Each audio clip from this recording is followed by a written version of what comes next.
We're live. Yes, we are live. How is everybody doing? It's Survivor Series. Yes, with everything that's going on at the moment, sometimes you forget that there's a pay-per-view going, certainly for myself, when it comes to like the build for this card as well. Like, oh, man. But Survivor Series, we are here. We are going to be talking about Survivor. We're going to be watching Survivor Series tonight. We're also going to be doing a post-show reaction stream. We've got it all on deck tonight. I've got my graphics ready.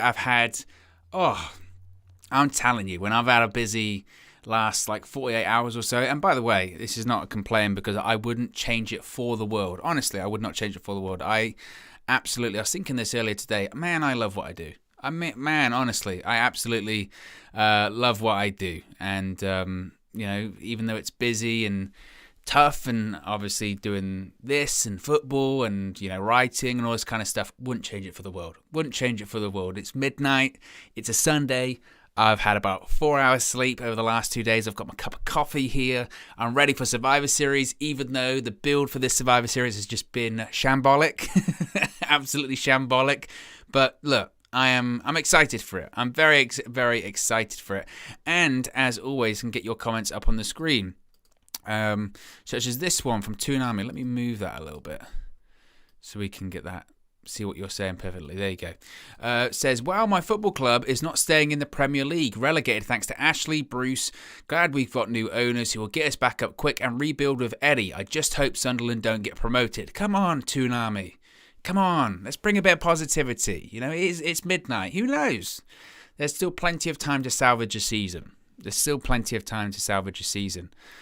Girl Boss says, blue team. Obviously, who she is supporting this evening, the blue team.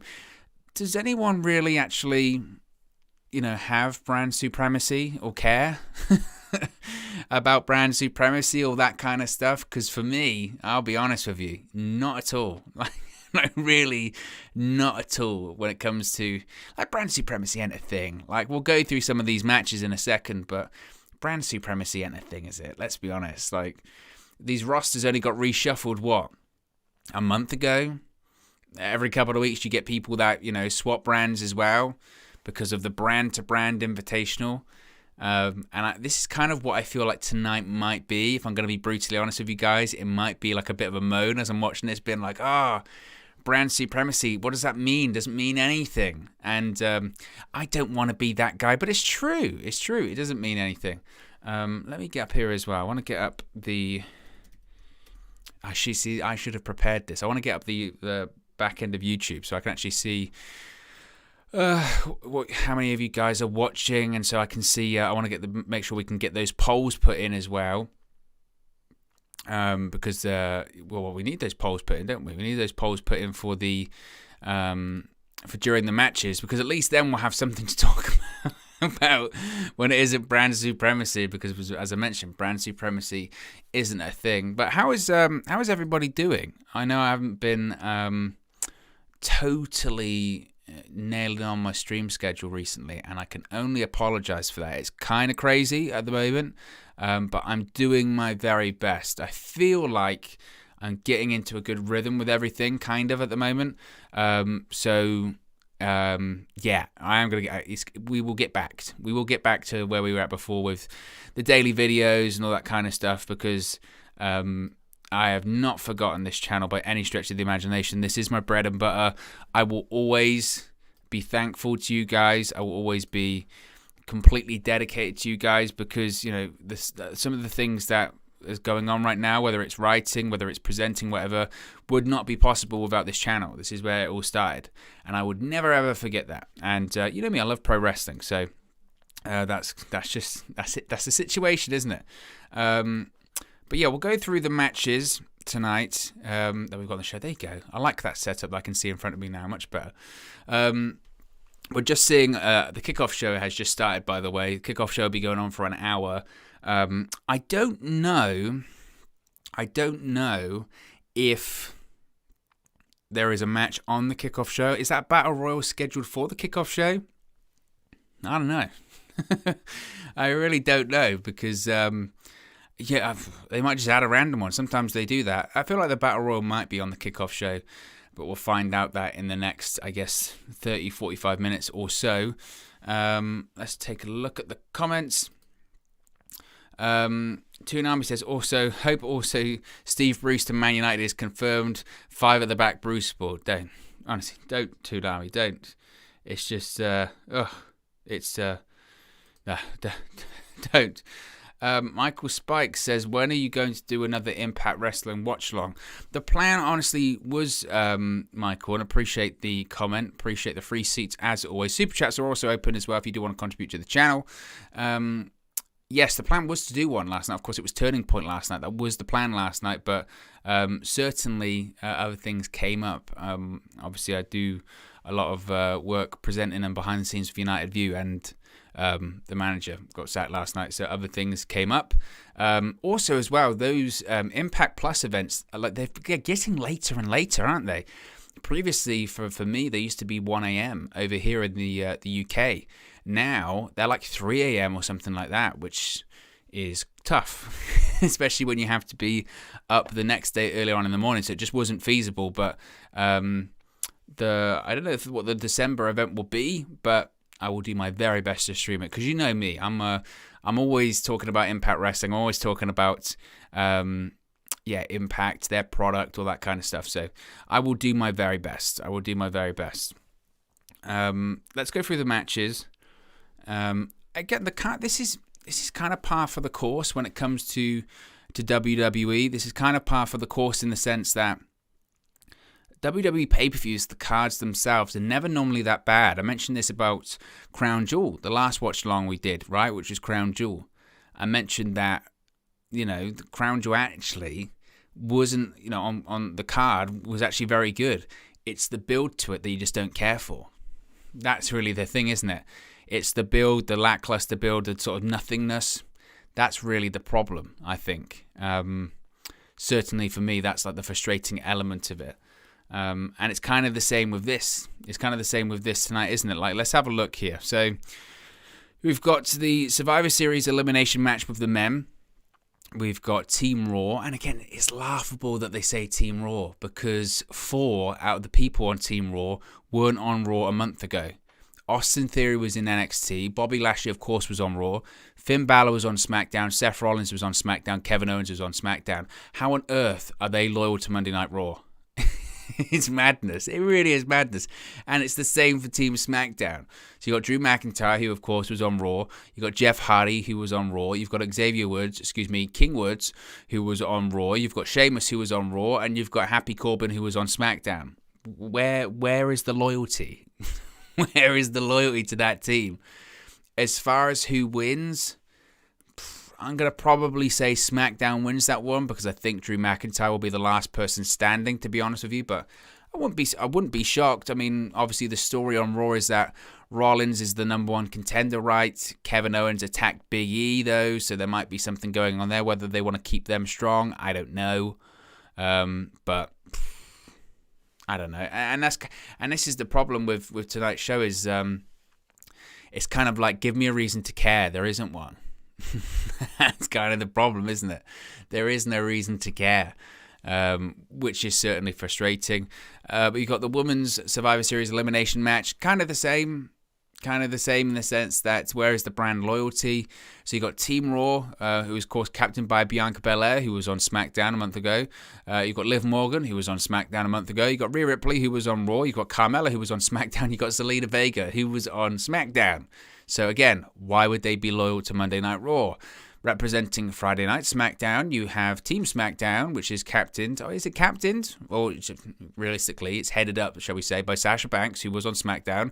But then you've got Shayna Baszler, who was on Monday Night Raw. You've got Shotzi, who was on NXT. You've got Toni Storm, who was on SmackDown. And you have Natalya, who I think she was on SmackDown as well, I think. So maybe you've actually got some former SmackDown stars in there. People actually didn't change brands in the draft. How amazing, right? How amazing. It's just silly. It really is silly, isn't it? We'll move on. This is the match they're currently previewing on the kickoff show right now. It's champion versus champion. It's the Raw Women's Champion, Becky Lynch, versus the SmackDown Women's Champion, Charlotte Flair. I guess this one is maybe slightly interesting just because they had the powwow on SmackDown. When was that? Last month. the switching of the titles, which was dumb, but then it kind of turned into a bit of a shoot when Charlotte didn't give the title to Becky and that she dropped the bout and all of that nonsense. They've been playing it up on social media a lot. Obviously, they had the confrontation backstage. Charlotte was asked to leave the arena and Becky Lynch was fuming. I really, really think, this is kind of my theory on this, was that backstage incident real? Probably. I think it probably was. But I think all of the stuff after that, the shots on social media, the people like Becky Lynch in interviews, or I think even The Miz said it in some interviews as well. I think all that, I don't really buy it, to be honest. I feel like they're trying to turn a shoot into a work, And I think the match they'll have tonight will be snug. I do think it will be stiff. As to who wins, tough one. Really, really tough one, isn't it, that? Who needs to win more? I think Becky, to be honest with you. I really do. Tough one to call, though. And the problem is, when it's a tough one to call, WWE tends to know that. And when it's a tough one to call, they just decide not to go with a finish. So I wouldn't be shocked if it was a non-finish. Which, again, I think speaks volumes to WWE and their creative. They book themselves into a corner. But again, why should we care? What's the emotional investment in this one? The only reason people are slightly emotionally invested in this match is because they got into a real backstage fight. Otherwise, there's nothing really to care about here because there's no stakes. There's no stakes in any of this match. Even if you come out of it this week, out of the show, and it's like, oh yeah, SmackDown won Survivor Series, so what? What is the general manager of either show going to be fired? There isn't any. Do they win anything? Is it even a case of you're number 30 in the Royal Rumble? There's nothing. There is no stakes at all, and that's my frustration. The matches will be great because WWE, in terms of an in-ring product, WWE's in-ring product is pretty good. They've got people that can work on the roster. So I don't really have an issue with that. It's just, where are the stakes? That certainly is my kind of frustration with it, certainly. We'll move on and talk about the Battle Royale, which again, I'm not sure what show this is on, if it's on the main show, if it's on the kickoff show. It might be on the kickoff show. Obviously, there's 25... I don't really understand, and correct me if I'm wrong here, or if I've missed something. But it's a 25-man battle royale. How on earth do you divide that by 2? Is there going to be, well, I've got to do my maths here, 12 and a half people on each side? Like, what? That doesn't. One brand surely has an advantage there. How is that fair? And why could you just not make it a 26 or a 24? Put it in half. Divide it in half. Surely that's the right thing to do. But okay. The biggest name, arguably, in this is AJ Styles. AJ Styles being in a Battle Royale in Survivor Series is a joke, frankly. AJ Styles, even at his age, what's he, 45? 44, 45 years of age?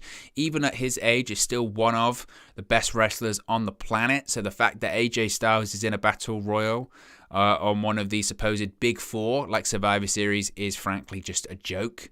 It really is, just an absolute joke.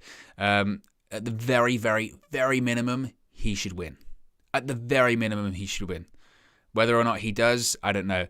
I could see a situation where Omos wins because he's the Giant. Giants are meant to win Battle Royales. The old Andre the Giant philosophy, as they would say. But whether or not that happens, we'll have to wait and see. But yeah, the whole AJ Styles being in the Battle Royale. The only thing I could say is we could see maybe a situation whereby it's Omos and AJ Styles as the final two, and then maybe Omos throws out Styles, and that kind of builds up their eventual split as a tag team. We'll have to wait and see about that. But I'm going to go with Styles or Omos winning. Probably actually Omos over Styles, probably. We have the United States champion from Monday Night Raw going up against the Intercontinental champion from SmackDown. That being Damian Priest versus Shinsuke Nakamura. I think Priest wins this one. I think that's one of the certainties of the show. Some of the other matches are actually quite difficult to call. I'm a big fan of Damian Priest. I do find it ironic that we're going towards this youth movement in WWE, yet Damian Priest is 38, 39, something of that nature. So But I'm a big fan of Damian Priest. I'm a big fan of Nakamura. I think this one is probably the easier one to call in the sense that I think Damian Priest gets the victory here. Champions versus champions in the tag team division as RK Bro is facing off against the Usos. Again, a tough one to call. It's a big night for Randy Orton, certainly, isn't it? Because Randy Orton hits the milestone tonight, and is it the most televised WWE matches of any WWE star in history? Pretty big deal. Certainly.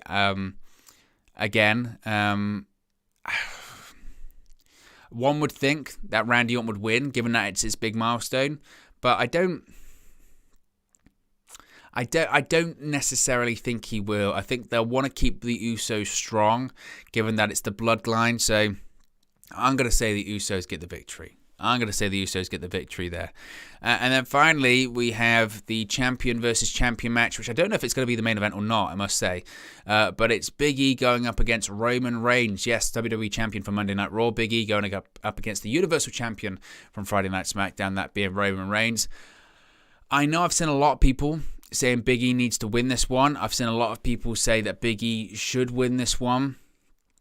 And absolutely, it would benefit him 100%. But Roman Reigns is winning. Because he is yet to do jobs to anyone. And when I say anyone, we're talking about John Cena. We're talking about Brock Lesnar. We're talking about Edge. We're talking about everyone. Roman Reigns, after beating John Cena and then Brock Lesnar, is not putting over Big E clean at Survivor Series. It would make Big E feel like a massive deal and cement him as a big bona fide star. But they're not doing it. They're continuing to keep Big E strong, and that's the situation there. So those are the predictions for Survivor Series. Let's have a look at what you guys are saying in the chat. Matt J. Hendricks says Fightful is reporting Big E versus Roman is opening and Becky versus Charlotte is closing. Survivor Series, either Becky Charlotte is a screw job or Ronda is coming back. Interesting about that one. I don't think we've heard anything, have we heard about Ronda Rousey coming back? When did she have her child? I mean, it wasn't that long ago, was it? And frankly, to be honest with you, do I have a lot of interest in seeing Ronda Rousey return to a WWE ring? I'm not going to say she's not a draw because she totally is. She's Ronda Rousey. Do I care? The only thing that they could do if Ronda Rousey come back is just as a massive heel, but is now, put it this way, is now the right time to bring Ronda Rousey back. But after Survivor Series, it's a dead point of the year for WWE. It really is. December, sort of end of November to December, Thanksgiving time into Christmas time, it's such a dead time in WWE programming. They've got that big pay-per-view on the New Year's Day, that Day One show in Atlanta. But who knows? I would be very surprised. I would be very, very surprised if Ronda Rousey showed up. But we'll have to wait and see. Take a look at this. Toonami says, heard Moxley is out of rehab. He was seen out and about in Ohio today with Renee and their daughter looking great. Would not be shocked if he takes a year off to be a husband and a dad. Again, I haven't seen that. I haven't seen if he's out and about or not, so I wouldn't know whether or not Moxley is out of rehab or not. Most important thing is that he doesn't rush back. He doesn't need to, and that he's healthy, happy, and feels he's in a better place. AEW certainly has the roster to accommodate not having Moxley there, so we'll have to wait and see. But for me, as I mentioned, most important thing is that Moxley's happy, no doubt about that, and healthy.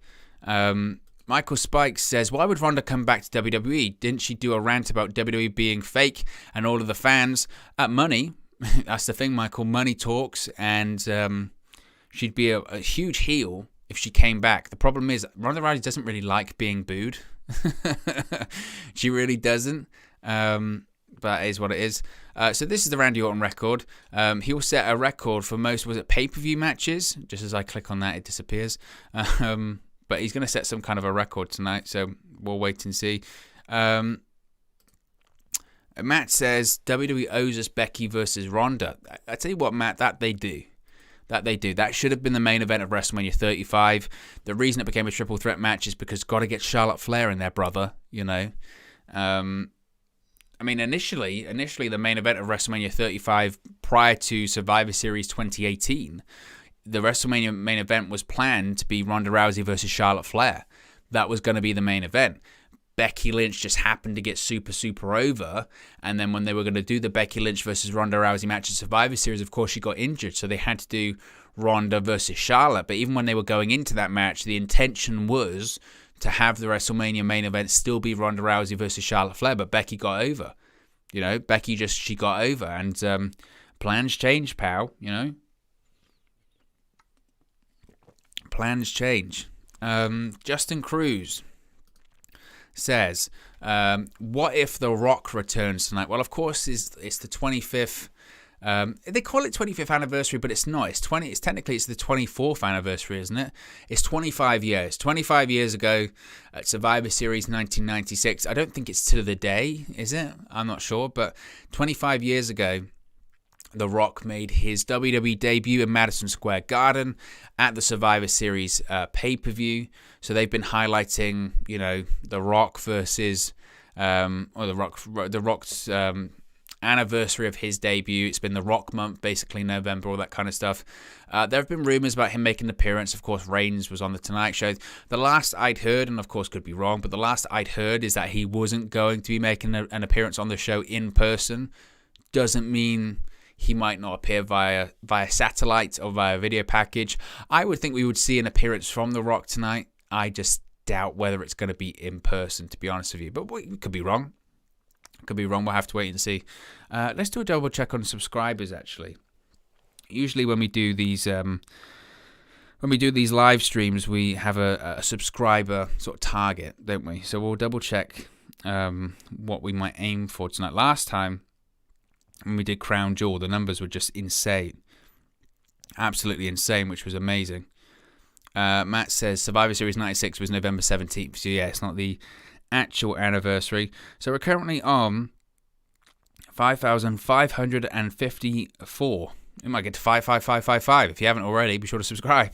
You could be 55555. Probably way too many fives there. Maybe we'll set a target of maybe like 5,600. So if we can get 50 subscribers tonight, we'll have to wait and see though. It's going to be a long one, but we are going to be going live afterwards as well. Going to be going live afterwards, talking about obviously Survivor Series and the post show and all that kind of stuff. It's going to be a lot of fun, and I'm very excited. Because even though sometimes these shows leave a lot to be desired, it's always fun watching it with you guys and interacting with you guys, getting you guys questions, thinking about it, trying to discuss it, all that kind of stuff. It's always a lot of fun. There is a advert for the travel packages for WrestleMania next year in Dallas. 2-night WrestleMania, as it should be, by the way, because I am, don't know about you, but I'm so done with the whole, you know, I'm so done with the whole 1 night, 15-hour, 20-hour WrestleManias and stuff like that. It was ridiculous. I've seen these clips of these people in the fan zones before that. Oh, look at that. He's got the Brahma Bull Championship. Never used on television. Got lost in the post. Unbelievable. There you go. They're showing the images of The Rock. 25th. It's not 25th anniversary, though. But there you go. They got 25 years ago, The Rock showed up. Rocky Maivia. I'll tell you what, that gear he debuted in was just horrendous, wasn't it? It really was. That gear was just horrible. And his finisher was a shoulder breaker as well. I forgot that.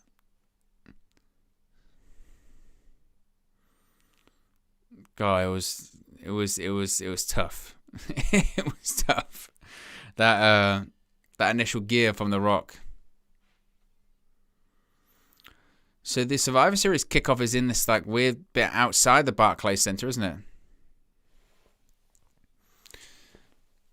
So we're about 30 minutes from Survivor Series going live on there. What matches are you looking forward to the most tonight? You can let me know in the live chat as always. Be sure to smash a like on the like button as well.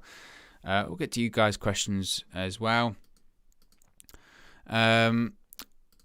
Matt says, months ago, The Rock was set to appear on the show via Andrew Zarian. Yes, I saw the same reports. Well, obviously, plans change. Well, this is the thing. If you've watched the channel at all or anything like that, if you've seen any of the news videos that I've ever done, whenever, because you get this story maybe like 10 times a year about WWE wanting The Rock for a certain event. WWE's got plans for The Rock at WrestleMania. WWE's got plans for The Rock at SummerSlam. WWE's got plans for The Rock at Survivor Series. All this kind of stuff. And every single time I say, I will believe it when I see it. And the reason I say that is because, you know, we know The Rock's schedule. The Rock's schedule is nuts. And frankly, yeah, he still keeps his foot or dips his toe in, you know, at some points in that whole pro wrestling universe, all that kind of stuff. But he's doing his own thing. So when they say, oh, WWE wants The Rock for Survivor Series in Brooklyn, it's like, well, they may want him. Whether or not they're going to get him is a completely different argument. And WWE wanting him is redundant. They would want The Rock for every single show. It's whether The Rock wants to go there or not. Or if they can convince The Rock to show up. You know, whether it's money or whether it's, you know, a big enough event or anything like that. You know, for instance, when they made their debut on Fox, Rock knows that's going to be a lot of people watching. I'll go there for that one. It's a big deal. It's exactly what happened. He shows up. Was it 4 million people? He's not dumb. The Rock knows is a very, very, very shrewd and smart businessman. So, also as well, like you think about it, was this Survivor Series show? He might even had a look at the card, go, how much buzz is on Survivor Series? Oh wait, none. Why should I show up? Why should I show up for a show that's got zero buzz in it? And you wouldn't blame him. Priest versus Nakamura should not be on the pre-show, and it has the potential to be the best match on the show. Is it on the pre-show? Wow. God, it speaks volumes, isn't it? That really does speak volumes. I recall Chris Jericho saying a story about Vince McMahon and the Intercontinental Championship when he said that one WrestleMania he asked Vince McMahon, like plans had fallen through a ton of times, and he said, oh, why don't I go after the Intercontinental Championship? I think Bad News Barrett was probably the champion at the time or something. He goes, why don't I go after the Intercontinental title? And he says, you know, I've obviously got the record. I think I'm a 9-time champion. I could become 10-time. It could be this amazing thing. And Vince McMahon said, nobody gives a shit about the Intercontinental Championship. And we do. I do, certainly. But I think it speaks volumes as to Vince McMahon's real feelings on it. So here we go. We're going to get our first match. Look at this commentary team. Jimmy Smith, Byron Saxton, and Pat McAfee. I like that. So champion versus champion match coming up.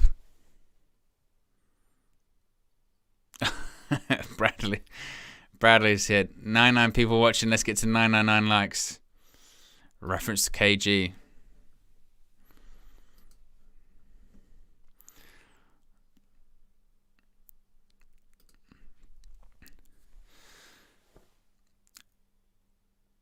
Rick Boogs is singing "Hey Hey Heyo." He's copying Freddie Mercury of Queen. Because it's 1985. And to be fair, though, I was hesitant to almost say that because I don't want to. I'm not gonna slag Queen off. How dare I?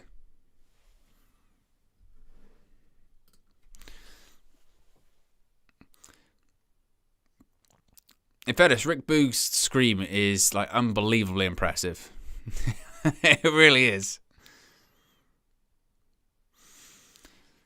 But out comes Nakamura. This is the thing with Survivor Series as well. Everyone comes out. Everyone comes out with. If you're on SmackDown, it means you have to wear blue gear. And if you're on Raw, you just wear red gear. It's silly. Bradley says, "Oh, and I saw you smirking a few times on the stream."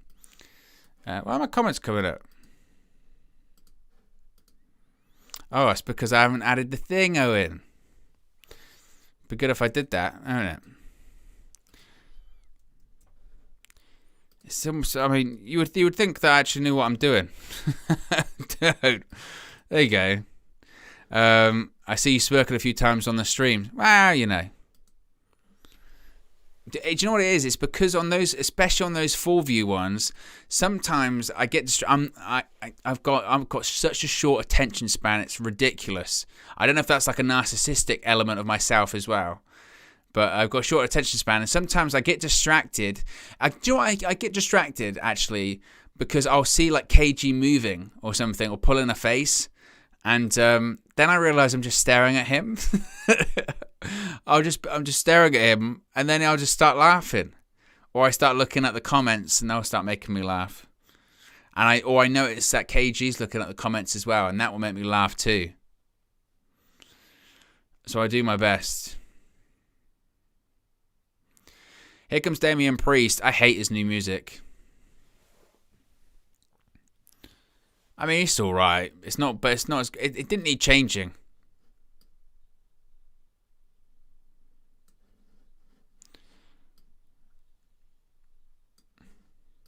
Is that true? Is that true? Damian Priest is undefeated since he debuted on Monday Night Raw? That's unbelievable. He debuted in like January. WWE can't put together that kind of undefeated streak.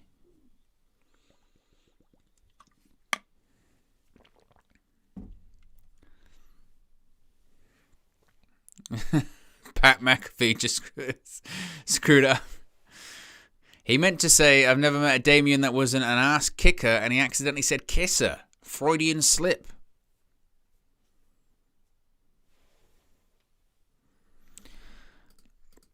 Todd says, haven't watched your live stream for a while. Appreciate you joining us, Todd. He said, that said, I'm pretty buzzed since my NFL team choked today.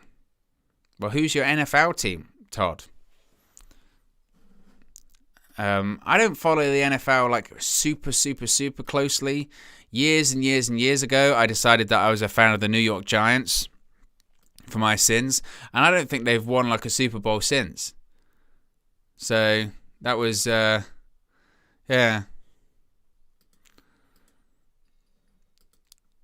Bradley says, nah. When the 999 comment landed, you were busting up, but you knew you had to be professional.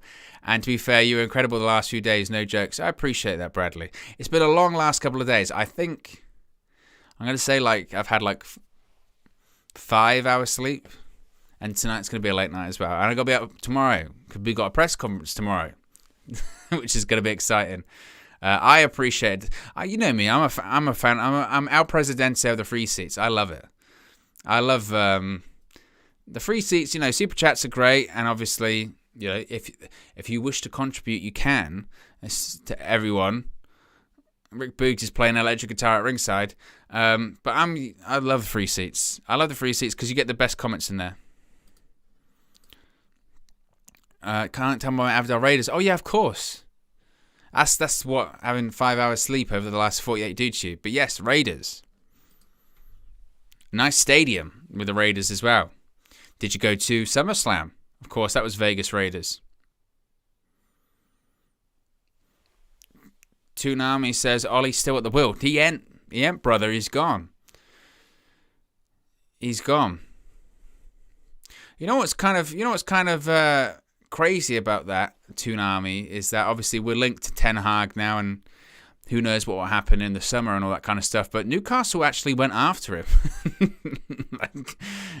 Think about it. I mean, I know they got lots of money and the project is very exciting, but it's still like relegation zone stuff. Like Derek Ten Hag going there. In the summer, who knows? Matt J. Hendricks says, Survivor Series 2018, 2019, 2020, and 2021. 4 straight years Nakamura is champion at this pay-per-view. Obviously, WWE has their level.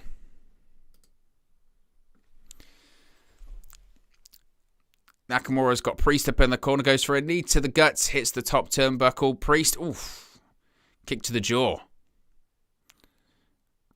Priest, it's a leg drop off the second rope. Gets a 2 count.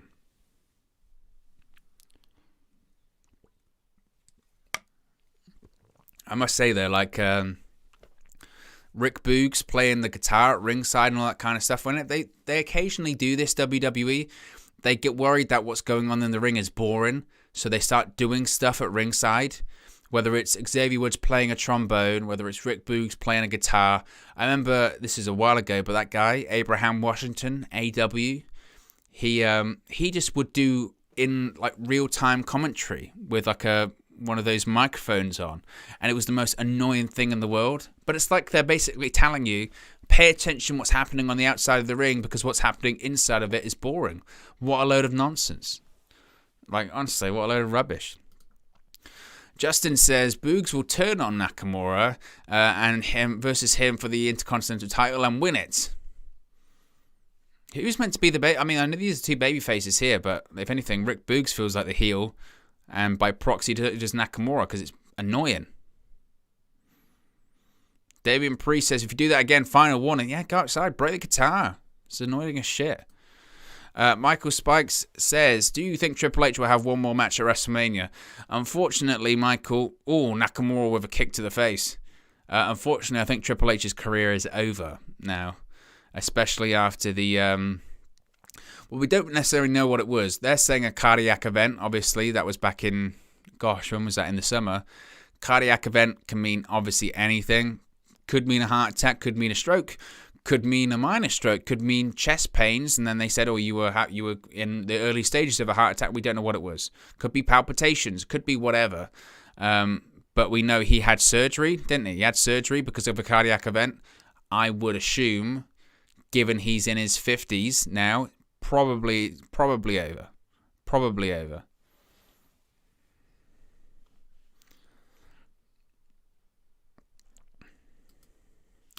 Matt J. Hendricks says that baseball slide German by Nakamura is a thing of beauty. Sure is.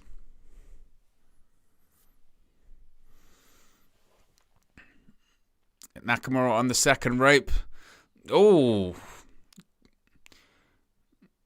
Spinning heel kick to the abdomen by Damian Priest.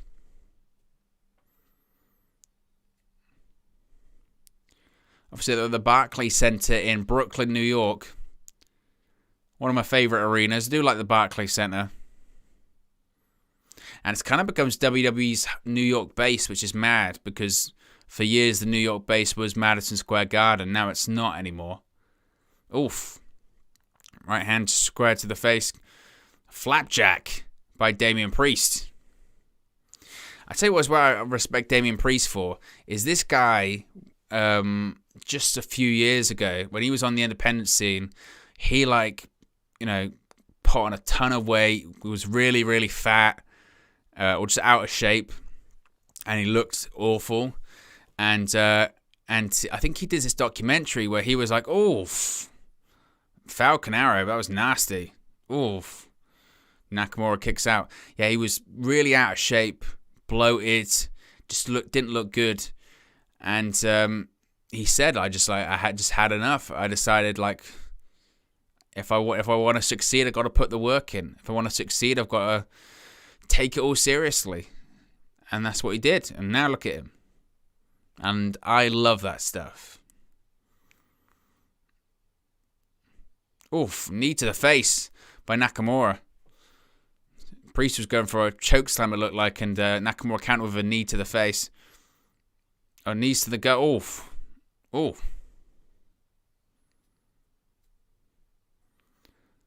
Oh, Nakamura with a kick to the face of Damian Priest.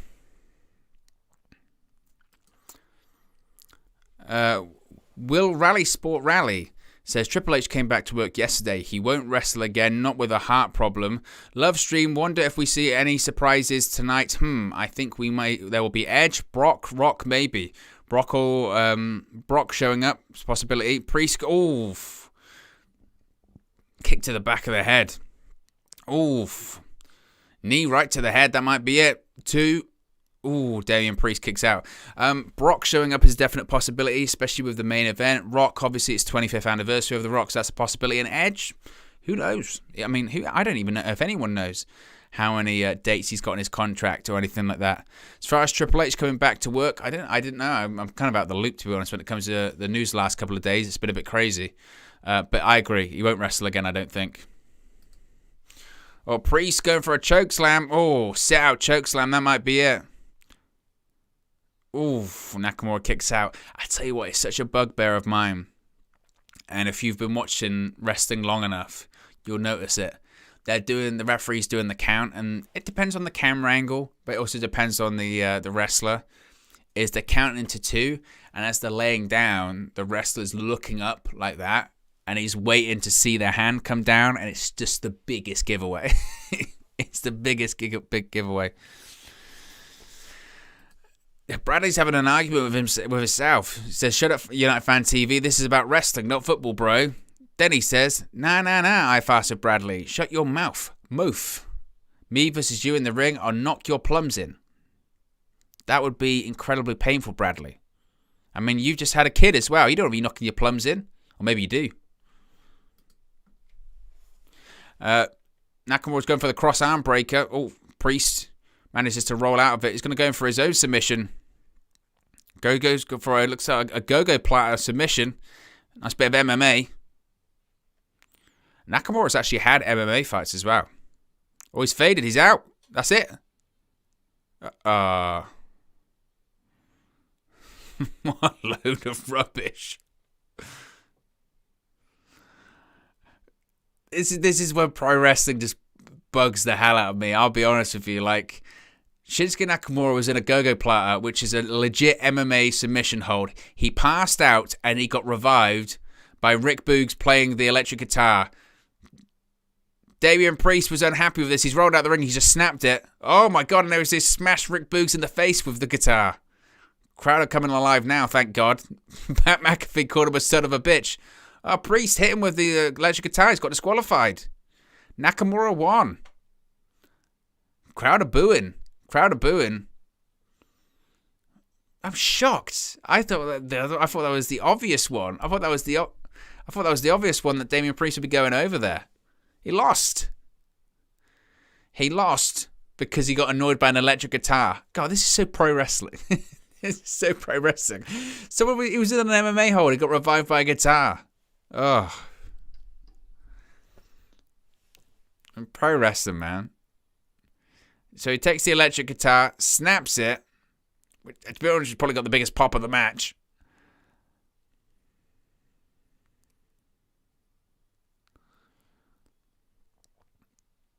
And then he hits him. Bang. It's a legit electric guitar as well. How much do electric guitars go for? That's got to be some kind of serious money, right? James says, is tonight Charlotte's last match in WWE? No. They ain't letting Charlotte go. Bradley says, Owen, you're the GOAT. You know if I'm chatting at this time and I'm walking in the halls with a crying newborn. Absolutely. That's why you kick the plums in. You know?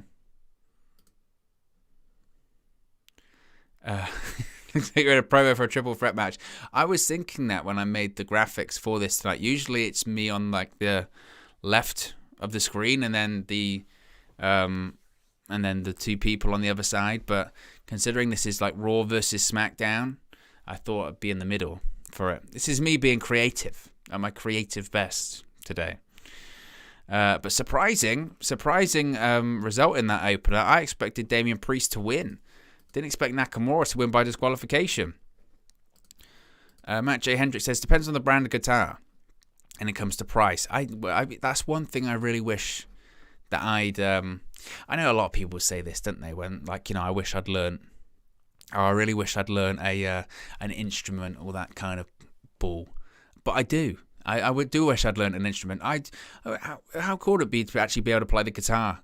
Or I kind of have like almost like a fantasy, you know, in that I'm walking into a room and there's like a piano there, or someone's got a piano at their house and you just sit down and you can start playing stuff. And everyone's like, oh, you can play the piano. You're like, yeah, I can play the piano. And you're reading music there as well. You're like, yeah, I can read music, all this kind of stuff. That would be enjoyable for me. Unfortunately, I cannot do that. And I feel like learning an instrument, and this might be very, very defeatist of me, because as I'm thinking this, I know it's not true. But for me, I feel like as you get older, it gets harder. It gets harder to learn like an instrument. It's like a language, isn't it? You know what I mean? It's like a language in that when you're younger, if you teach like a newborn French, by the time they're 2 or 3 years old, they're just talking bang. They're talking French easy, you know. But if you try and teach a 30-year-old French, it takes a while. Not impossible, obviously, but it takes a while. That's what I think. I'm not sure where I was going with that. I was just going on the most bizarre tangent, and I sort of realised as I was going through that I didn't have a clue. Oh, Kevin Owens is here. Not with me. He's on the screen at the kickoff show. What's he got to say?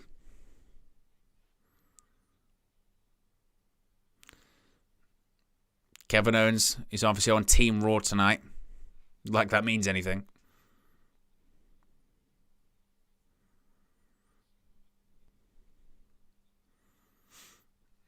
Big E was, of course, attacked by Kevin Owens on Raw recently. Kevin Owens is going to be probably going to AEW in January as well. His contract with WWE expires.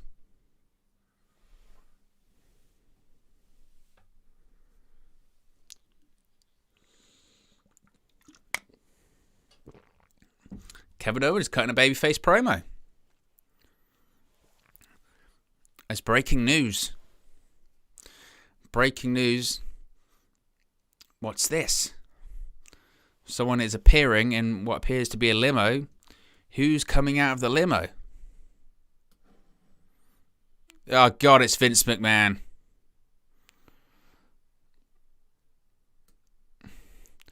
To be honest, at this point, Vince McMahon deserved to be booed. Vince McMahon, he's got a... What is that? What? Vince McMahon has got like a gold egg. I'm not shitting you.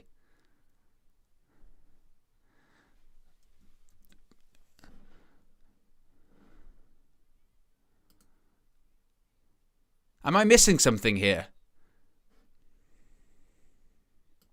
Am I missing something? Because obviously there is a reference I'm not getting. But Vince McMahon has showed...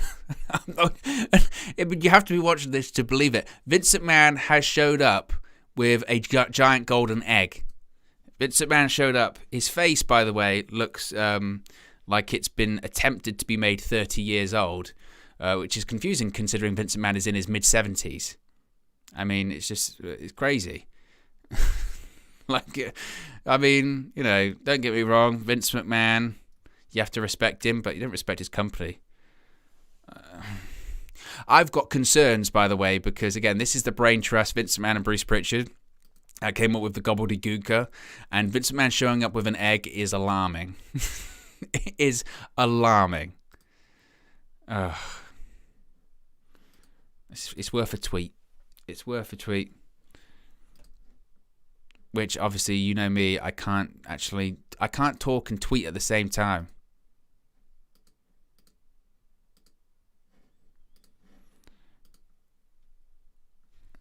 Vince McMahon just showed up at Survivor Series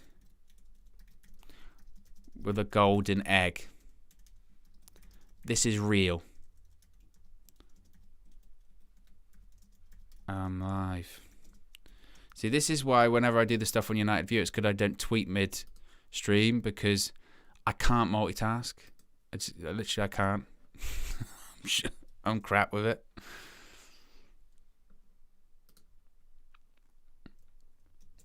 Why is that not pasted?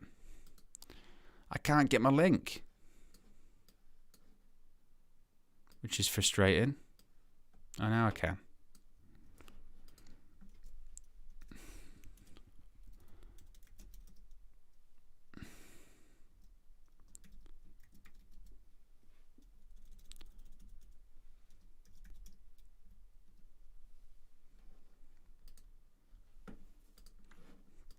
I'm a bit in shock, by the way, guys. Vince McMahon showed up with an egg. And the show hasn't even started yet. So, what's going on? Todd says, hey, WWE ratings suck, right? How is any of these releases going to help AEW? All the modern wrestlers suck, in my opinion. That's the reason wrestling as a whole is down. Well, I tell you what is going to fix the ratings. It's going to be getting an egg. Oh, Matt Hendricks says it's the egg from the Red Notice film that The Rock is in. I see. I haven't yet to see it, but I have heard about it. Is it actually any good? Does that imply that The Rock is here at Survivor Series because Vince McMahon showed up with an egg? I mean, seriously.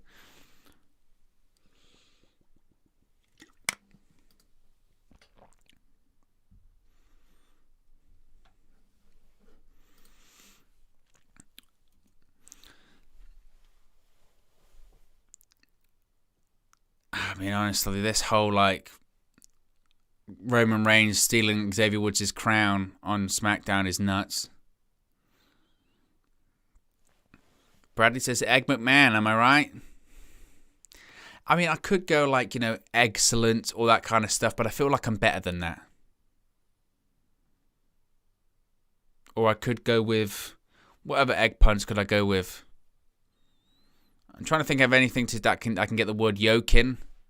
But I used to be better at puns. Now I'm just a shell of myself. Easy. Too easy. Don't even get me started. I could do this all night.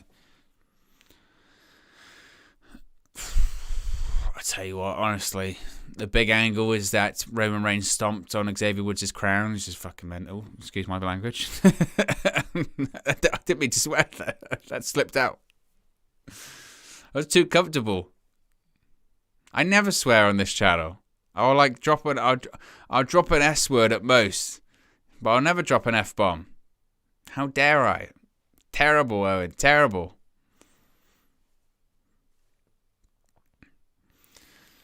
So this was the angle on SmackDown when Big E showed up and attacked Roman Reigns. It was a pretty cool angle.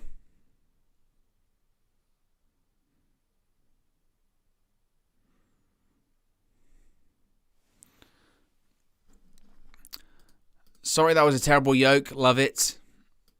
Excellent joke, Owen. Excellent of execution. Love it. Keep it coming.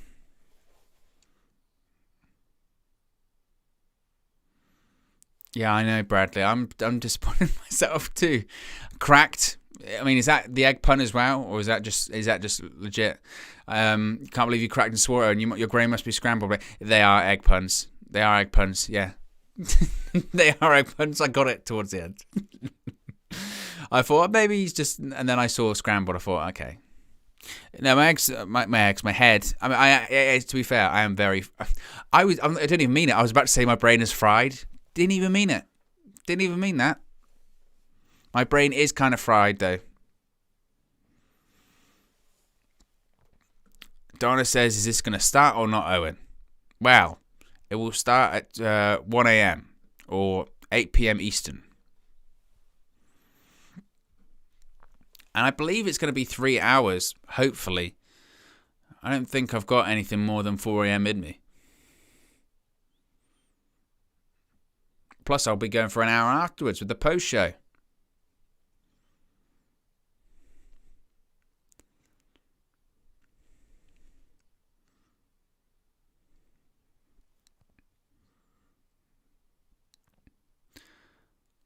I'll tell you what, Peter Rosenberg is... I'm not a fan. I'm not a fan. Enjoy that, Bradley. All these hours you're putting in coming home to roost. Yeah. Yeah. Coming home to roost and still not getting any chicks. Yeah. Yeah. You know. You know.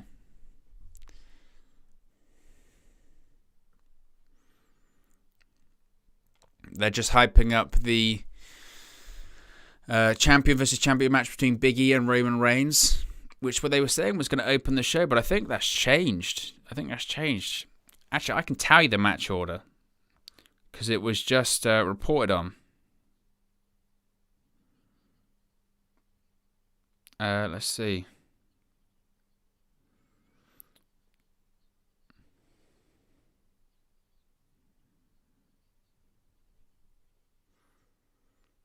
see if this match order. So the initial match order was that kickoff show. The opener was going to be Roman Reigns and Big E. Next was going to be the Women's Survivor Series tag team match. 25-man Battle Royale and RK Bro are in spots that could see them flexed into different positions, which very well could change the entire match order. Semi-main event was the Men's Survivor Series show. Main event was Becky Lynch, Charlotte Flair. They said they'd heard no mention of The Rock being backstage for the show as of yet. They were also told that there's a major change in the lineup tonight, and the opener and main event could be switched. So previously, Charlotte Flair and Becky Lynch were set to main event the show. It could be switched.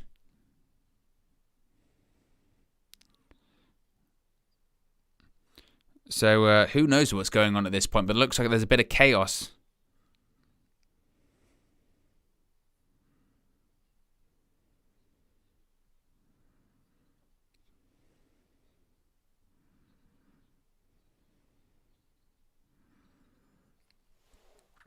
Yeah, I saw that. Mariah Carey actually responded to Roman Reigns singing her song. Because Mariah Carey's got it made. Not just because she's Mariah Carey, but also basically, when it gets to November every single year, she just makes a ton of money because of the Christmas song. And that's how I know that I'm getting older, is that when I was younger and it got to November and the Mariah Carey Christmas song started playing, I actually enjoyed it. Now when it comes on the radio or I hear it, I get angry, visibly. I'm like, oh. I'm always like, oh, like it's too early. Like, this is another one. Like, do you put up your Christmas tree now? Do you put up your Christmas tree now? No way.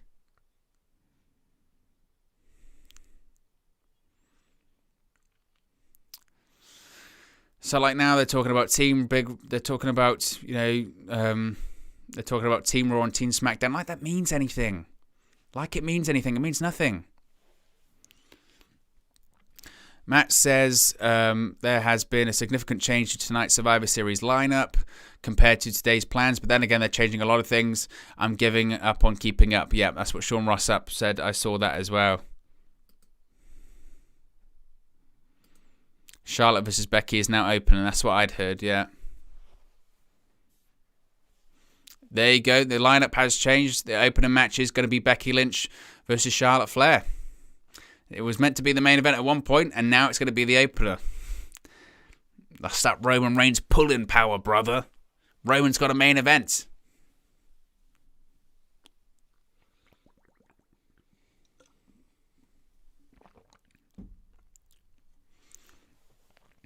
So Survivor Series is about to be underway. Thank God.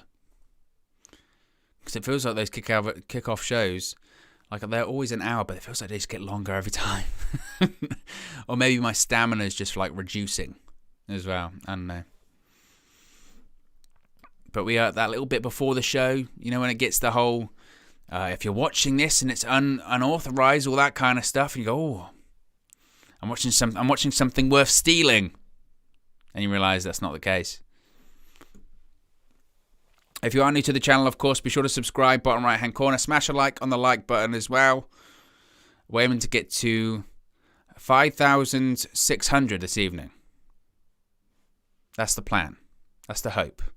But who knows?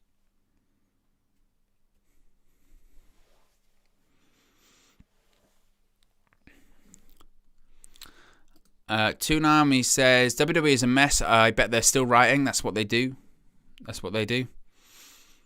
Oh, I see. So that's the egg. That's the egg. Like they were saying, it's from that Red Notice film.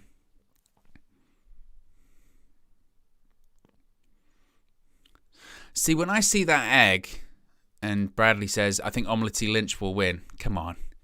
The egg pun's about 10 minutes ago, Bradley. It's over. Yeah, when they're carrying around that golden egg, you know what it reminds me of? If you've seen American Dad, there was a long-running joke in that show about Roger the alien takes a dump, and it's a golden dump, and basically whoever touches it has bad luck and basically dies, or or gets like consumed by it. And it's tremendous, but it's like this golden dump. It's got like jewels and diamonds in and all this kind of stuff. It's tremendous. And every single time, occasionally, like once per series, they'll cut back to it and somebody will find it, pick it up, and then like everything goes terrible. It's tremendous. Honestly, it's one of the best like running gags of like a TV series I think I've seen.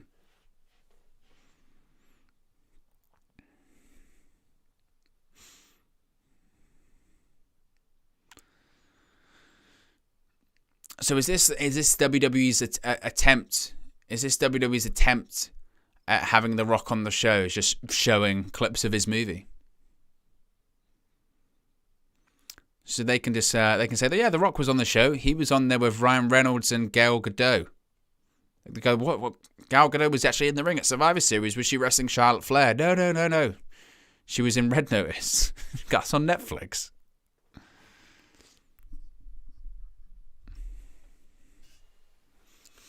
I think eventually when I'm doing these watch-alongs one day, I want to get to a point where I can literally lay down and still be streaming and not feel self-conscious about that.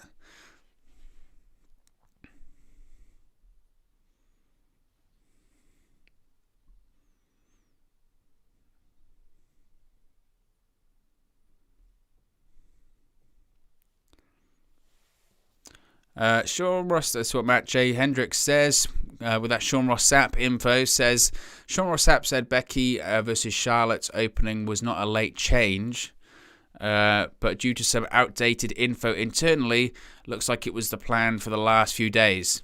So basically, he was admitting that he was wrong. He was, I was wrong, but it's not my fault. So let's, you're allowed to be wrong occasionally, right? If you haven't already, be sure to smash a like on the video. Only 3 likes away from 20. Donna says, have you ever met Charlotte Flair? No, I have not. If I did, I don't really know. I'm not one of those people that's into meeting famous people, Famous people, celebrities, they're just people. It's the same as anyone. People are people.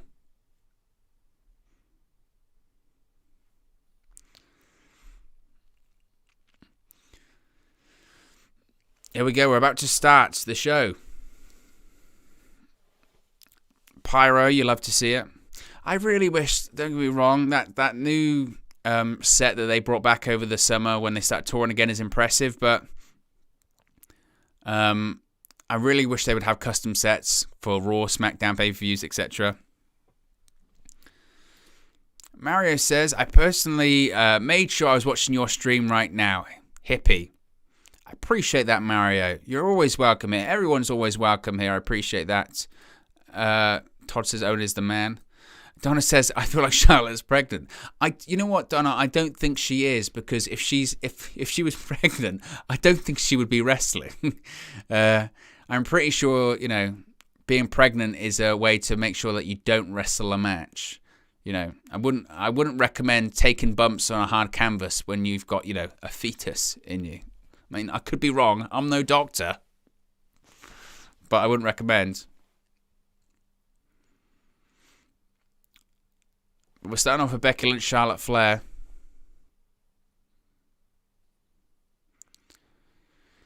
Oh, this is the only thing I hate when these pay-per-views start. It's like we're 6 minutes in and we just had a video package. We're going to have another one now. And they'll have ring entrances and they'll have announcements. And I'm telling you, this is going to be going on until about 1:15.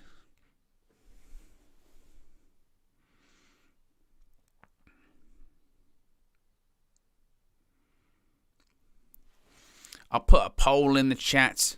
As always, I'll say who leaves victorious, Charlotte Flair or Becky Lynch. You can let me know.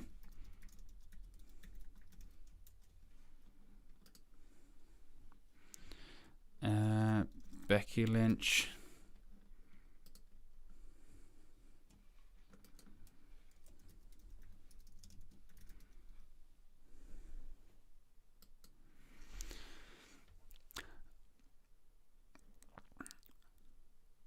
So at this point, is Becky Lynch a heel anymore? I feel like she's become a bit of a baby face during this feud of Charlotte Flair. Just who knows, right?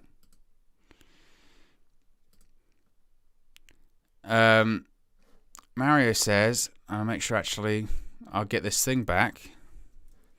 I keep forgetting to do that. There you go. Marlo says, yes, people just described and get some bad luck with American Dad. Freaking funny stuff by that man. Yes. I recall that as well. It's a great long running joke, isn't it? I love it. Michael Spikes, who do you think WWE is going to sign from Ring of Honor? To be honest, not many. Not many, because they don't fit the profile. It's not what WWE is looking for now. A lot of them will go to AEW, Japan, MLW, etc. Dan says, this night going to be a long night, Owen, bro. Yes, it is, but I'm ready. I've got my coffee, which, to be honest, I am going right through. And the baby's barely started, so you're right, it is going to be a long night. But this is what you do. This is what you do. This is how you chase your dreams and pursue them. David, you just keep going. You just keep going. If it's easy, everyone else would do it.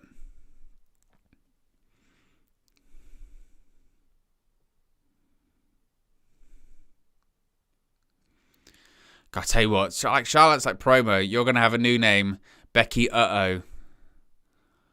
Who's writing this? Seriously, who's writing this?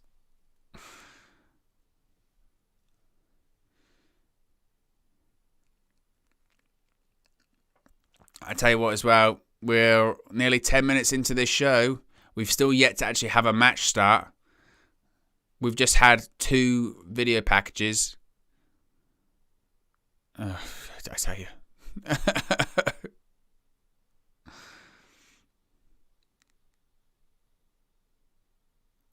Here comes Charlotte Flair. Pat McAfee says, now we go. Thank God.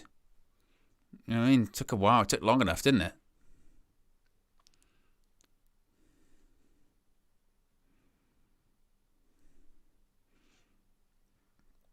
Here's Charlotte Flair.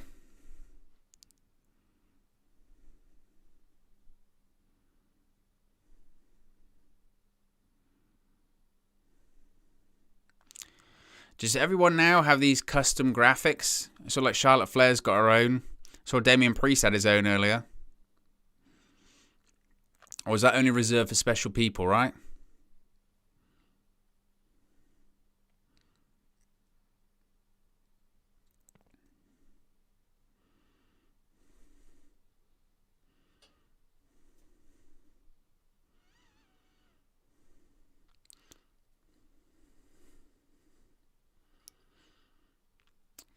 Tell you what, Charlotte's gear is pretty badass as well.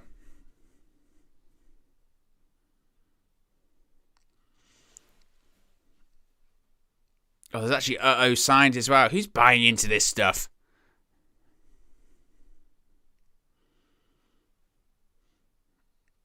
So you've got Michael Cole, Pat McAfee, and Corey Graves. Corey Graves looks like Dexter Lumis. Todd says you need to add DQ to your polls. Yeah, you're right. You're right, Todd. Mate, I'll have to do that next time. I will. Be sure to smash a like on the like button as well. 1 like away from 20.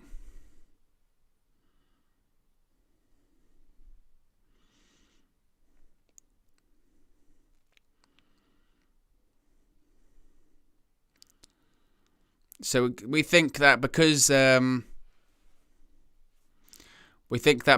this is the opener, that we're going to have a bit of a screwy finish, or some kind of DQ, some kind of count out, some kind of whatever. Here comes Becky Lynch. Here comes the man. Speaking of cool gear, Becky Lynch's gear is pretty cool as well.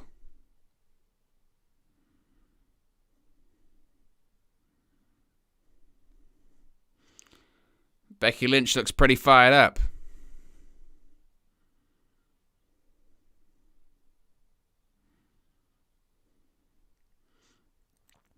So Becky Lynch sporting the red gear.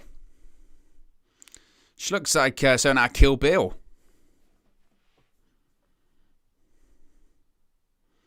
Well, I tell you, the top of those like boots are going to be pretty troublesome.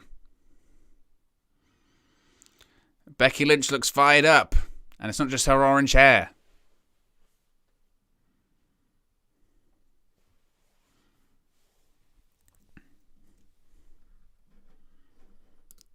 Here we go, we're underway. Charlotte Flair with a big shot to start things off.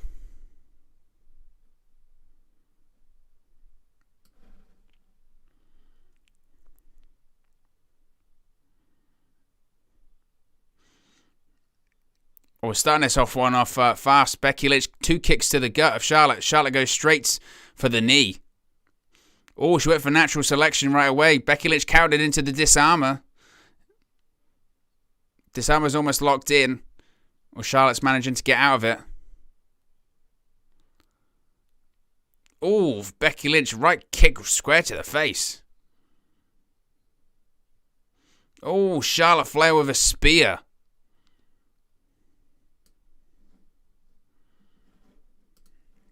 Man, this one's starting off fast.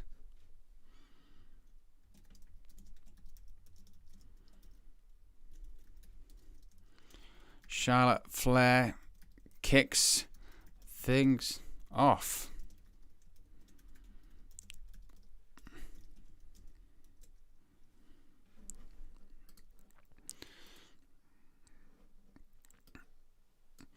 But I feel like a lot of people have got like custom gear and stuff like that tonight because several people I did some writing for Sportskeeda earlier, and several people were saying in their interviews, Zelina Vega and all this kind of stuff, were saying that she's got specific gear ready.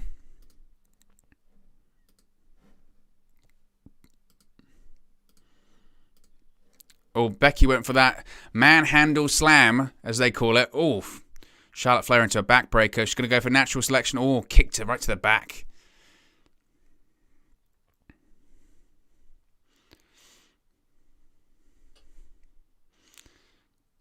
Charlotte Flair is now in control, seemingly.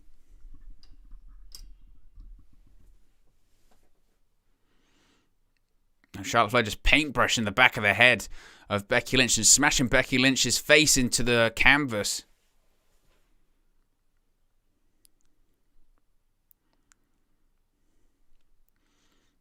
Now Flair just putting a boot right into the back of the head of the man.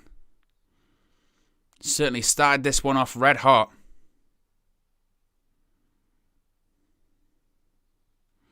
Oh, goes for a big boot. Oof. Knee to the face by Becky Lynch. Oof. Kick to the face. Oh, Becky Lynch just thrown into the ring post by Charlotte Flair. Now Charlotte Flair just bragging to the crowd.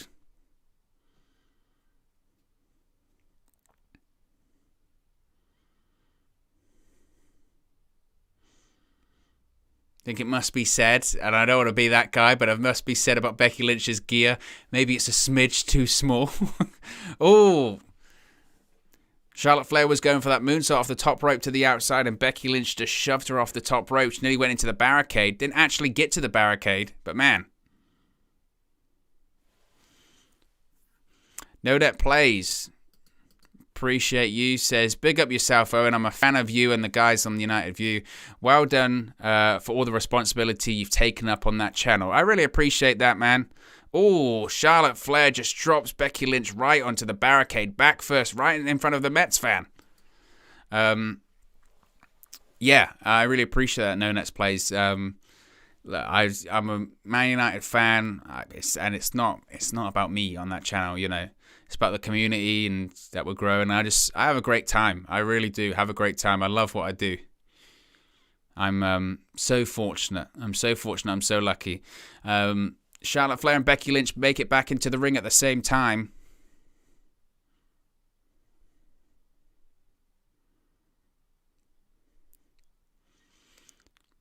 Flair and Becky just staring at each other face to face here. like two rabid animals. Oh, they're just slapping each other now. Charlotte Flair and Becky Lynch just exchanging slaps here. Oh, and a clothesline by Charlotte Flair. I tell you what, there's no doubt the crowd are into this. Can't argue with that. Look at this.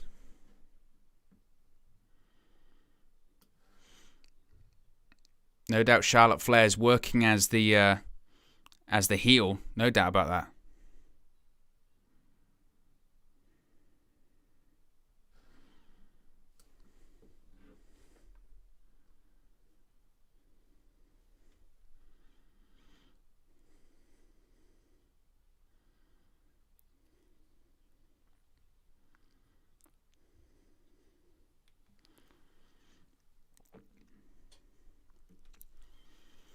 Crowd are certainly into it, no doubt about that.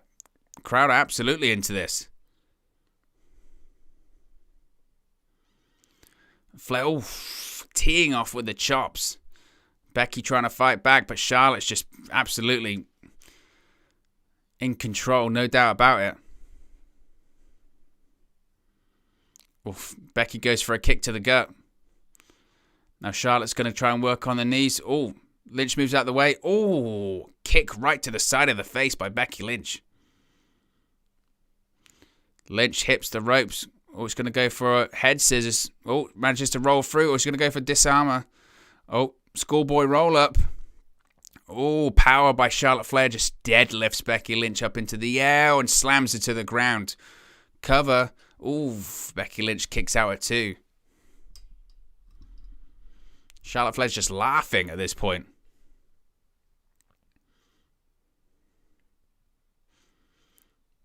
Look at that. Bang. Oof. And a close 2 count. To be honest, Charlotte Flair, again, she's been working as heel, goes for another cover, kicks out at 2 once again. Dodette Plays says, definitely the enjoyment comes across in the videos, even when things are rough how they are at the moment. Absolutely. No doubt about it. Donna Harris is asking what the program or what Survivor Series is on. Of course, it's on the WWE Network around the world. It's on Peacock in the United States, as always, or on pay-per-view as well, I guess, too. Charlotte Flair goes for another schoolboy. Becky kicks out again. Becky, once again, trying to go for the disarmer. Charlotte Flair just throws her into the corner. Oof.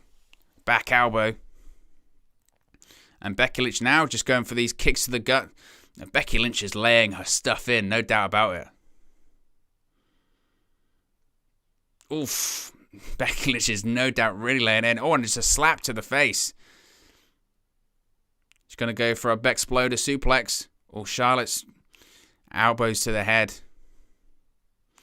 Oh, Charlotte Flair went for an Exploder suplex of her own. Exploder suplex into the corner and a kip up by Charlotte Flair.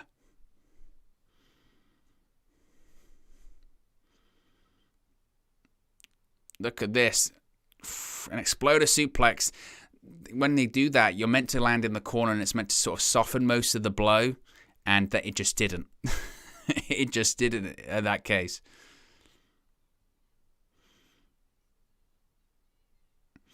Charlotte Flair, man, she's cussing out Becky Lynch at this point. She's saying, keep talking your shit. Keep talking your shit. All these people know I'm the greatest. This ain't a PG match. Charlotte Flair's going to go up to the top rope.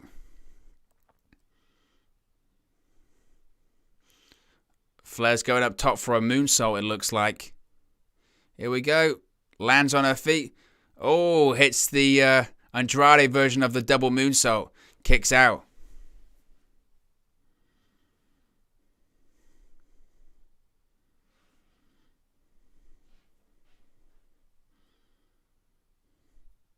Oof. Hit the Andrade version of the double moonsault, which is awesome.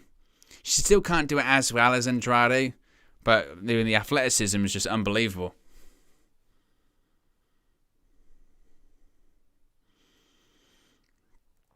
Charlotte Flair's telling Becky Lynch to fight her. She keeps saying, fight me, fight me. Oh, Charlotte Flair. Oh, Becky Lynch, roll up. Oof. And another just straight right to the head of Charlotte Flair by Becky Lynch. Reverse Irish whip. Flair rolls over. She's on the apron now. Ooh, hangs up Becky Lynch over the top rope. If you are new to the channel, be sure to subscribe. Bottom right hand corner, smash a like on the like button if you're new. 4 likes away from 25 as Charlotte Flair's coming into the ring here. Flair goes for a boot. Countered by Becky Lynch or hung up over the top rope. Oh, now Becky Lynch, I'm telling you, she's laying her stuff in tonight. Becky's trying to make this look like a shoot. Even though it's not, she's trying her best to make it look like a shoot. Oh, Becky Lynch, guillotine leg drop over the second rope onto Charlotte Flair. Goes for a cover. Oh, Charlotte Flair kicks out at 2. Crowd are into it, no doubt about it. Dueling chants. We're seeing this guillotine leg drop from the second rope. Bang. Right onto the back of Charlotte Flair's neck. And the cover, and Charlotte Flair kicked out at 2. Crowd are chanting, this is awesome. They're into it. I mean, let's face it. This was meant to be at one point then be the main event, according to some plans in the week.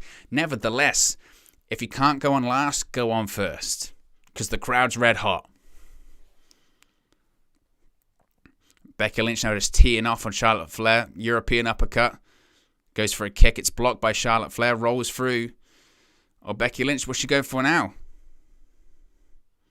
Going for a version of an armbar. Her arms are sort of hyperextended. Turns it into a pinning combination. Oof. Charlotte Flair kicks out at 2. Kick to the midsection. What's Becky going for now? Be sure to smash a like on the video. Nearly got 50 people watching. See if we can get it. If everyone likes it, we can get it way over 50 likes. Oh, Charlotte Flair went for a boot. Turns it into a reverse elbow. Oof.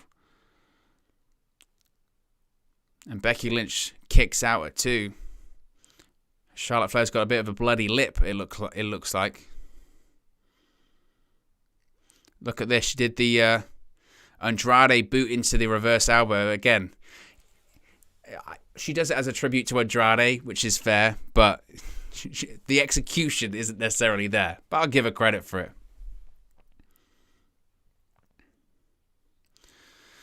Becky Lynch certainly still working as the babyface. Becky, oof, reverse elbow once again. Charlotte. Oh, hangs on. Oh, and a nice big boot. That was nice. Cover, oof. I tell you what I do like about Charlotte Flair is when she goes for these covers, she stacks, absolutely stacks Becky Lynch. So it was a reverse roll-up and then a big boot. And then again, look, she puts all of her weight onto the shoulders, which is what you should do, to be honest with you. Dan Davidson says, bro, Owen, how good Becky be on tomorrow on Raw when she versus Liv tomorrow night on Raw? Becky will be sore or Liv will be sore for their match tomorrow night? I'm interested in that feud, I am. Marlo says, and their finishes will be teased throughout the match. Or Becky Lynch goes for a cover. Oh, Charlotte Flair kicks out. Tease throughout the match right now until one of those ladies next out to help and kiss and winning the match. I'm going to guess she's going to be sure of that. Okay. And Amara says, hello from Israel. Appreciate you joining us. Amara here tonight. Be sure to subscribe if you haven't. Bottom right hand corner, smash a like on the like button too. So Becky Lynch is now in control, seemingly.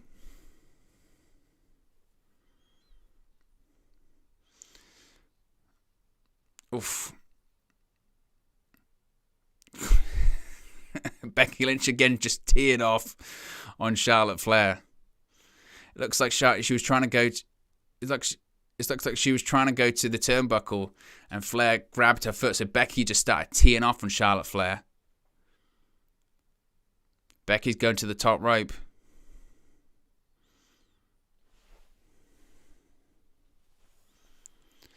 Becky, went for a leg drop.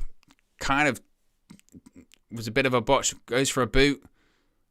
Oh, manhandle slam. That was kind of dodgy. Oh, and Charlotte Flair gets her foot on the bottom rope. That spot was all kinds of messed up. That should have been way, way more. And it just didn't work. Becky Lynch went for the leg drop.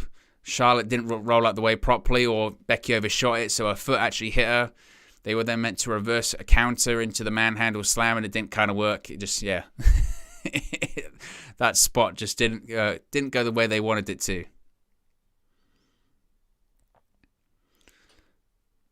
So what's Becky thinking of doing now? Oh, is Becky going to go for it? She's going to go for a figure four. Is it? No, it's... Is that a figure four? That's not a figure four. What's it? Becky called her a bitch, and Pat McAfee just shouted, "She just called her a bitch." Well, whatever they had, it certainly wasn't a figure four. That was not a figure four leg lock, whatever Becky Lynch had locked in. So I don't really understand the reverse of the pressure there. She had a leg locked in, but I'm not sure what it was.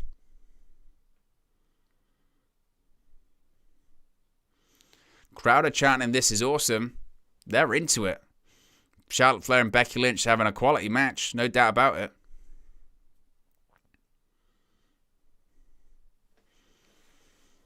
$15,000 people there inside the Barclays Center in Brooklyn, New York. Oh, Charlotte Flair with a big boot. Sends Becky Lynch off the apron to the outside of the ring.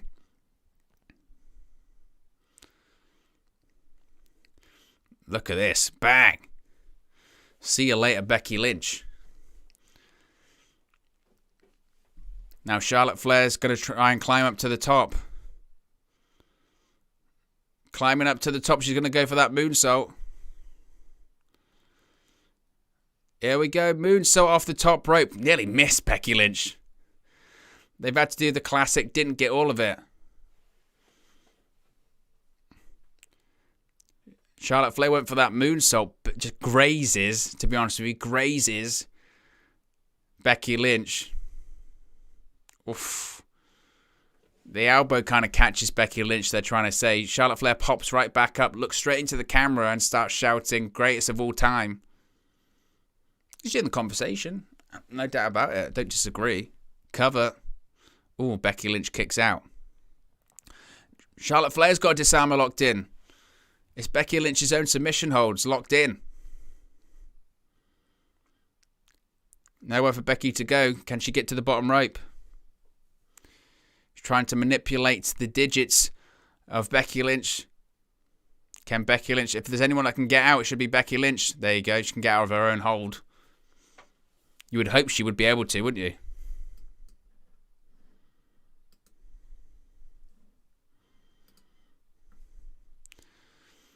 Chops by Charlotte Flair to Becky Lynch into the corner.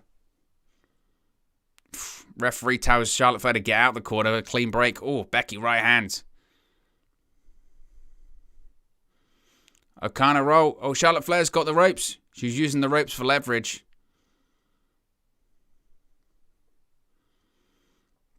Lynch rolls through, and when Becky, she grabbed the rope, she won.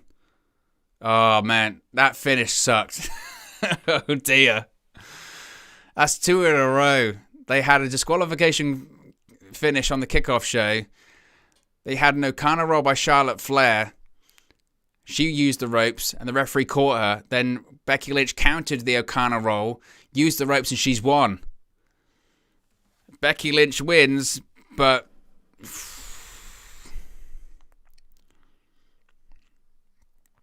My God.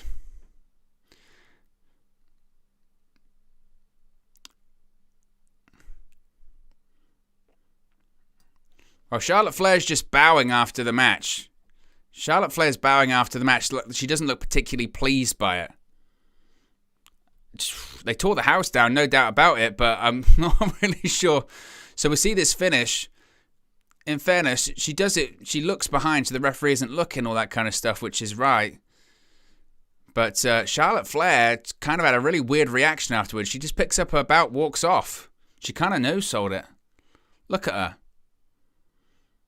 She's not selling it. She doesn't even look annoyed by it.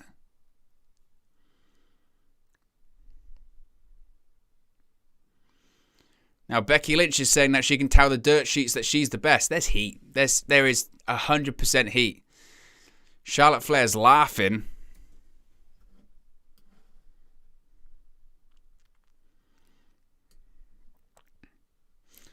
Charlotte Flair's laughing as if to say, look, I stole the show. I don't care what happens. Man, there's some weird stuff going on here. I'm telling you.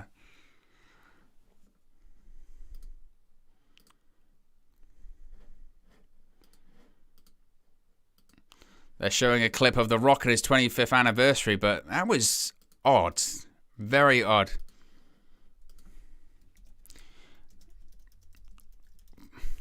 Becky Lynch wins.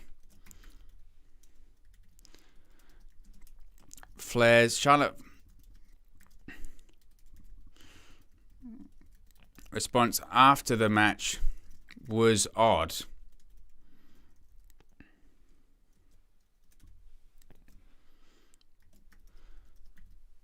What do we think about that? Do we think there's something to that? The reaction that Charlotte Flair had after that match? Because it certainly felt a bit weird, didn't it?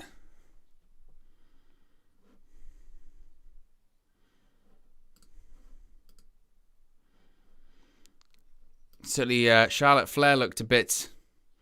Maybe they're trying to play it up. There's something going on, isn't there? There's something going up. Charlotte Flair completely no-sold.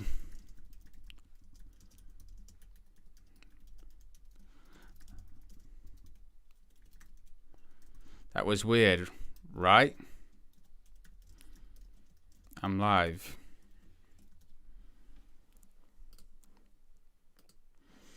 Yeah, that was I'm still coming to kind of grips with that. That was odd. Really odd. NIMBF says that finish was terrible. Toonami says, I think Charlotte knows the booking is awful. It was very strange, very strange. If you thought that finish was strange, smash a like on the like button. There are over 70 people watching. Be sure to subscribe, bottom right hand corner. Let's do a quick subscriber check. As I mentioned, the aim tonight was to get up to 5,600, which we're 50 away from.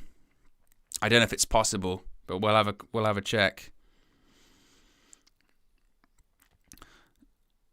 So we're currently on 5,559. So let's see if we can get. If you haven't already, be sure to subscribe. Bottom right hand corner, you can be the 5,560th, and then we'll only be 40 away from the 5,600 mark tonight. So if you haven't already, be sure to subscribe. Bottom right hand corner.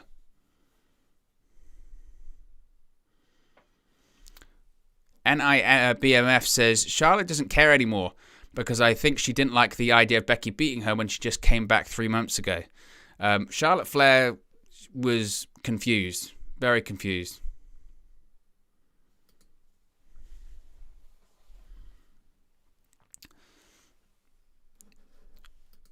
So next is going to be the males 5-on-5 elimination match, I think. Bobby Lashley's first to come out. I think it's mad that they've got like Braun Strowman still in this intro.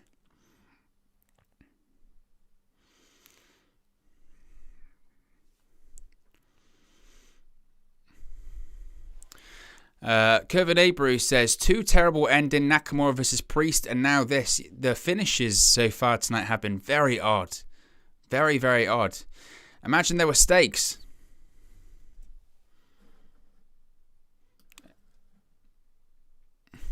Bobby Lashley with the red gear tonight. Look at him. Everyone's wearing the red gear. Bobby Lashley. Former WWE champion Bobby Lashley.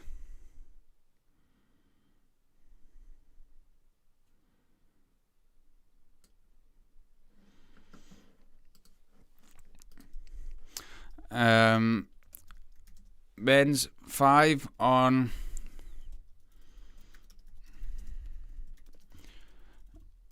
series elimination is next. Repping Raw Red.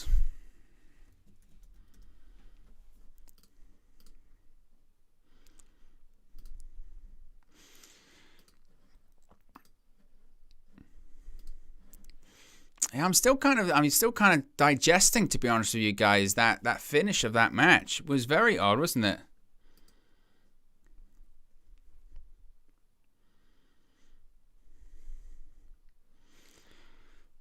Who do we think wins this one? We'll put up a poll as always.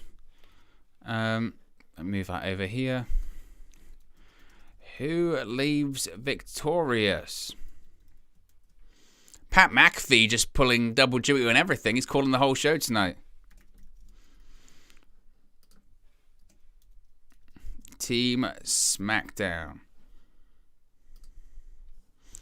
Poll is going up in the chat. You can let me know your prediction, whether you think it's going to be Team Raw or Team SmackDown leaving victorious. So I guess at the moment, that's a victory for SmackDown and a victory for Raw.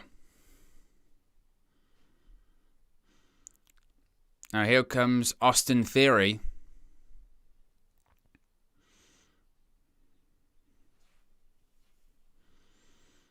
Austin Theory with his phone, because I guess the gimmick for Austin Theory is that he's a young guy, so he must be obsessed with selfies, right? It was a pretty cool finish, wasn't it, on Raw on Monday? When Mysterio does the splash, Lashley sits up and just converts it into the Hurt Lock.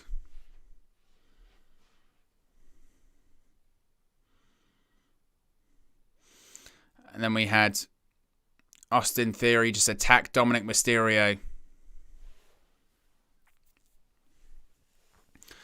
Remember, Adam Pearce is now a heel, isn't he? He's a heel authority figure, right? Because Brock Lesnar F5'd him out of his pants. It's funny. He F5'd him, he split his trousers. Austin Theory, just doing selfies all the time. That's the gimmick, brother.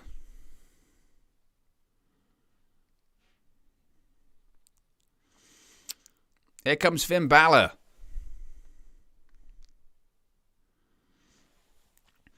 NIBMF says, wasn't Austin on Raw last year during the pandemic and went back to NXT? He did. He did. For various reasons. We'll leave it there. We'll leave it there. Here comes Finn Bálor. It's crazy, isn't it, that Bálor was the NXT champion earlier this year and all that kind of stuff. And that just feels a million years ago considering where NXT is now. Like, that NXT 2.0, that isn't what Finn Bálor came to try and help restore or help, whatever. Crazy. Here comes KO, Kevin Owens.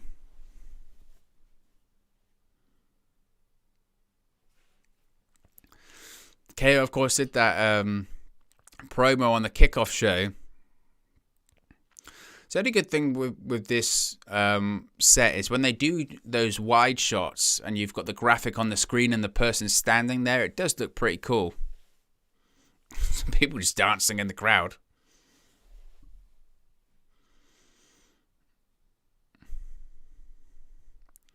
Only one person left to come out.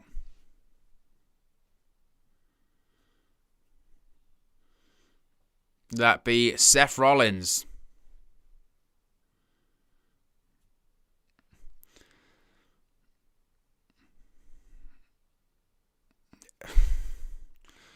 Out comes Rollins in his big jacket.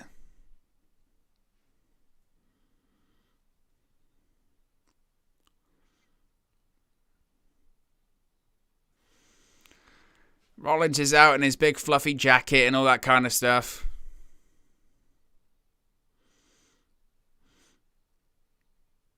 It will never beat the original Burn It Down song. I know some people actually like this. I know some people actually like Rollins' current theme song. I am not a fan, I'll be honest. I'm very much not a fan. It's not for me. The crowd are seeming to like it. Rollins' gimmick as well, isn't it, now that he wears outlandish suits wears big jackets, and smiles and laughs a lot. That's the gimmick. Remember, this was meant to be the next top babyface in WWE, like in 2019, and they just butchered it. But it's so far removed, isn't it?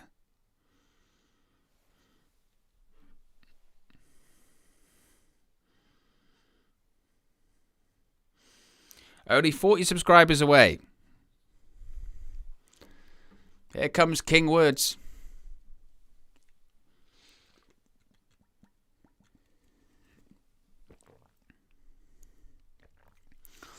Obviously, Woods without his crown after it was stomped by Roman Reigns.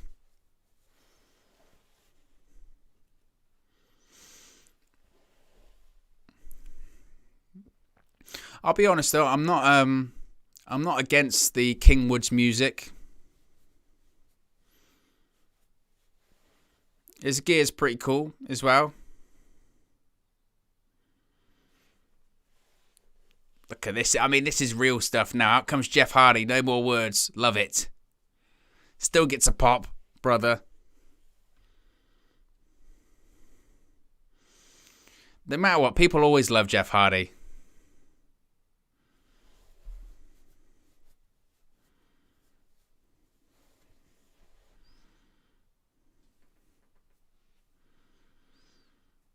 I still love Jeff Hardy. I mean, I know it's because he's my era, but I love Jeff Hardy. Oh, even though he walks around like he's just completely conscious, always in pain.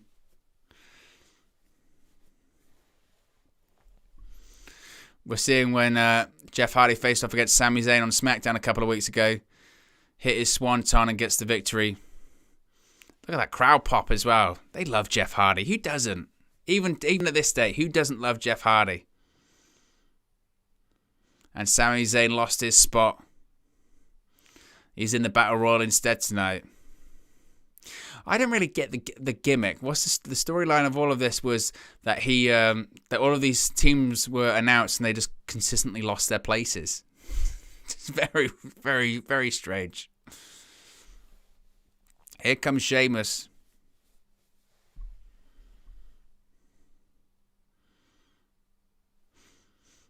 I'm not a fan of the old the 3D graphics that they have, it must be said, but the Sheamus 3D graphics are pretty badass.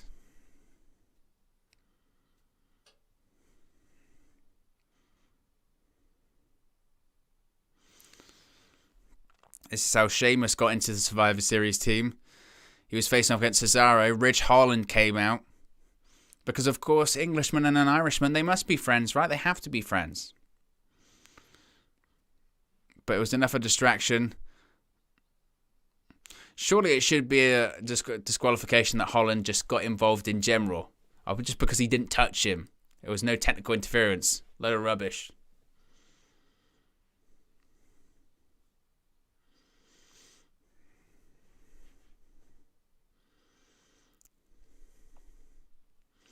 Oh, God. Here comes Happy Corbin.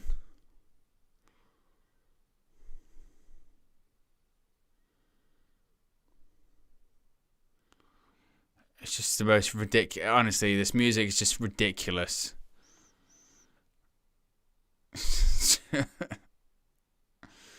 Happy Corbin and Madcap Moss. What this like the most ridiculous gimmick. That is just awful. And the worst thing is, I was actually starting to like Baron Corbin in the summer, where he had the big, beard and all this kind of ridiculous stuff.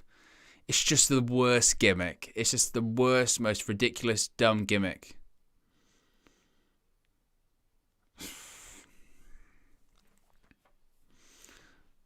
Here comes Drew McIntyre. McIntyre gets a pop. To be honest, you could argue, Jeff Hardy, right up there with getting one of the loudest pops. There he is, Drew McIntyre. With a sword. Because, again, it's 1985. Obviously, look, I'm British. I'm a Drew McIntyre fan. All that kind of stuff. But at the same time, the sword is ridiculous. It really is. It's nuts.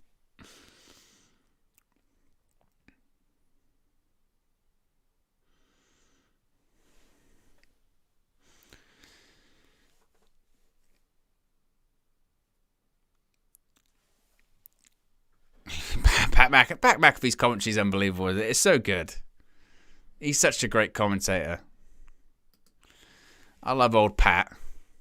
Because he just has legitimate passion, doesn't he? He just has constant passion for the product. I wish I was that passionate about the product.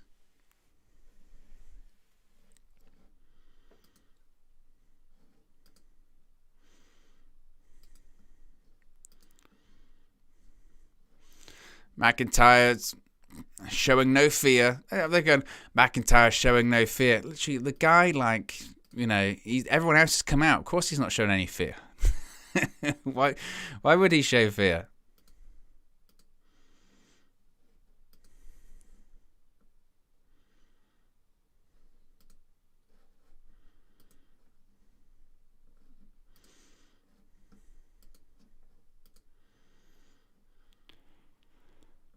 But here we go. Who do we think is going to win this one? I will double check the prediction poll in a second.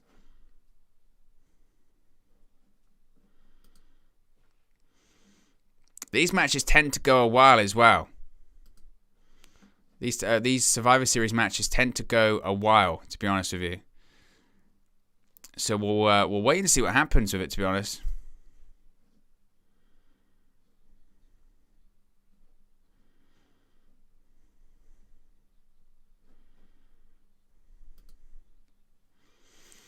So how do we feel about this one? Be sure to subscribe, bottom right hand corner if you're new. Be sure to smash a like on the like button as well.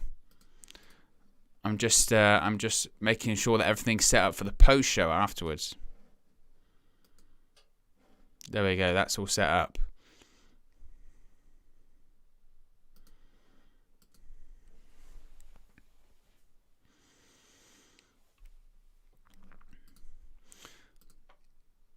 Seth Rollins is arguing with Kevin Owens, seemingly.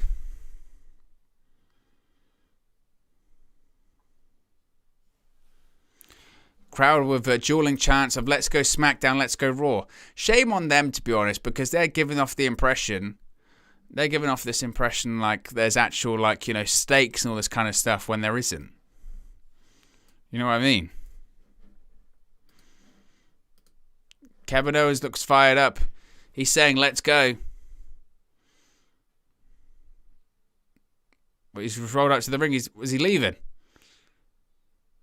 Kevin Owens is leaving. He's walking out. Kevin Owens is left. He's walking out.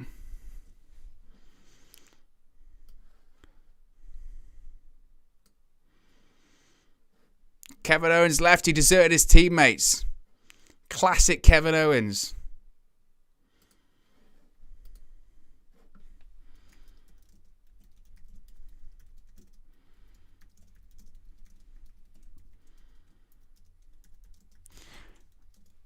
Classic Owens, right? Raw already down to 4 because Kevin Owens left.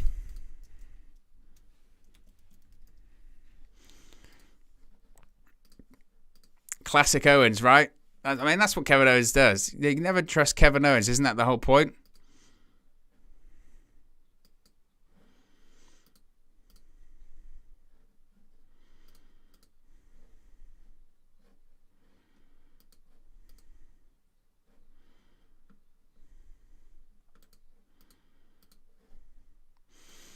Pat McAfee's so great, isn't he? He really is. I know I've said that like a million times already on this, but he is. He's awesome.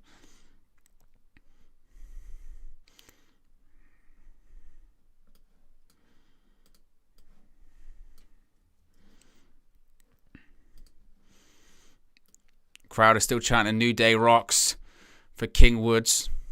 What do we feel about King Woods and his King of the Ring run so far?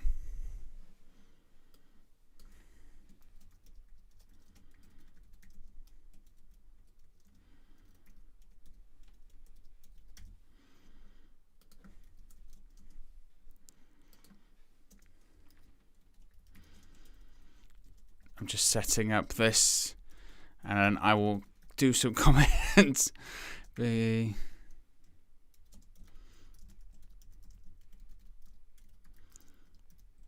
Charlotte Flair.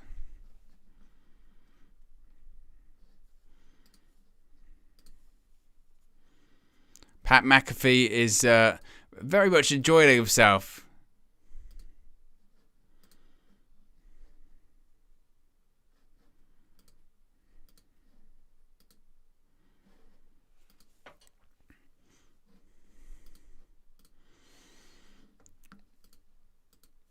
Todd says KO soon to be jobbing to Darby and Marco Stunt. Harsh, Todd. Certainly very harsh. We're only 4 likes away from 50 likes, by the way, so be sure to smash a like on the like button. In comes Seth Rollins with Happy Corbin.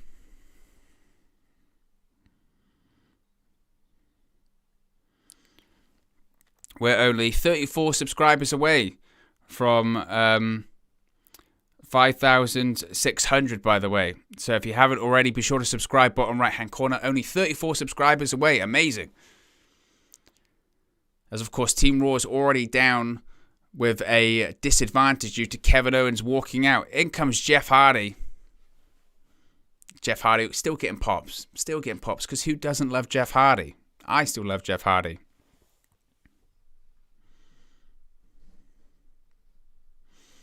Crowd chanting Hardy.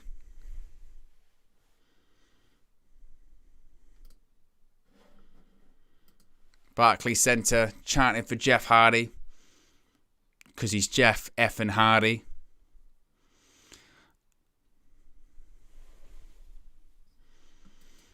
Sheamus in now.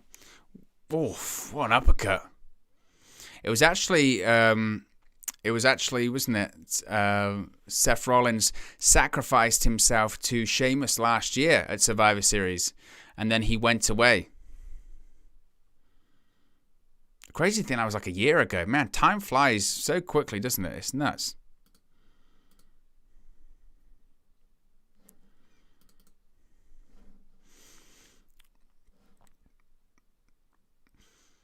In comes Happy Corbin. Madcap Moss. What a terrible name. Seriously. What just an awful name.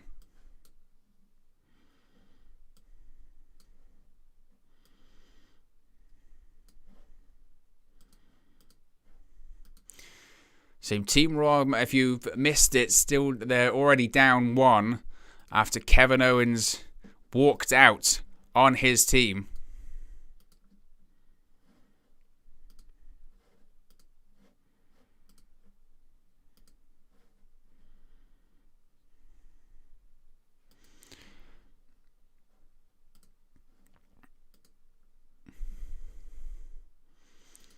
Team SmackDown certainly flying at the moment, aren't they? Dominating, in control.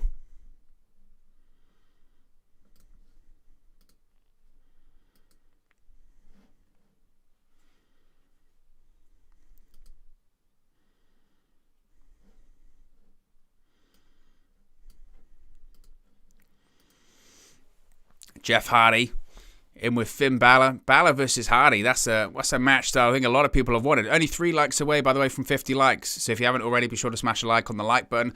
Be sure to subscribe, bottom right-hand corner. Only 34 subscribers away from 5,600, which would be amazing. Happy Corbin just teeing off on Finn Bálor right now.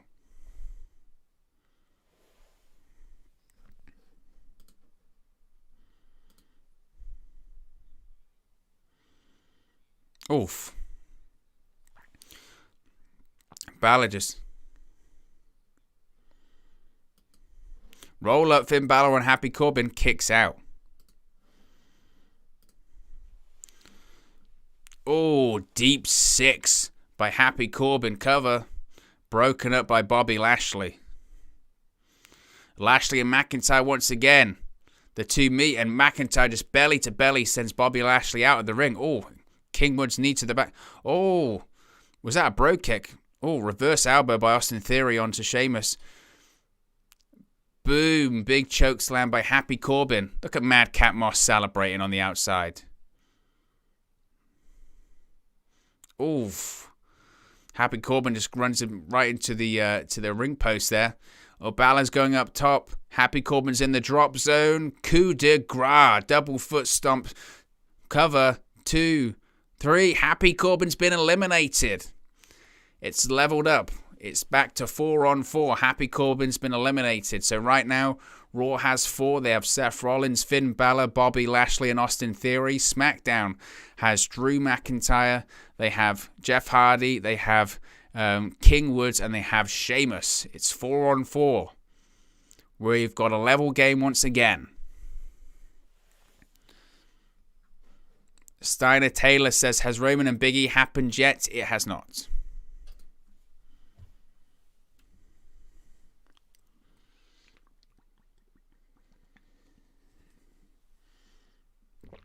So Hardy and Finn Balor in the ring right now. Only 1 like away from 50 likes, by the way. You can be the 50th like if you hit the like button right now. Trademark knees, feet, or heels to the abdomen by Jeff Hardy. Cover. Oh, kicks out.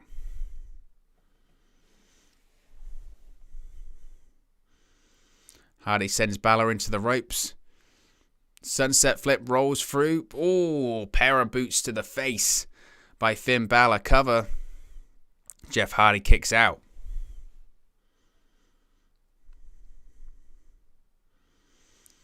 Balor tags in Seth Rollins.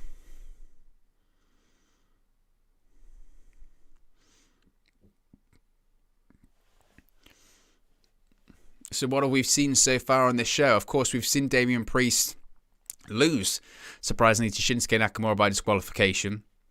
We then saw Becky Lynch defeat Charlotte Flair through cheating. And now we've got this 5-on-5 men's Survivor Series tag team match. Still to come, we have the women's 5-on-5 tag team match. We, of course, have the tag champions versus tag champions match. We have the Battle Royale. And, of course, we have our main event, which is Roman Reigns versus Big E. So still plenty to come. We're an hour into the show right now. About 2 hours left, probably. 3 hours left. Not 3. 2 hours left, excuse me. Balor, or elbows to the trapezius, as they would say.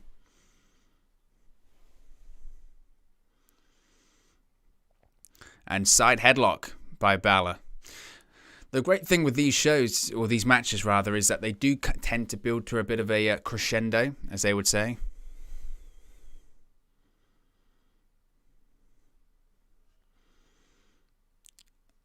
So we have a level game, as they would say right now. Raw lost Kevin Owens from the outset when he just walked away. And Happy Corbin was pinned by Finn Balor. Jeff Hardy fighting back. Balor and Seth Rollins go down.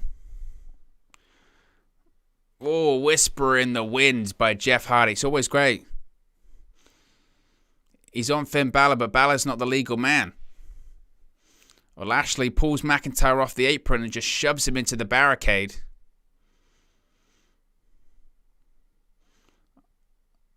Oh, Lashley just throws McIntyre into the ring post.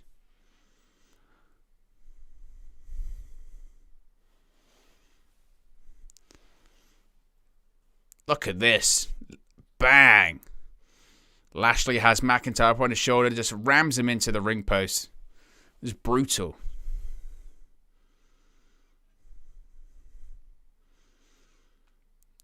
Oof. Austin Theory just stamps on the face of Jeff Hardy. Cover. Hardy kicks out.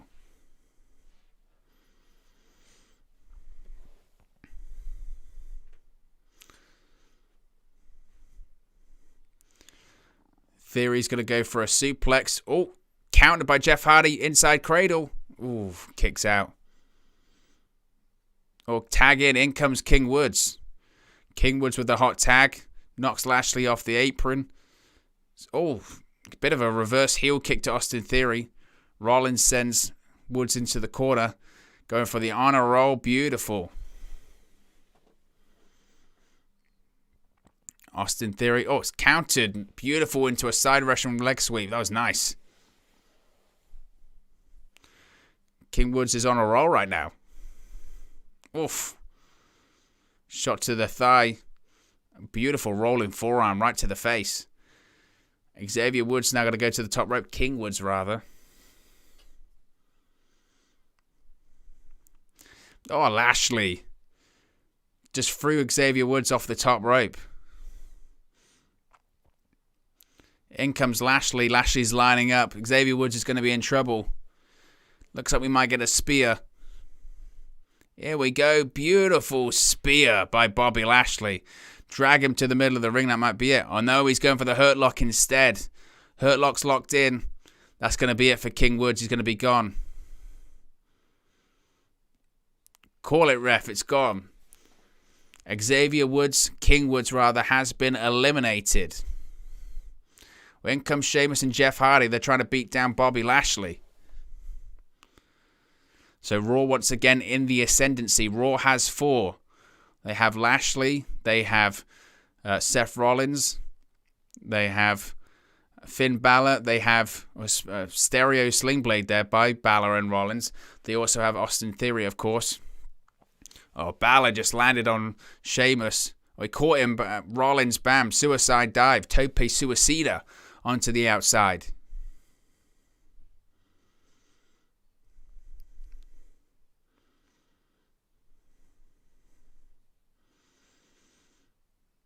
Lashley's back onto his feet, but so is Drew McIntyre.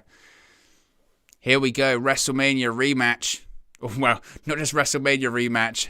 Just pretty much if you saw a match inside the Thunderdome this year from Monday Night Raw, it was Drew McIntyre versus Bobby Lashley. The rivals are back facing each other.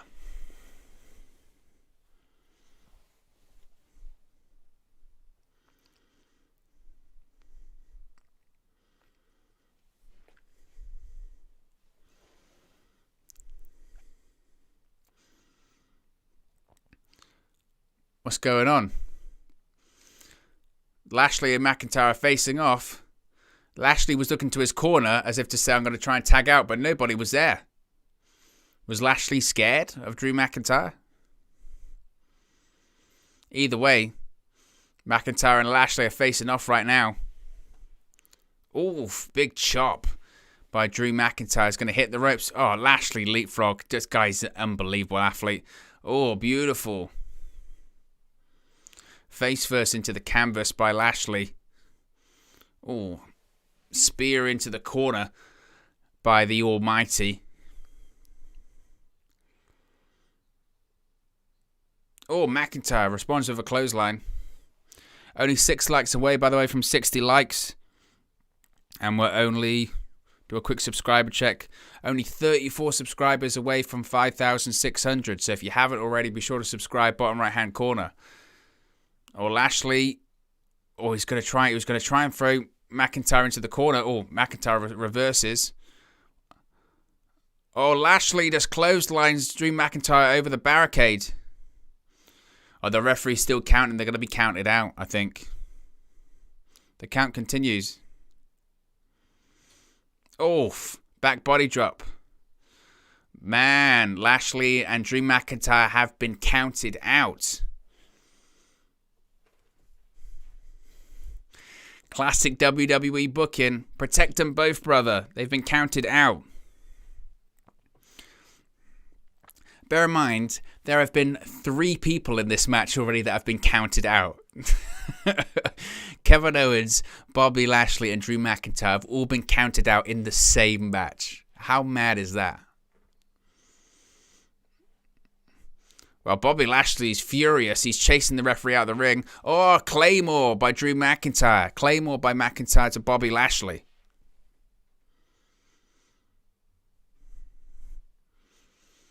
So Lashley's gone. Drew McIntyre's gone. So who have we got left right now?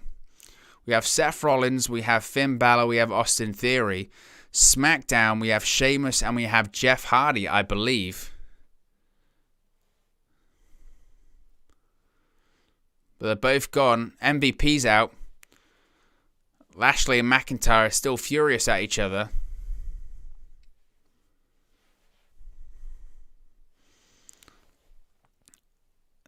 Seth Rollins is patting McIntyre on the shoulder, saying, "Oh, you remember me?" McIntyre doesn't look happy. "I wouldn't do that, Seth." Oh, and a Glasgow kiss to Seth Rollins. Oh, covers him. 2. Oh, Seth Rollins kicks out. That was a nice spot. I like that one. Only 5 likes away from 60 likes, by the way, so be sure to smash a like. Be sure to subscribe, bottom right-hand corner. Sheamus. Oof. European uppercut to Seth Rollins. Bang.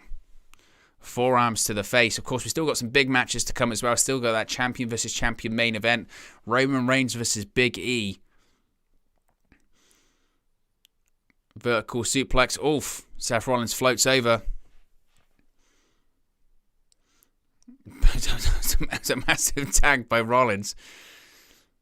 Bálor floats in. Sunset flip. Oof. Sheamus kicks out. How good is Jimmy Smith, by the way? He's great.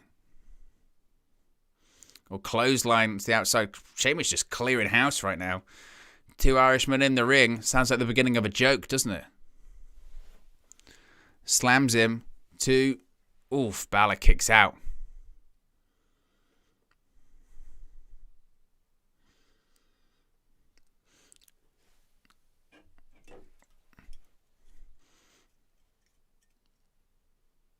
Oh, do you know, I'm one of those people that I just can't open cans of anything. I need a... Oh, Sheamus is now in the drop zone.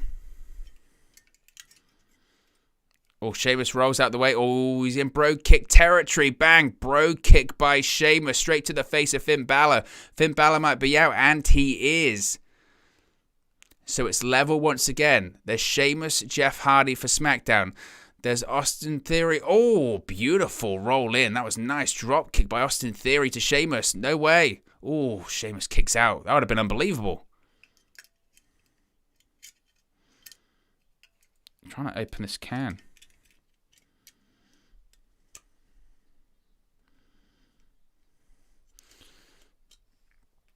Of course, Seth Rollins and Austin Theory do have a history. At one point, there was a thing when Austin Theory was a disciple of Seth Rollins for like 2 weeks before he went back to NXT. That was a quality drop kick. I enjoyed that.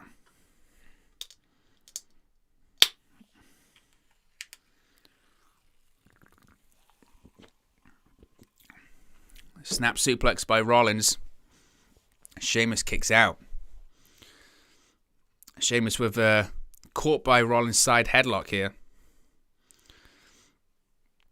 So it's now 2-on-2. It's a strange Final Four. It's a very strange Final Four.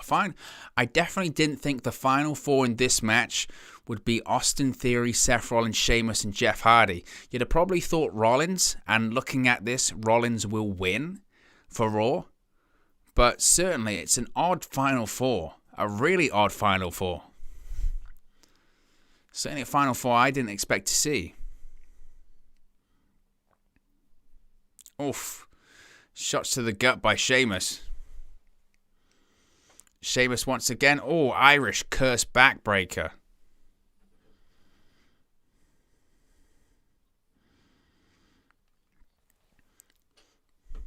Only 30 subscribers away, by the way. We're closing in on 5,600. In comes Jeff Hardy.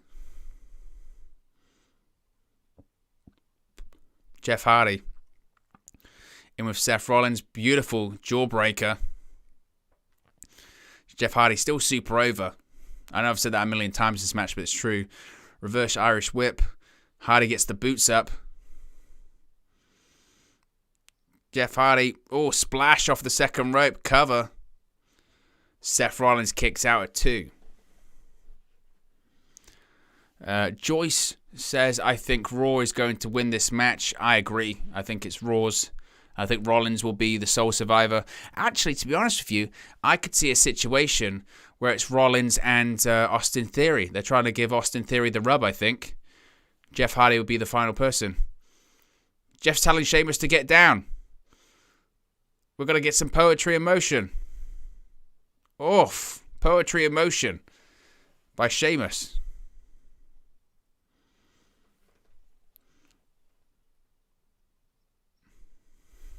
Sheamus, is he going to fight up to the crowd?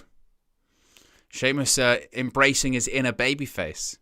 Going back, remember when like Sheamus was like the number 2 babyface in the company, or number 3 babyface in the company? Oof. Austin Theory, or looks like we're going to get a double beats of the Baron.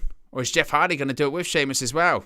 Are Sheamus and Jeff Hardy becoming a tag team? Because I'm pretty sure last year Jeff Hardy was throwing his piss at Sheamus. But Jeff Hardy and Sheamus are doing 10 beats of the Baron together.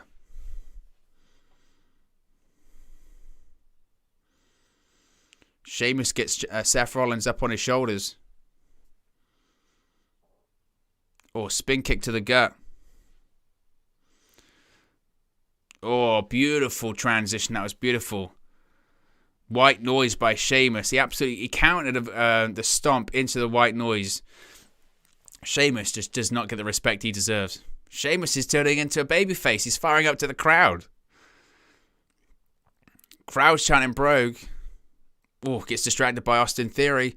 Oh, super kick by Seth Rollins. Is that going to be it? Oh. Man, I know like she might not be the most popular guy. I could watch Sheamus matches all day. His matches are so good. They are so good. That was a nice super kick and a kick out as well.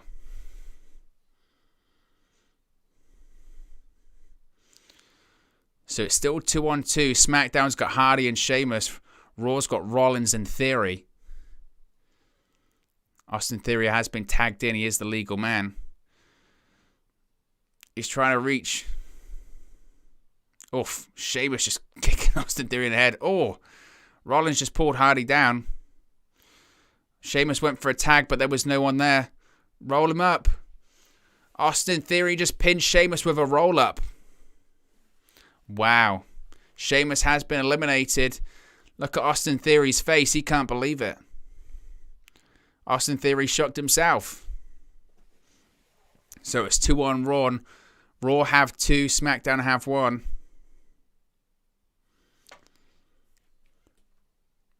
Austin Theory's telling Sheamus to go to the back. Oh. Sheamus just slapped Austin Theory.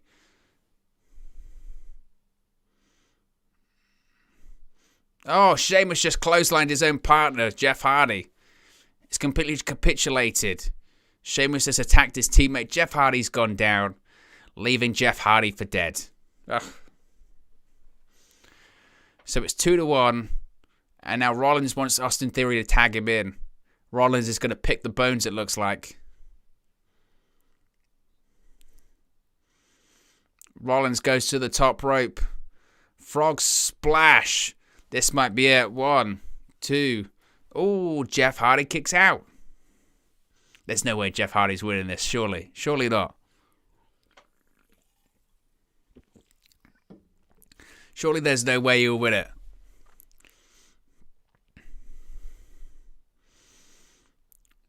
Nice frog splash by Rollins. You know what concerns me, though, is that we're going to get a Sheamus versus Jeff Hardy feud again on SmackDown. And after watching that in 2020 during the pandemic, I have no desire ever to watch that again. It was awful. The matches were fine because it's Jeff Hardy and Sheamus. But the whole addiction storyline was just ridiculous. Remember as well when it was the whole, hit and run, drunken hit and run stuff as well. It was ridiculous. Austin Theory's been headbutted down. Jeff Hardy. Swanton bomb by Jeff Hardy onto Austin Theory. It's 1v1. Jeff Hardy has eliminated Austin Theory. So it comes down to Hardy and Rollins. We're only 1 like away, by the way, from 60 likes, so be sure to smash a like on the like button. Be sure to subscribe, bottom right-hand corner. We're only 30 subscribers away from 5,600. As the Barclays Center in Brooklyn is chanting for Jeff Hardy. Look at this swanton bomb. Jeff Hardy's nuts. He's in his 40s. He's still doing swantons. So it's Rollins versus Hardy. SmackDown versus Raw. There's no way Rollins is losing this, right? Surely not. There's no way. Crowd are popping there. Crowd are into it. There's no doubt about it.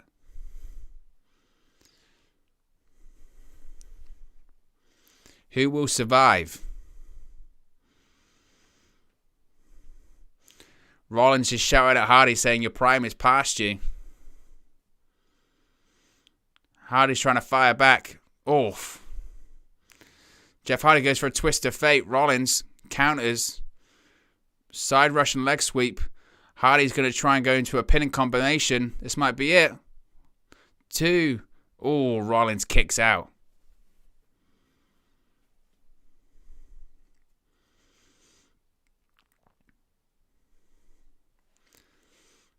So this is a bit of a reset, I guess, right now. They're in the Barclays Center in Brooklyn, New York. 5-on-5 traditional Survivor Series tag team match. Jeff Hardy versus Seth Rollins are the final two. Jeff Hardy representing SmackDown. Seth Rollins representing Monday Night Raw. Crowd are chanting, this is awesome. It's been a good match, but these matches are always fun. Oh, Rollins with just a forearm to the back of the head. That might be it. Oh, Jeff Hardy kicks out. Pat McAfee, bless him, doing his best to try and cheer on SmackDown from the commentary desk. You've got to give Pat McAfee credit, don't you?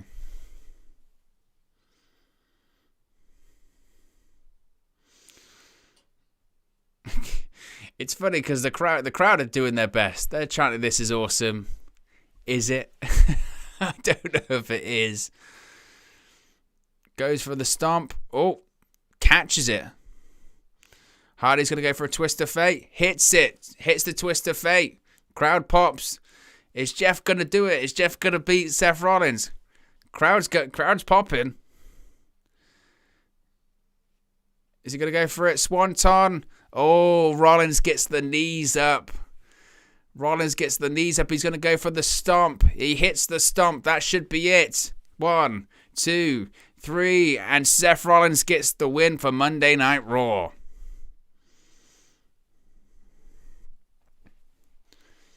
Wow. Not bad. Like I said, bless this crowd because they are trying their best. It was a decent match. Strange booking. Again, very odd booking, but Seth Rollins gets the win for his team. Monday Night Raw win. I'm not even sure if I'm keeping score as to who, is SmackDown winning, is Raw winning. Realistically, does it matter? Hardy went for the swanton. Of course, Rollins got his knees up. And then, boom, the big stomp by Seth Rollins. Again, my only positive would be that it would prove that WWE knows that Jeff Hardy is over as Rover still. Push him. I want to see Jeff Hardy versus Roman Reigns.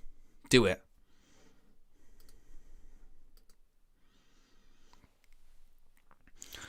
But Raw gets the win. Steiner says, WTF, Raw wins. BMF says, Raw winning makes no sense. I think it's a lot of the pay-per-view doesn't make a lot of sense, to be honest with you. Yeah, but Raw gets the win. Pins Jeff Hardy to win it for Monday Night Raw.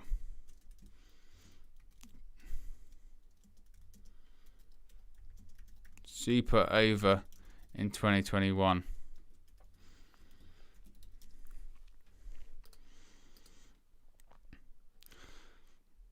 So we're seeing an advert right now, of course, as we go into the next match. I'm not sure what the next match is going to be.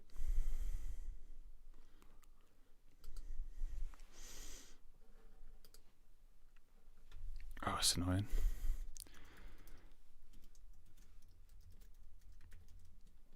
I was signed out of my WWE Network account. Does that happen to other people? It's back up and running now. Annoying. NIBMF says it's 2-1 Raw then. We can do that. I can figure out the maths quickly. So obviously Nakamura won for SmackDown, so that's 1. Then we had Becky versus Charlotte, which of course Becky won. And then Raw. So yes, you're right. It's 2-1. Raw's winning 2-1 at the moment.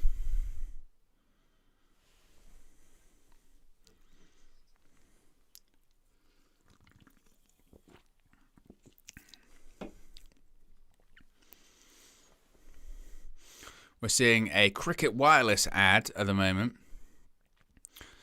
Be sure to smash a like on the video. We're over 60 likes, by the way. And as I mentioned, we're 30 subscribers. Only 30 subscribers away from 5,600.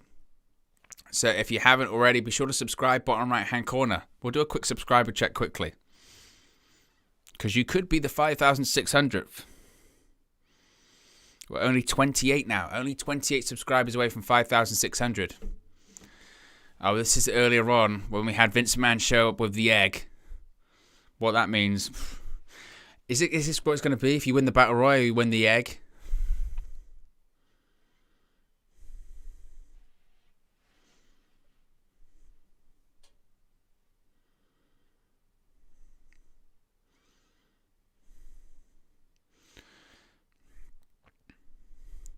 And IMBF says Rock is definitely here tonight.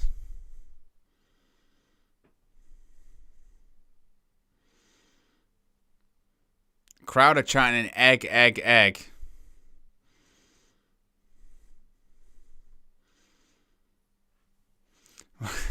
So there's definitely something going on, because you've got the crowd, they've just shown the Vince McMahon egg thing, which of course is about the Rock's movie. They're now showing a Rock highlight of when the Rock won the WWE Championship at Survivor Series 23 years ago, Survivor Series Deadly Game. What's crazy as well, this was 1998. What's crazy is that this pay-per-view sucked. It was the whole Deadly Game thing just did not work.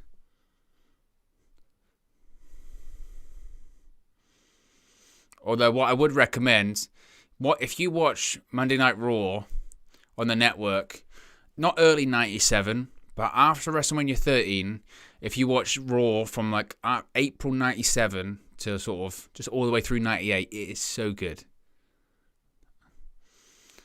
So there's Vince McMahon's office, or Mr. McMahon's office. There is security outside. And there is Roman Reigns. Roman Reigns wants to go in Mr. McMahon's office. What could this mean?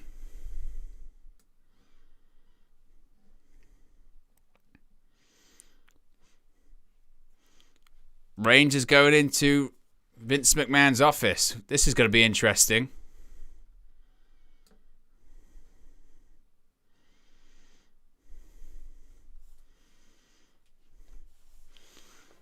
Mr. McMahon says he wants to show Roman Reigns something.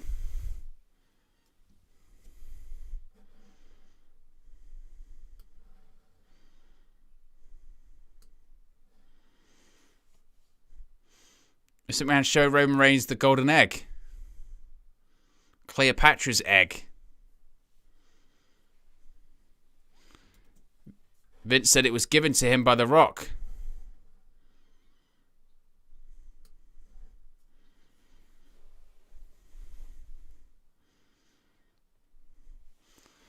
He said it was given to him as a token of his appreciation.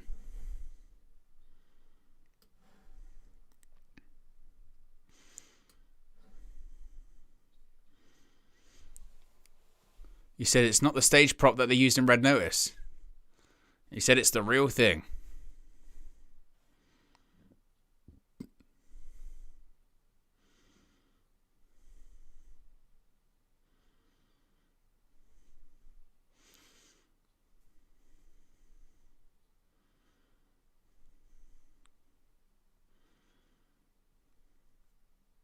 He said apparently it's worth $100 million.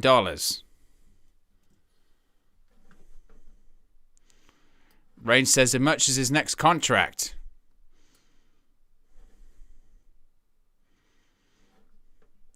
What was that segment about?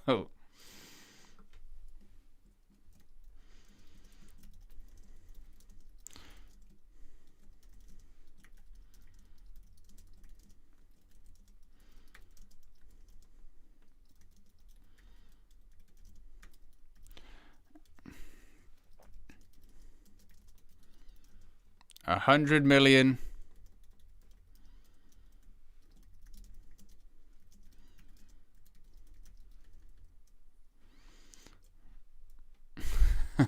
What was that segment, by the way? Oh, bizarre.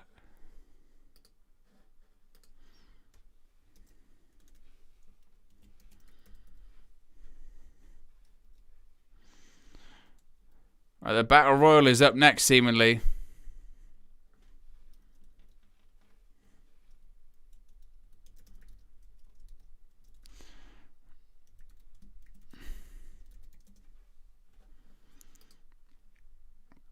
Next is the Rock's 25th anniversary 25-man Battle Royale.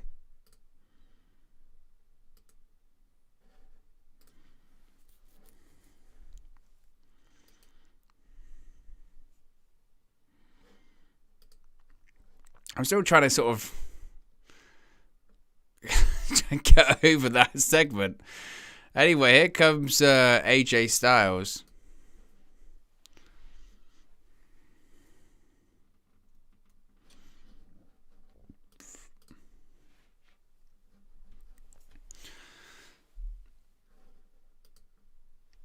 Out comes AJ.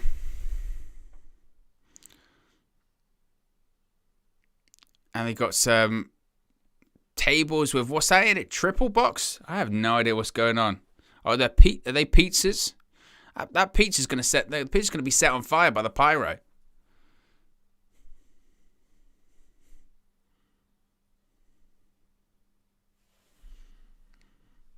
Marlo said, I make sure I liked and subscribed in this stream. I appreciate that, my friend.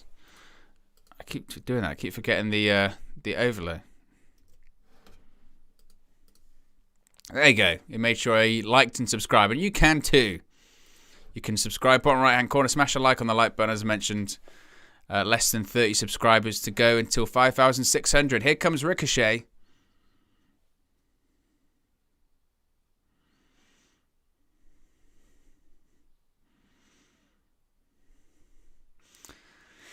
I don't mean to be like that guy as well about Ricochet, because I've said my piece on Ricochet a couple of times, to be honest with you.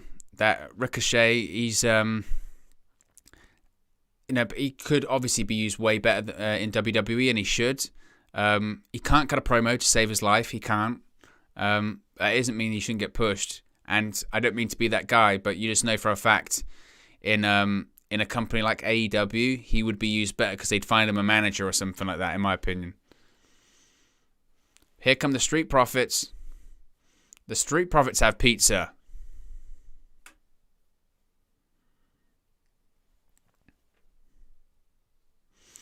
Montez Ford, who they've been trialing as a singles wrestler, the singles run for Montez Ford is coming in the future.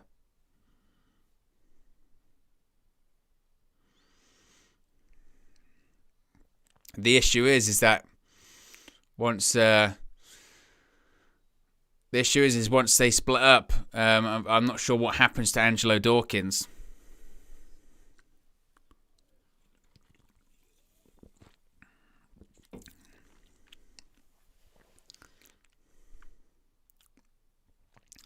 The triple treat box by Pizza, it's a 3-course meal in a box. Oh my God. Look at that. There's a pizza on the top, and there's a pizza in the middle. And on the bottom, what they got? They got desserts as well. To be honest, it's an unbelievable idea. I would have one myself. But oh my God. Think of the calories.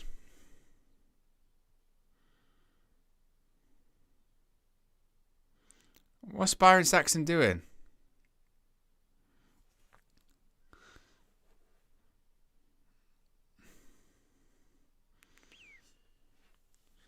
So the segment was that the Street Profits came out, T's given some pizzas to Byron Saxton, and they gave it to Michael Concord. Goes, what the hell's going on in this program at this point? Oh my God. Madness. Well, the bell's rung, and AJ Styles has just left the ring, and he's standing on the announce table. He went through the middle rope, as always. In fairness, Pizza Hut does sound pretty good right now. I could do with one. And Drew Gulak's eliminated because he's Drew Gulak. Shelton Benjamin eliminated. Omos doesn't care if you're on Raw or SmackDown. He's just getting rid of you. There goes Humberto. I said that Omos was my pick. Well, there's R-Truth. R-Truth's eating pizza at ringside.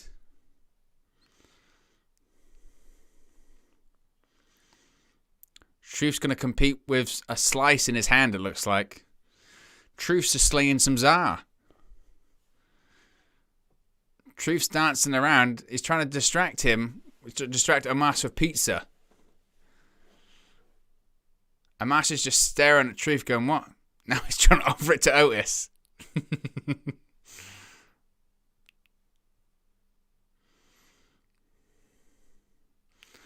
And he did. Otis is eating it. Remember when Otis had the Money in the Bank? They thought this guy was going to be winning one championships. He eating pizza in a battle royal. And R-Truth just smacked Otis on the behind. And Otis just throws R-Truth over the top right. I mean, what is going on? So why was Damian Priest and Shinsuke Nakamura, why was that on the kickoff show, and why isn't this match on the kickoff show?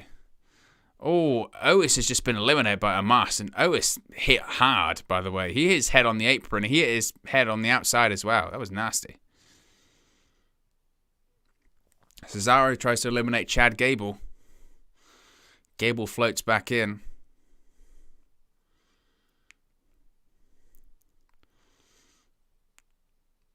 Oh, Chad Gable has got an armbar locked in on Cesaro. Otis is still on the outside. I'm telling you, I think Otis might have been hurt. The Alpha Academy has been eliminated. Otis hit the floor really hard. And also as well, you're trying to make Otis this big killer, eats pizza, he's gone. T-Bar's been eliminated by Ricochet. Poor Dominic Dijakovic. Remember, he used to be a big thing in NXT. Poor guy.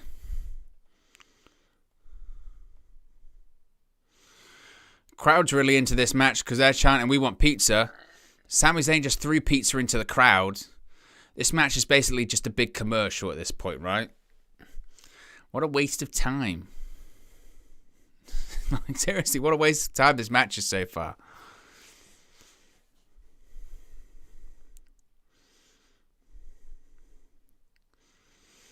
Robert Roode trying to eliminate Sami Zayn.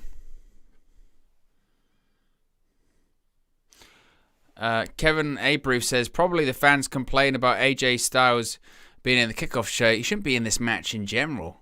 It doesn't matter where it is. He just shouldn't be in this match. Jinder Mahal's eliminated, former WWE champion, by the way. It's nuts. Shanky eliminates Ivar. Shanky's eliminated people. So when are we going to get Shanky versus Omos then? There we go. Shanky and Omos are facing off. 2 7-foot pluses.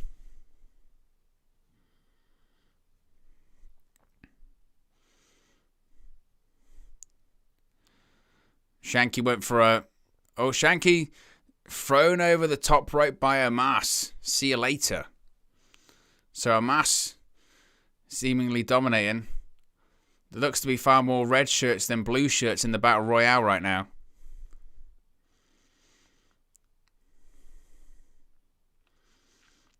Oh, Mansoor double drop kick to the Dirty Dog. He's going to go again. Goes for a double clothesline. They both hang on. He's going to try for a second time. Oof.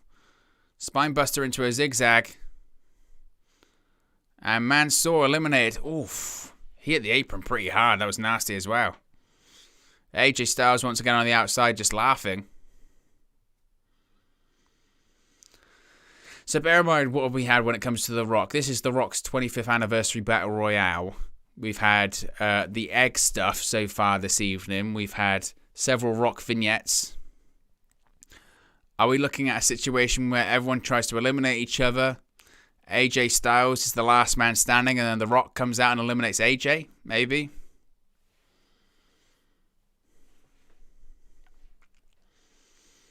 Omos eliminating everyone, seemingly. Dolph Ziggler says, I just want to be your buddy, to Omos. Don't think that's going to work.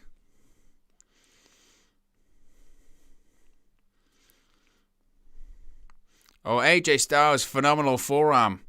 First time he was in the match. And AJ Styles eliminates Dolph Ziggler.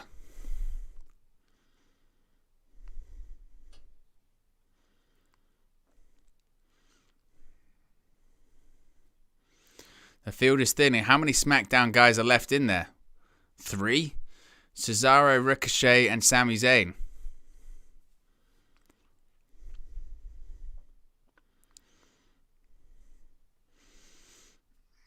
So from Monday Night Raw, you've got AJ Styles, Apollo Crews, Commander Aziz, Omos. I think both of the Street Profits are still in there. When it comes to SmackDown, you've got Sami Zayn, Cesaro, and Ricochet. Sami Zayn's trying to get both his SmackDown stars to join him, seemingly. I mean, what are we doing at this point? They're arguing in the ring. I have no idea what's going on in this match. This match is shocking.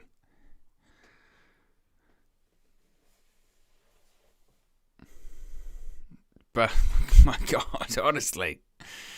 You wonder really what's been going on in this match. I'm telling you. Eliminate Sami Zayn. Sami Zayn has been eliminated. Montez Ford, they're trying to eliminate. Montez Ford's hanging on. And Omos eliminates Commander Aziz. Commander Aziz is gone.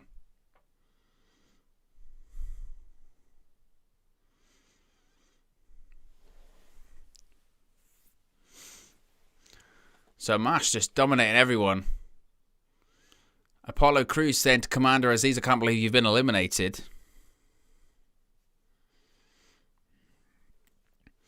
Do you wonder, seriously, like, this match, like, this is 100%, this is a kickoff show match. And it feels like it. AJ Styles was talking smack to Commander Aziz, and Aziz is trying to pull AJ Styles out of the ring. Omos is trying to keep him back in the ring. There's a tug of war going on right now. Cesaro from behind. Oh, Cesaro. Oh, Omos dropped him. Omos dropped AJ Styles, and AJ Styles has been eliminated. Did Omos technically eliminate AJ Styles? Look, a nasty landing. Omos catches Apollo Crews, and Apollo Crews has been eliminated. 8 eliminations for Omos. We've got Ricochet, we've got the Street Profits, and we've got Cesaro, and then, of course, Omos. Surely Omos is going to be the one to win this at this point.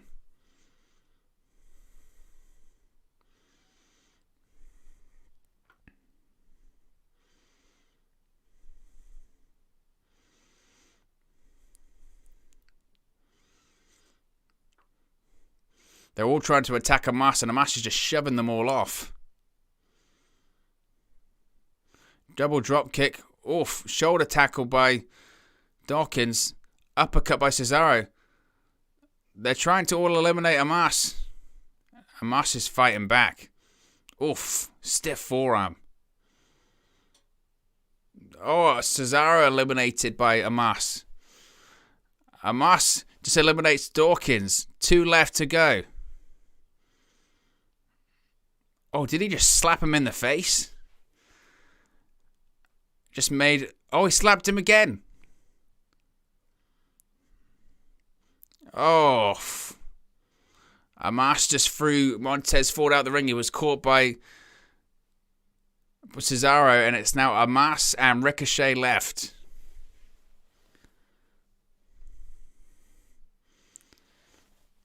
Dan Davidson says, bro, Owen, this is turning into a funny match so far.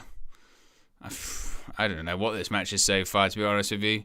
Ricochet's trying his best. I get the feeling we're going to get a big spot. Or Ricochet trying to pull the top rope down and Omos trying to charge over. I don't think it's going to work out for him, to be honest with you. He's got Ricochet. Here we go. See you later. Ricochet eliminated. Omos gets the victory. Omos eliminates 12 people and wins.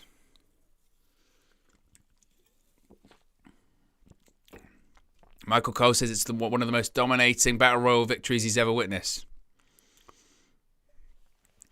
AJ Styles extremely happy, even though Omos technically eliminated him. AJ Styles is saying you deserve some pizza. He's gonna get the pizza. It looks like. Kevin Arbery says, what happened to Elias? Who knows? Who knows? He said the old Elias was gone. I don't think he meant in terms of, like, he's never going to come back. AJ Styles was going after the pizza, and Montez Ford is now throwing the pizza into the crowd. What's going on? Doesn't seem very hygienic. Montez Ford stole pizza, and now he's running away.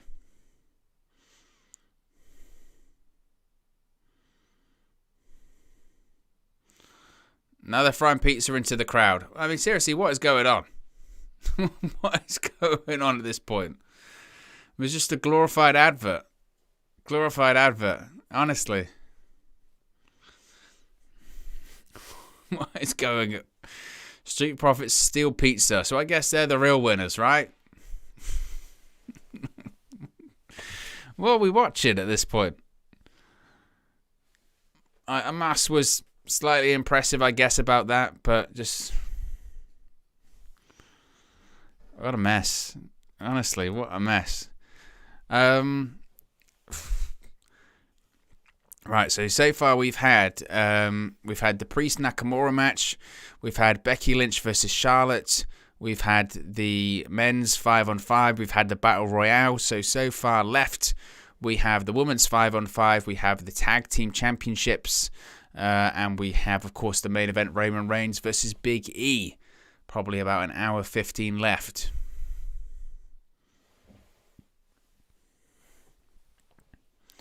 But man, I have no idea what this show is so far, to be honest with you. Becky versus Charlotte, easily the match of the show so far. Men's 5-on-5 was okay.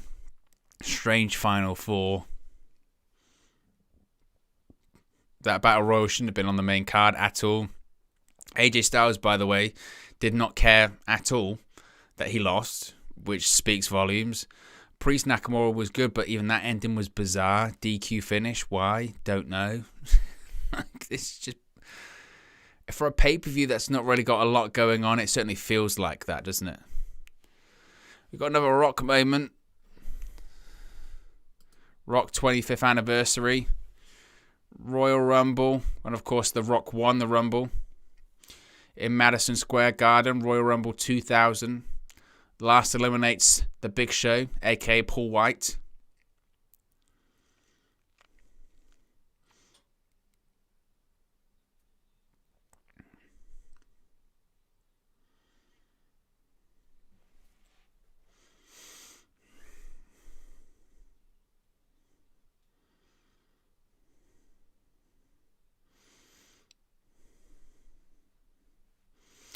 So do we think The Rock is going to show up tonight or not? I guess that would be quite cool.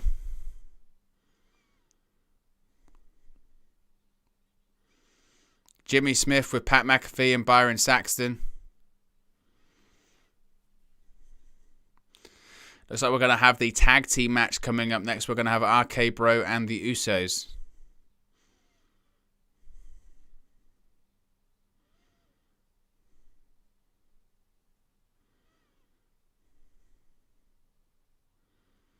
Looks like they don't really know what's meant to be going on.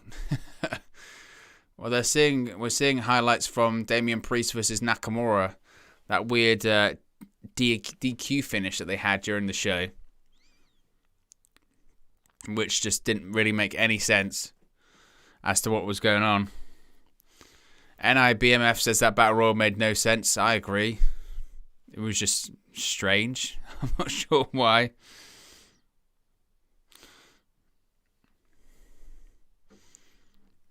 Only 3 likes away from 70 likes, by the way. So if you haven't already, smash a like on the like button. Be sure to subscribe, bottom right-hand corner. Only 25 subscribers from 5,600. So if you haven't already, be sure to subscribe. I did not get... Again, this was just bizarre as well. All of these finishes has been strange. Raw, NIBMF says Raw are winning 3-1. Unfortunately, it doesn't mean anything, does it?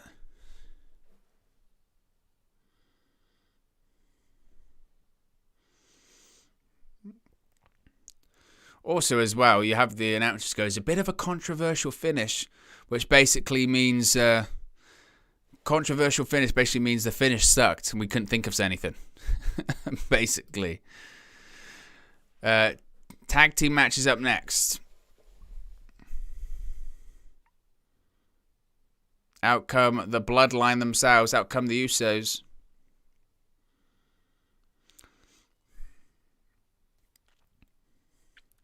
So this is the history moment, isn't it? This is the history moment for Randy Orton. Is it 177 pay-per-view matches, which is a record.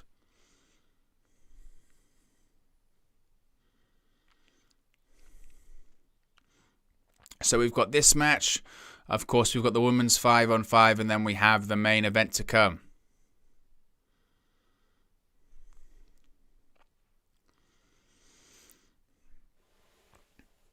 It does make you think, doesn't it? It does make you think, certainly. Who's going to win this one? Logic would suggest, if we are counting score, which I don't think WWE particularly is, but if WWE is, logic would suggest that the Usos would win this one. And if they are, you would think that they probably get the victory by pinning probably Riddle.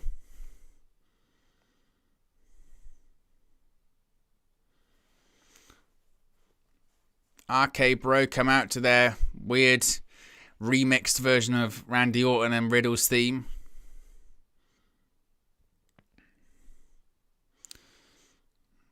Most pay-per-view matches in WWE history. Randy Orton 177. And the guy can keep going and going for days. Look at him, he's in unbelievable shape.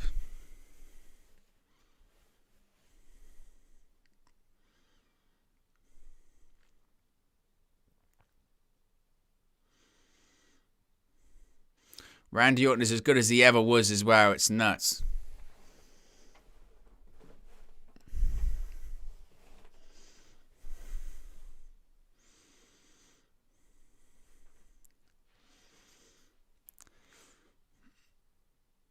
Got the pigeons flying around, or the doves flying around.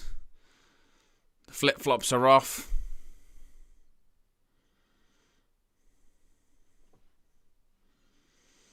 The flip-flops. I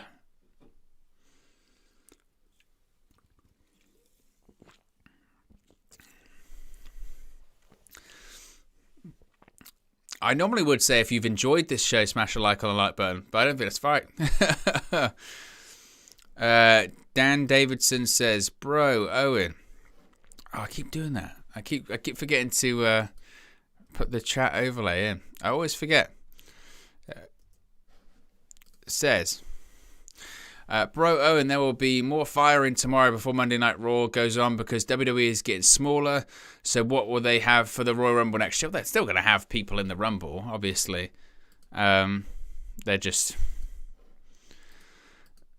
But they've just realised they don't need as many people, and it's about money. That's what it's about when it comes to WWE. It's just about money. You know, it's always about money with WWE. They don't necessarily care that much about talent or loyalty or anything like that. It's just always about money. Unfortunately, when it comes to WWE. The Usos pointing up number 1. Representing, of course, the Bloodline. The Usos, of course, the SmackDown Tag Team Champions. RK Bro, the Raw Tag Team Champions.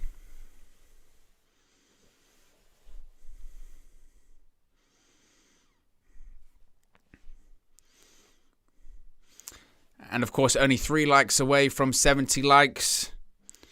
And as I mentioned earlier on, only 25 subscribers away from 5,600. So if you haven't already, be sure to subscribe. Bottom right-hand corner, the bell has rung. We are underway. Jimmy Uso starting off with Riddle.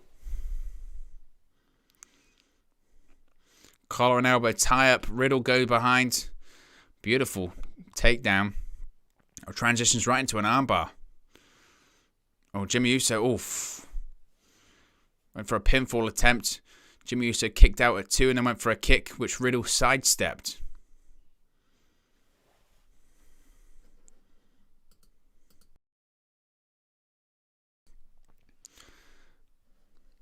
It's funny because obviously Jimmy Uso's wetted his hair. He's got a load of water in his hair.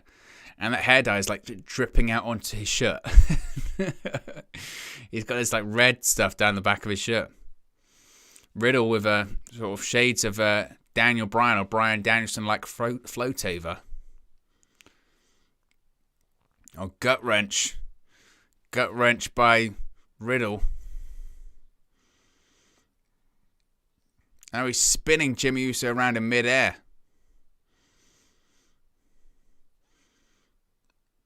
I tell you what, Randy Orton is arguably in like the shape of his career. It's crazy.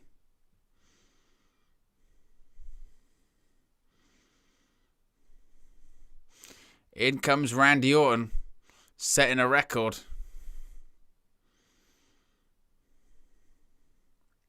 Oof. Also, as well, you know, people have said over the years, you know, Randy Orton's boring, his in-ring style is slow, it's too methodic, all that kind of stuff. The one thing you do have to give him credit for is that it's led to longevity, and he's right. When people have criticized him in the past, saying, you know, your style is boring, it's slow, it's this, that, and the other. You know, Randy Orton's style has led to longevity. Randy Orton debuted in WWE. Not talk about, you know, being signed to WWE, signed to WWE in 2001, maybe even 2000, whatever. But Randy Orton made his debut on the main roster in 2002. Fast forward nearly 20 years later, he's still doing it at an unbelievably high standard. He's arguably in the shape of his life right now. It's nuts. It is nuts. You know, for reference, you know, John Cena debuted in 2002. Batista debuted in 2002. Brock Lesnar debuted in 2002. Nobody has kept up the schedule that Randy Orton has. Cena's part-time now. He's in Hollywood. He'll come back occasionally. Brock Lesnar's part-time anyway.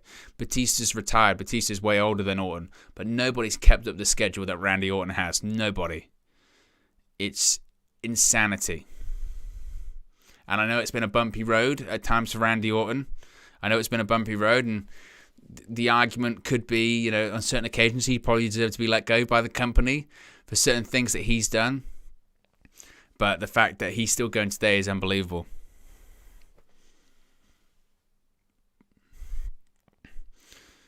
Well, double team. Oh, RK Bro with a step up floating bro. Riddle goes for a cover. Jimmy Uso, or Jey Uso rather, kicks out at 1. In comes Jimmy Uso, clotheslined out by Riddle. Jimmy landed on his head on the apron. That was nasty.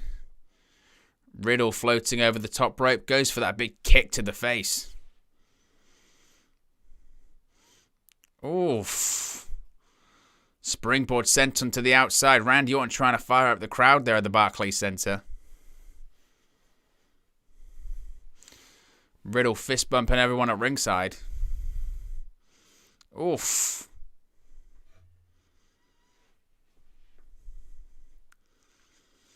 Now Jey Uso just working on Riddle on the outside. Oof.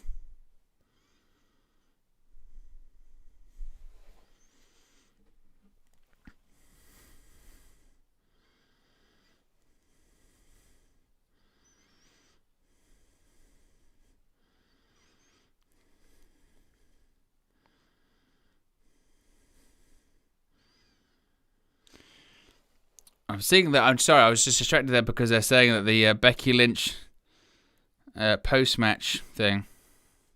I can't hear it.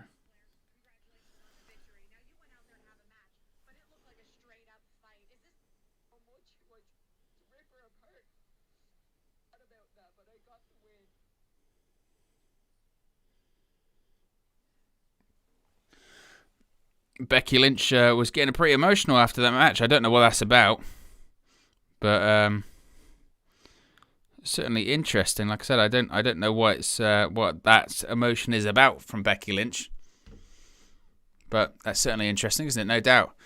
Back in the ring, Jey Uso kicked to the face of Riddle.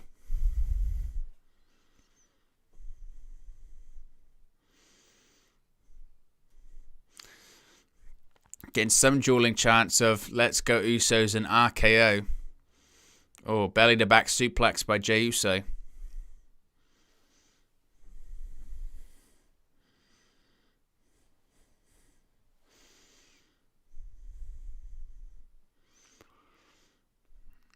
Jey Uso, the Usos, certainly in control right now.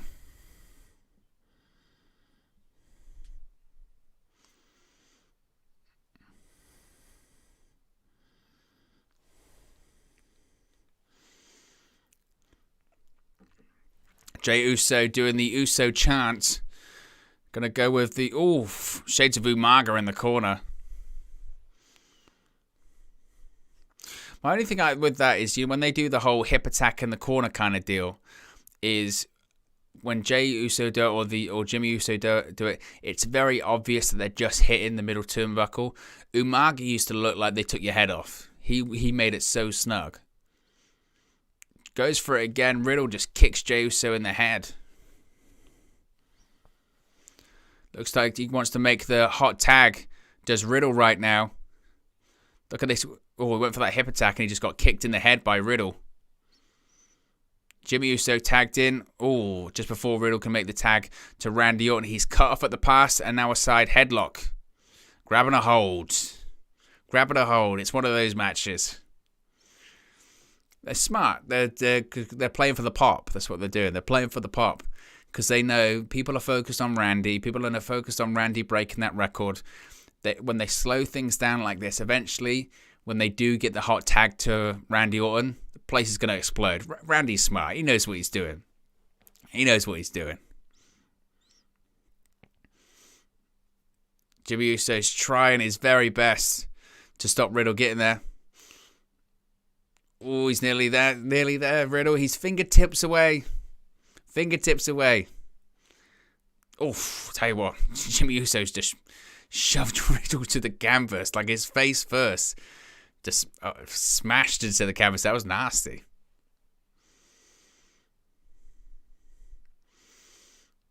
Jimmy's going for a suplex. Snap suplex. Beautiful. Float over. Goes into the cover. Riddle kicks out at 2. We hit 70 likes, by the way, guys, which is amazing. Be sure to subscribe, bottom right-hand corner. Less than 30 subscribers away from 5,600, which was the target tonight, by the way. So let's see if we can hit that target of 5,600. That would be amazing. I mean, it blows my mind anyway, but that would be amazing. Jimmy Uso just elbowing Riddle right at the skull. Doing the bloodline symbol again. Did Riddle go for a version of a go to sleep, or as he calls it, bro to sleep? The thing is, you have to be careful, don't you, to do that, because you're going to get the CM Punk chants, especially in a smart crowd like Brooklyn. In comes Randy Orton.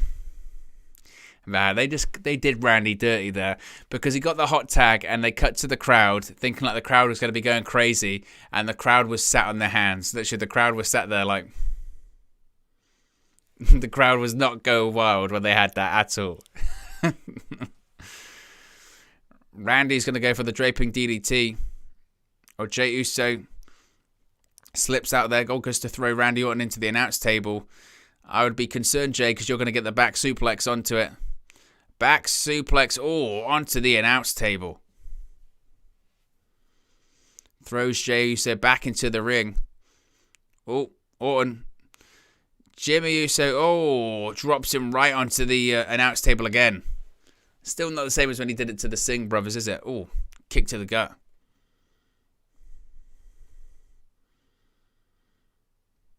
Now he's going for that draping DDT again. bang. Draping DDT by Orton to Jey Uso. Randy Orton's going to try and go to that place. He's firing up, certainly.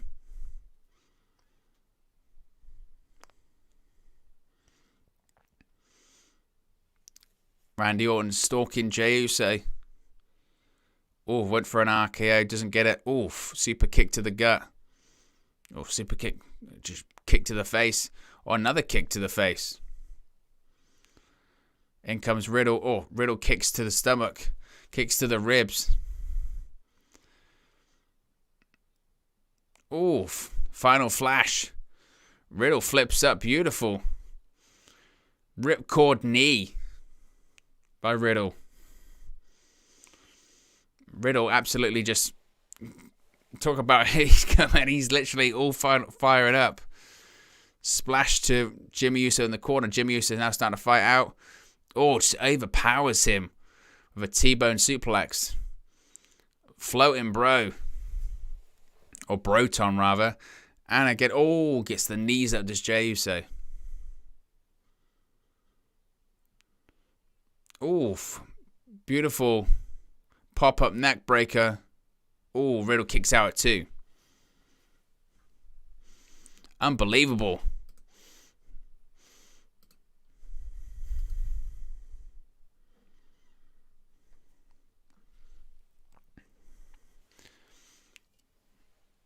It's been a pretty fun match so far.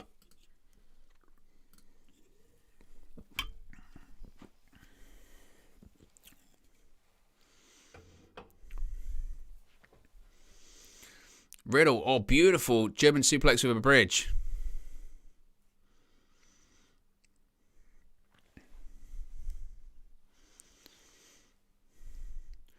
Tag on the back. Pop-up Samoan drop by the Usos. Cover 2. Riddle kicks out. They're definitely pumping in, I think, some crowd noise at this point. It feels like the crowd is relatively quiet. I think the crowd's a little bit flat.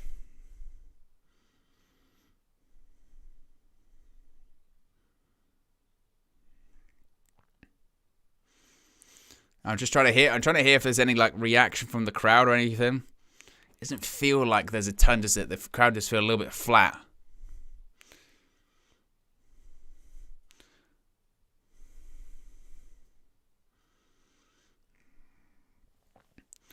I think the crowd were chanting Randy's sleeping because he'd been on the floor so long.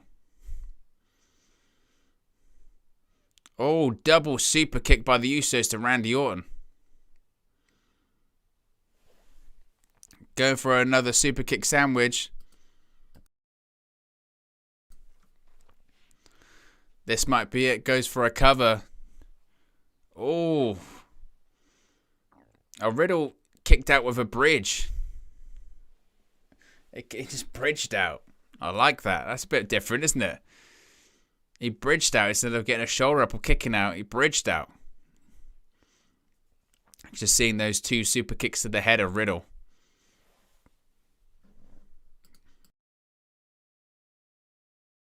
It was amazing how he bridged out of that. It was nuts. That's the thing with Riddle, in fairness. The guy is an unbelievable athlete. Seriously, he's an unbelievable athlete. Riddle up on the shoulders of Jey Uso. Just shoves Jey Uso into the ring post. Kick to the face. Randy Orton tags himself in, blind tag.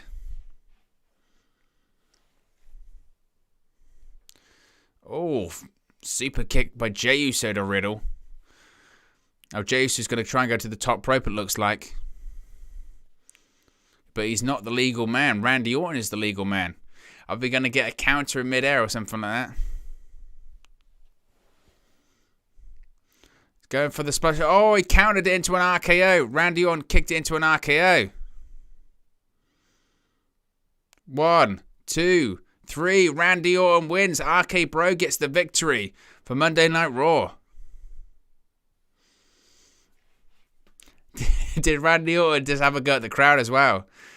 Because I think the crowd were chanting, "Is Randy sleeping?" And he said, "I wasn't sleeping."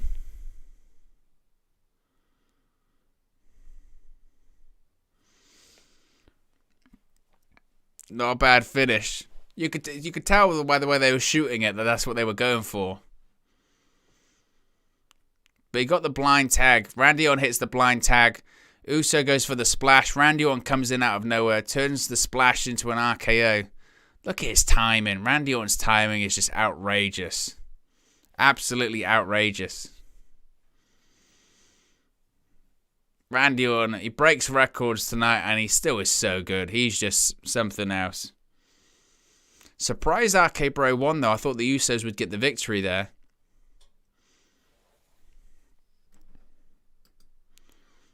But I suppose, can you have Randy Orton lose in this historic match?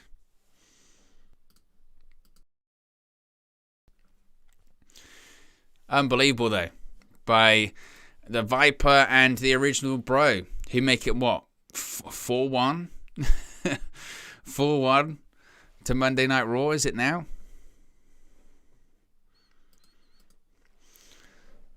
Yeah, so these matches so far. So Nakamura won on the kickoff show. We then had Becky Lynch defeat Charlotte. We then had the Team Raw win the men's 5-on-5.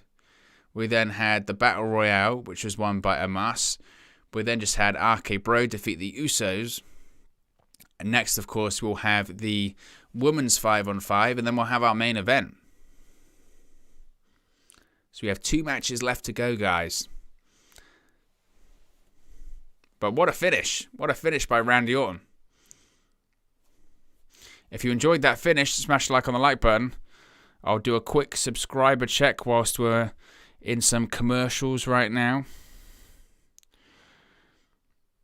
We are currently on 5,579, so we're 21 away. 21 away from the target of 5,600. If we can get there, that would be amazing. So if you haven't already, only 21 to go to 5,600. IRL Daniel says, is Alexa Bliss ever returning? At some point. When? I don't know. Unfortunately, the thing is with WWE, the biggest problem is being off of television. Because if you get off television, they forget about you. They're not going to release Alexa Bliss. But I wouldn't be surprised if they were like, oh, creatively, they couldn't think of a good pitch to bring her back. She might come back tomorrow. Who knows?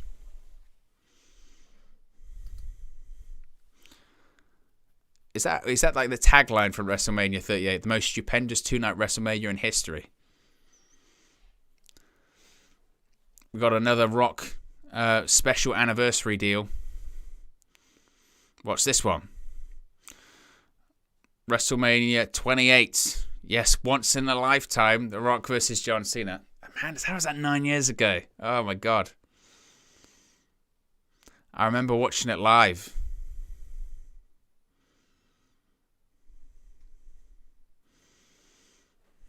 It was awesome.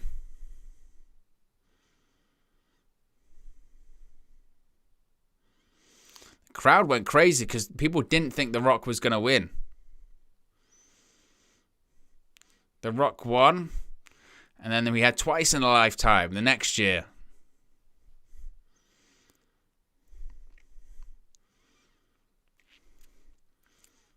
Sonya Deville is backstage with Adam Pearce. In comes Vince McMahon once again. But look, the egg's gone.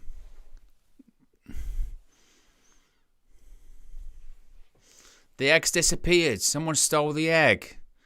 We're getting an egg segment then.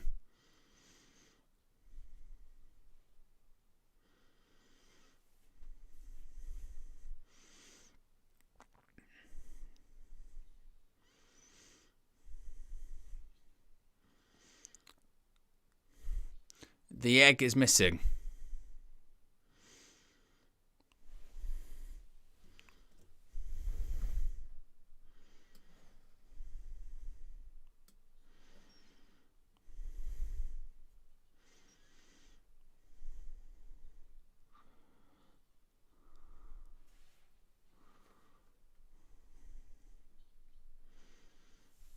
So the deal is someone stole an egg.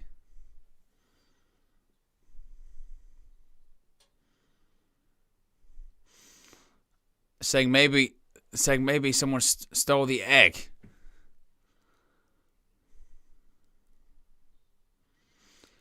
Honestly, what's just going on?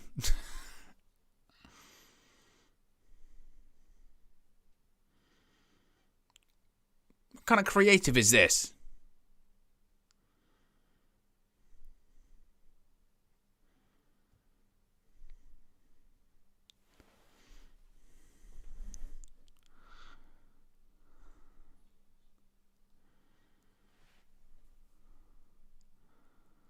Every superstar is going to be at Raw tomorrow night. What is going on? What is going on?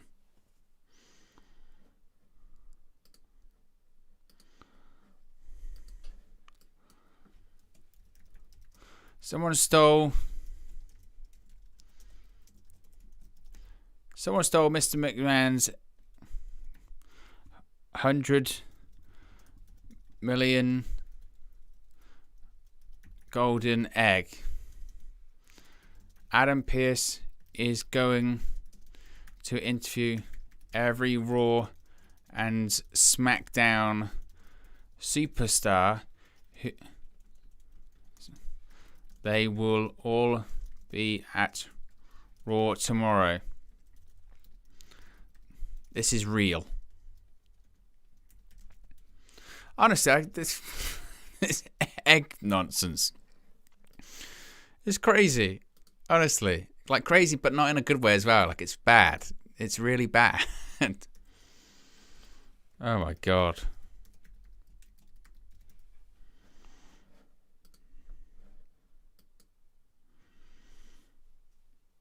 I mean, is anyone like this is like really good stuff? Like, oh my goodness.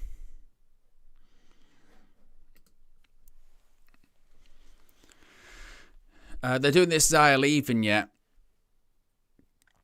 And don't get me wrong, like the Xia Li, this stuff's actually pretty good and it's not bad and all this kind of stuff. But why should I get invested? Why should I get attached to this character when I know for a fact that in a couple of weeks she could be released or she could be let go? So many people have been let go by WWE. Again, I like the vignette. I like the presentation. Great. But you can't tell me that in a month's time she might not be released. Because that's how it's working in WWE right now. If you stole the egg, smash a like on the like button or subscribe button right hand corner. I know it was one of you, right? Because this is what we're talking about. Someone stole the egg. And now, because they stole an egg, they're going to be at Raw tomorrow. Because that's the storyline. Is that The Rock gave Vince McMahon an egg that's worth $1 million. No, $100 million. But someone stole it. And we're going to find out who stole the egg.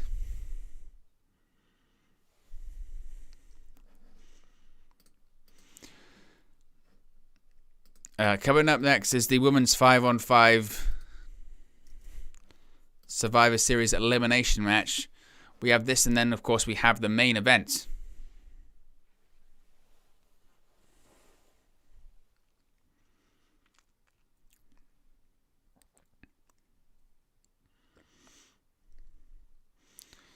Here comes Bianca Belair.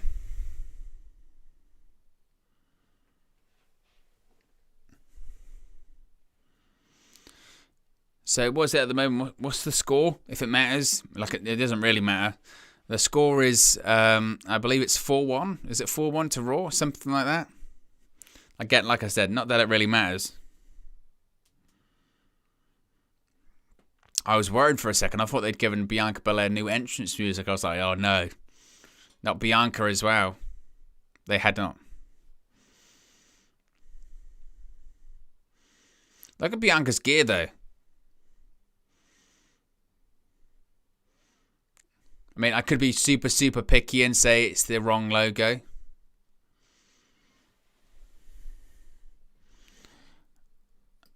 Observe Bo, I said like a million times, you want a Shield reunion somewhere this year. Impossible. Moxley's in AEW. Roman Reigns is in WWE. It's not happening.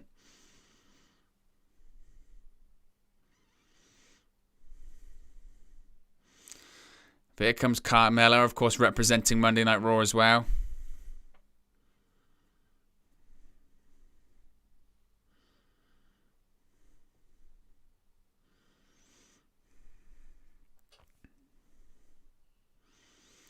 Here comes Queen Zelina.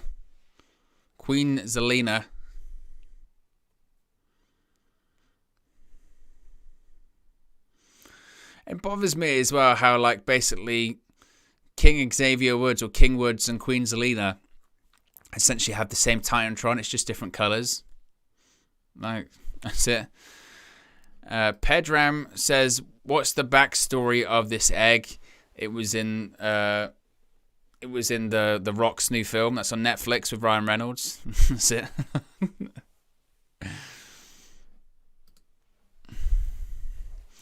Out comes Liv Morgan. Gets a decent pop.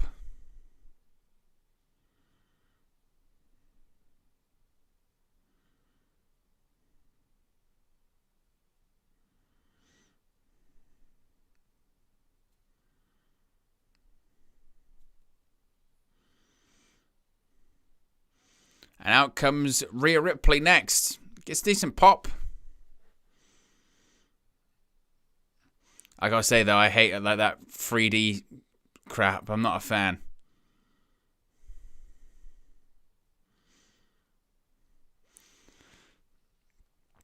Rhea Ripley, of course, one half of the Women's Tag Team Champions with Nikki Ash. Like, that's the thing.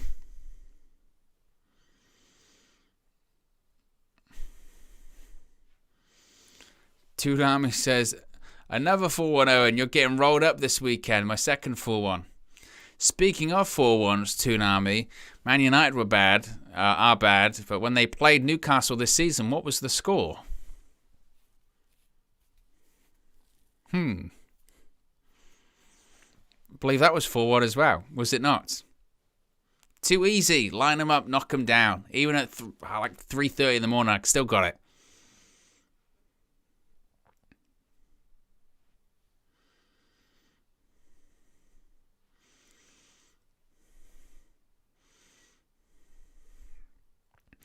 Zelina Vega's gears like neon light. Out comes SmackDown next. First, Natalya.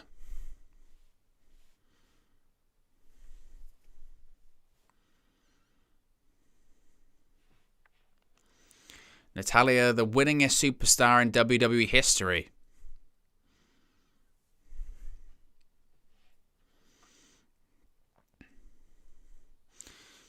Out comes Shayna Baszler.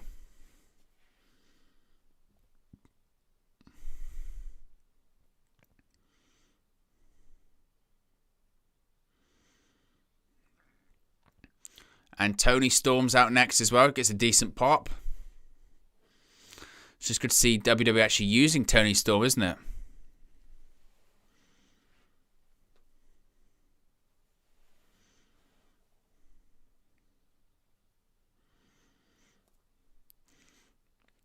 Shotzi is next as well. Shotzi, of course, having issues with Sasha Banks. They had their match on SmackDown on Friday. Of course, Sasha Banks defeated Shotzi. Tapped her out with the crossface. And they shook hands. And then Sasha Banks hit the backstabber. So, I mean, is that going to play into the finish here? Are we going to get Shotzi turning on Sasha Banks?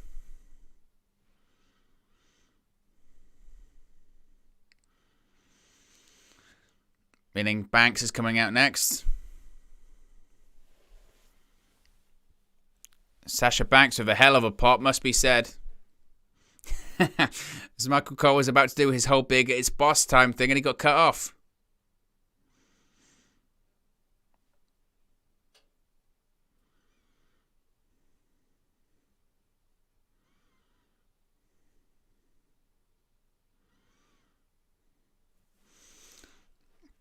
So I guess Sasha Banks is technically captain of SmackDown. But the women's tag team match is up next. Only 3 likes away from 8 likes, by the way. amazing everyone that has joined us tonight. If you're enjoying Survivor Series, be sure to subscribe. Who do we think is going to win this one then? I'm assuming Raw again. Raw wins, and then Roman Reigns wins in the main event. And he's like, I was the only guy that won for SmackDown. And then that's not true because Nakamura comes out. Then you get Roman Reigns versus Nakamura as a feud. I might as well be booking the show. All right? I might as well be booking the show.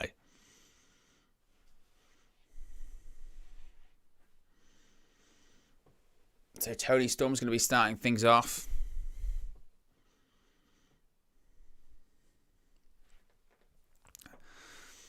So it's going to be Carmella. It's going to be Carmella and Toni Storm starting things off here for their respective teams.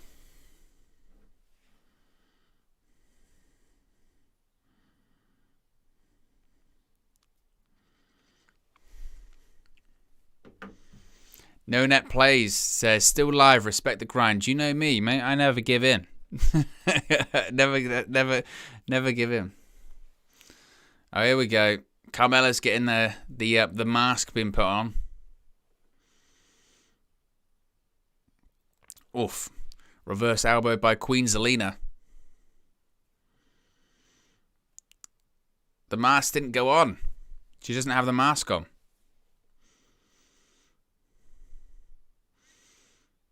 Oof, knee to the face by Zelina Vega. In comes Carmella. Carmella's going to put the mask on, or she's going to ask Zelina Vega to put the mask on for her.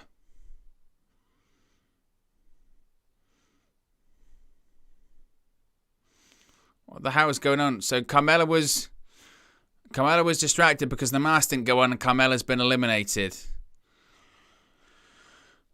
Some of these eliminations and like finishes have just been bizarre and awful so far tonight, I'm telling you. Oh my goodness.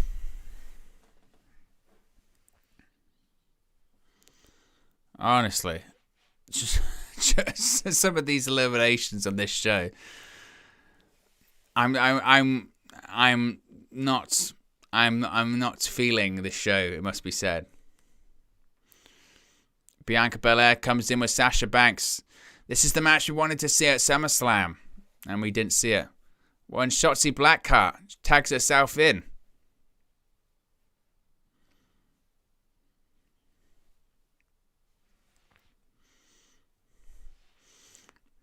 So it's now Shotzi with Bianca Belair. Shotzi pushing Belair up into the corner. Crowd chanting an EST in the Barclays Center in Brooklyn. Beautiful takeover. Waistlock takedown by Bianca Belair. And again, second time in a row.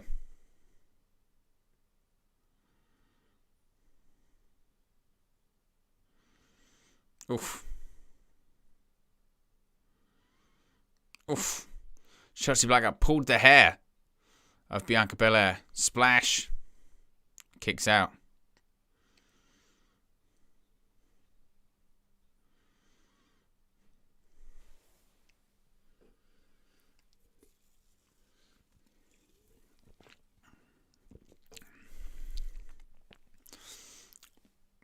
Shotzi with a bridge submission. Oh, Belair just rolls out. Belair just rolled out and just absolutely stopped her. Bianca Belair's just an unbelievable athlete, isn't she? She absolutely is just amazing. Oh, big splash by Belair. Cover. Shotzi kicks out at 2. Michael Spike says, there's a rumor going on that Triple H is leaving WWE to start his own company. Your thoughts on it? I have not seen that, but I would be flabbergasted. I highly doubt that is the case. Triple H is a McMahon. He's not leaving the company. Plus, he's just had major surgery. I mean, I know some people saying he might be back at work or whatever. I don't know, but the guy had a cardiac event. He had surgery because of it. He's certainly the last thing he needs. Is to be the pressure of running his own company or anything like that. So I don't think that's going to be happening. Cover. Oof. Liv Morgan with a couple of pinning attempts on Natalya. So, of course, the current scores in terms of this match is that SmackDown still have all 5 stars, where Raw has only 4 after Carmella was eliminated.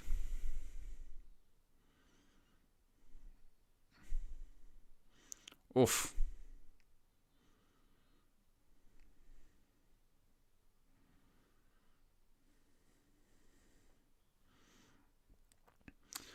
Natalya goes for a slingshot. Oof.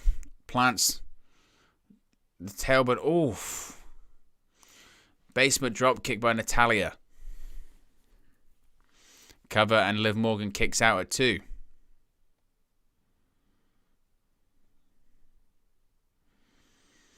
SmackDown lead 5-4 in this match. Liv Morgan goes for a pinfall on Natalya. Natalya kicks out at 2.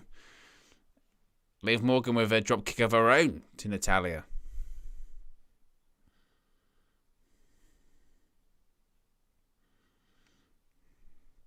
In comes Rhea Ripley. Zelina Vega's just waving the whole time during this match. Why? I'm not too sure. Ripcord. Oh, headbutt by Rhea Ripley. Rhea Ripley just laughing.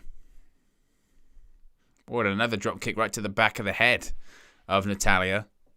Cover, and Natalya kicks out. Only 1 like away from 80, by the way. See if we can get up to 80 likes. I'll do a subscriber check. 18. Only 18 away. The target was 5,600 tonight, and we're only 18 away. Unbelievable effort, guys. Amazing effort. So if you haven't already, be sure to subscribe. I'm always one for hitting targets. Always one for hitting targets. Got to have something to aspire to, right? Baszler and Natalya with a double suplex on Rhea Ripley, who kicks out at 2. And we did get over 82 likes. Amazing, guys. I really appreciate everyone that's joined us and supported us in this show tonight so far. It's not been the most compelling WWE show, I have to be honest with you. Certainly for a Survivor Series. But what do you expect on a show that's Raw versus SmackDown, but there's no stakes and who cares? And had no build. It feels exactly like what we're watching, doesn't it? Oh, Rhea Ripley, just big right hand to Baszler. Goes for a riptide. Oh, Baszler. Inverted gut wrench. That was nice. Goes for a cover, and Rhea Ripley kicks out.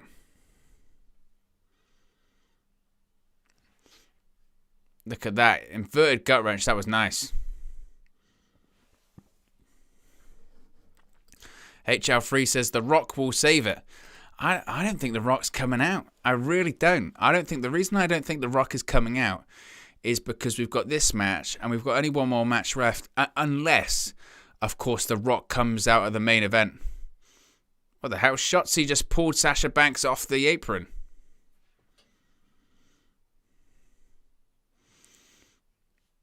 Speaks volumes that Shotzi Blackheart just pulled Sasha Banks off the apron and nobody really cared. I'm not really sure. Not really sure what's going on in this match at the moment. But certainly the fans don't appear to particularly care that much. They seem a bit distracted by something in the crowd, it looks like.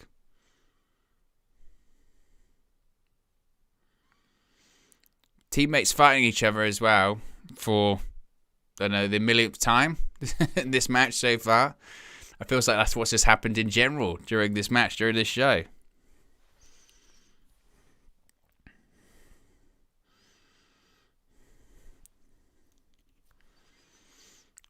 Baszler's got a triangle, got an armbar in, looks like.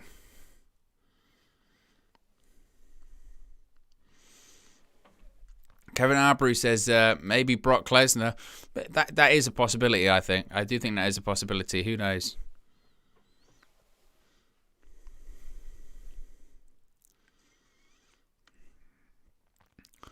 Rhea Ripley just stamping on the face of Shayna Baszler right now.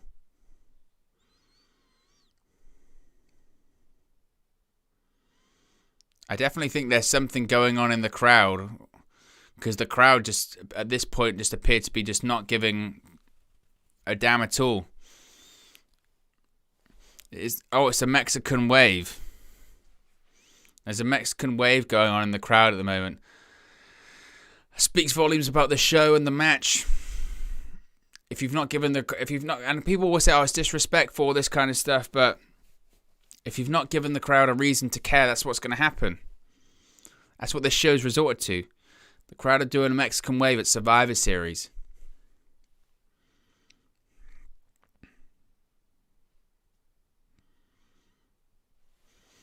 HL3 says there's a guy in the crowd that's dressed as Paul Heyman and Roman Reigns that's trending on Instagram.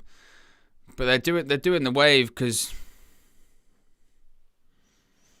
it's just they are attempting the wave, and it's John Alba. He says ban the wave. Bianca Belair and Sasha Banks been tagged into the ring. People are reacting to this now a bit, I think. But this match is just completely just disintegrated into a complete cluster. It really, really has. And obviously you can say like, oh, I feel for the people in the match, and that's true to a point. But I don't know. Belair rolls through. Oh, beautiful backflip off the second rope, and now Bianca Belair's taunting Sasha Banks. Oh, rolls through, does Sasha Banks. Or Sasha Banks is going to turn it into... Is she going to turn it into a bank statement? I think she's got it locked in. Yep, she's got the bank statement locked in. I think, doesn't it speak volumes about these two, the chemistry that these two have? The crowd was so bored, they were doing the Mexican wave, and then they tagged Bianca Belair and Sasha Banks into the match, and they stopped. Speaks volumes, doesn't it? Or Sasha Banks went for a crossbody, just caught by Bianca Belair. A fall away slam. Oh, a hell of a fall away slam and a kip up by Belair. Imagine that she tags in Natalya. Oh, knocked off the apron by the backflip by Bianca Belair. Goes for a backstabber. Belair fights out. Or face burst into the middle turnbuckle.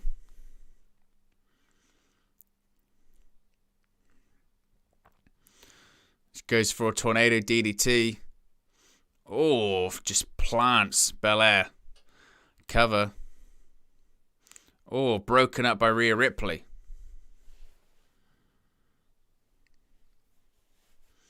Oof, big forearm to the face by Sasha Banks to Rhea Ripley.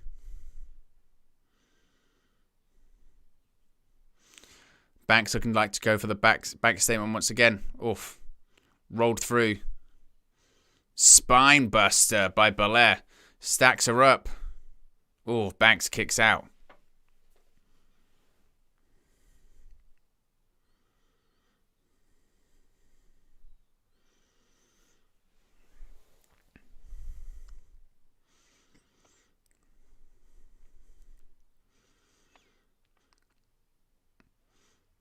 KOD. Going for the KOD on Sasha Banks. Oh, Banks lands on her feet. Or she's grabbing the braid of Bianca Belair. We saw what happened at WrestleMania when this happened. Oh, beautiful head scissors. Oh, tagged in. Zelina Vega tagged in.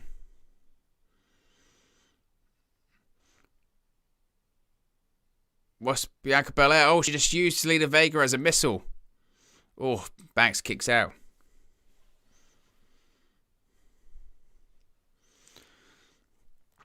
Vega hits the ropes, goes for a head scissors of her own. Rolls into the corner. Oh, knee to the face, kind of, by Queen Vega. Crowd are chanting CM Punk. They're chanting CM Punk because she did the knees, and now some of the crowd are booing. Ugh. This match has just disintegrated into a complete mess, hasn't it?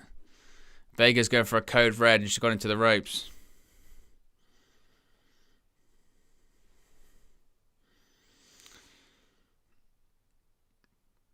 CM Toni Storm. Oh, it's an amazing. Her move. That finish is unbelievable by Toni Storm. And another elimination for Toni Storm. Zelina Vega has been eliminated.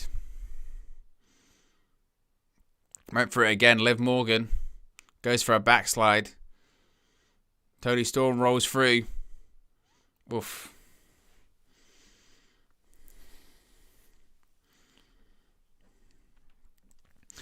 Crowd have turned on this match, certainly. Liv Morgan goes the Matrix. Oof. The crowd is sent into it. They were into Belair versus Banks, but they had the wave. Then they had the CM Punk chance. Oof. Goes for a roll up. Yeah, this match just isn't good. There's botches now. It feels overly long, I think, at the moment as well. Liv Morgan with a pair of knees to the chest. The only way to salvage this one, by the way, I think is just get Belair and Banks into the match again. Oblivion and Liv Morgan has eliminated Toni Storm. I think it's fair to say this match is not going particularly well.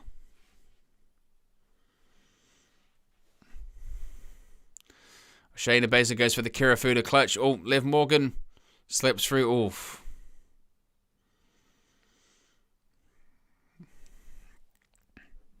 Kick to the gut. Oh, kick to the face. Oh, Baszler looks low, knocked in the Kirifuda clutch. Oh, that was cool. Baszler just hit Rhea Ripley to the face.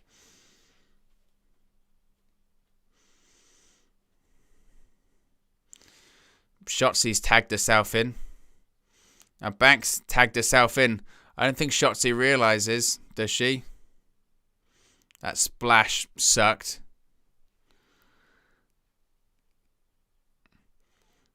Sasha Banks with a frog splash. Cover. Liv Morgan eliminated by Sasha Banks.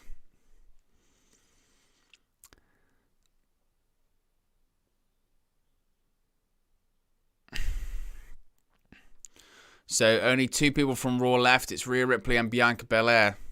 Well, knee to the face by Banks. Banks certainly doing her best to try and keep this one, or the crowd into this one, but man.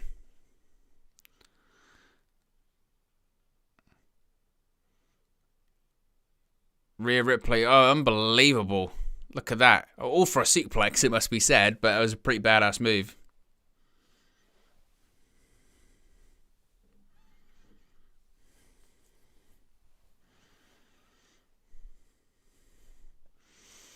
So the CM Punk chants were there.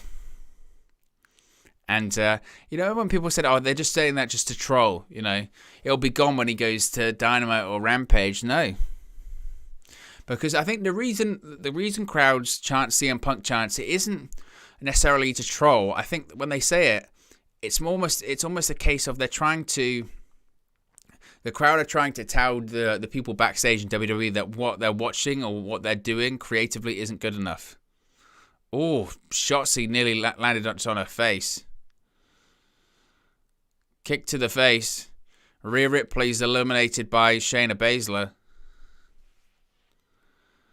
So we've got 4 people left on Team SmackDown. We've got Sasha Banks, Shotzi, Natalya, and Shayna Baszler. And the sole survivor on Raw at the moment is Bianca Belair.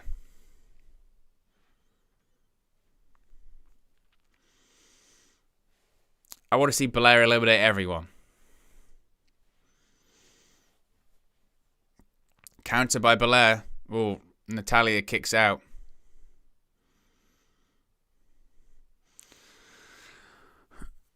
Belair going for a vertical suplex. Nice vertical suplex on Natalya. Cover. Natalya kicks out.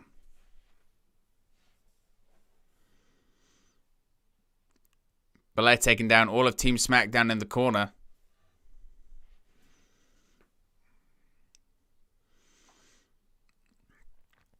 I tell you what, some of the matches on this show, I mean, I'm trying to save it much for the post-match reaction, or the post-reaction that we'll do after this, but some of these matches, yikes. Oh, Natalya Powerbomb. Oof. Kicks out at 2, does Bianca. Of course, we've got this, and then we've got our main event.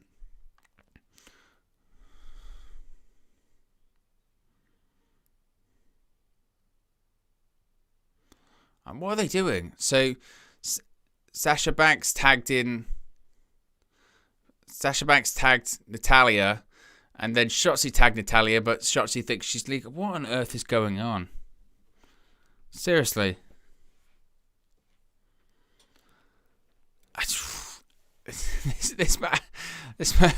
This match, I'm telling you. Banks. Oh, they're not going to do another count out. Sasha Banks.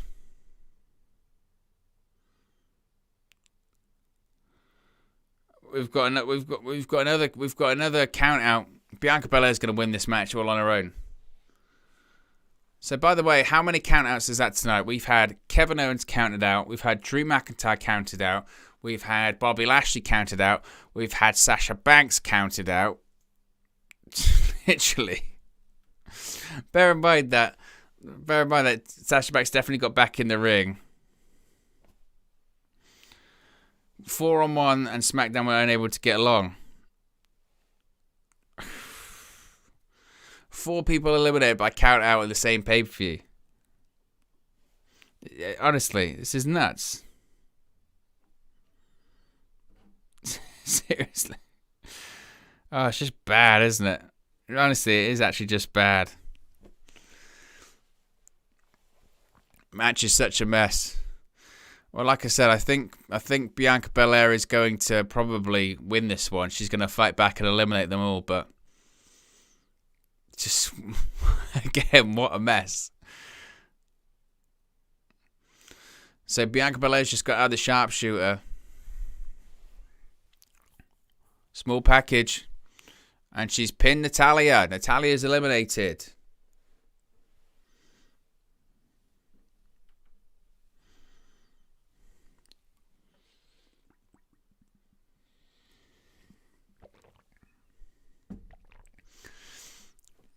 Oh, knee to the face by Baszler to Belair. Honestly, what is going on with this match? This match. We've got 4 people eliminated by count out on the same show when it comes to this. Belair, version of the Glam Slam. Cover. Eliminate Shayna Baszler. And now it's Shotzi and Bianca.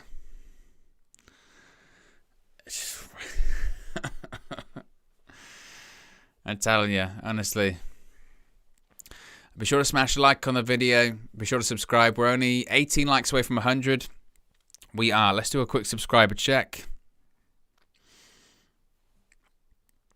We are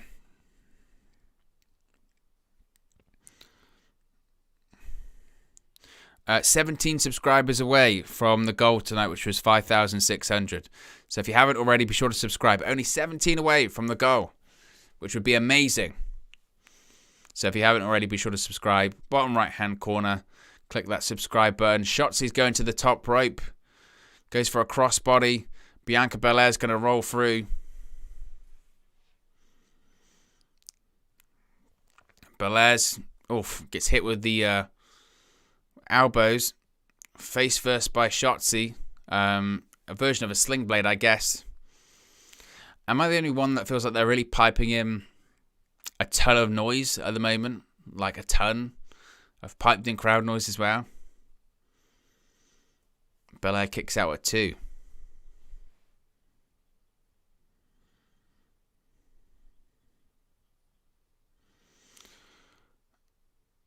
Shotzi looks for sliced bread.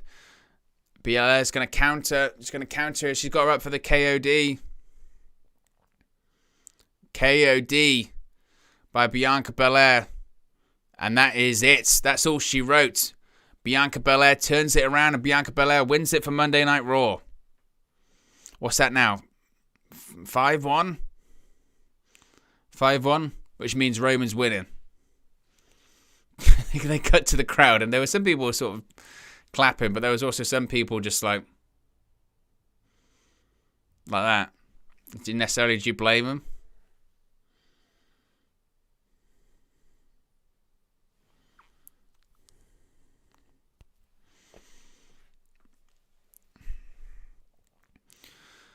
Glad to see Bianca Belair win, but that match was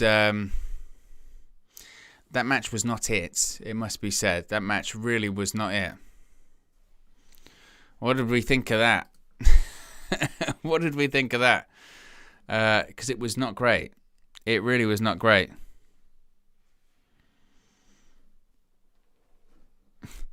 Imagine brand supremacy actually did matter. If brand supremacy actually did matter, or brand supremacy was actually a thing, it would be really bad for SmackDown, but it doesn't, so I guess it doesn't really matter.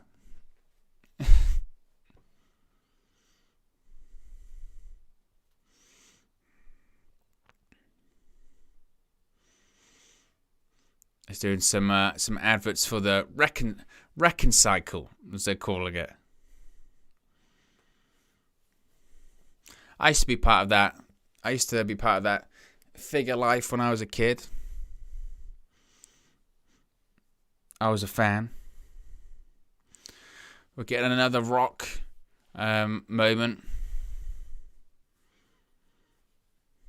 I don't think the Rock's going to come out tonight, it must be said.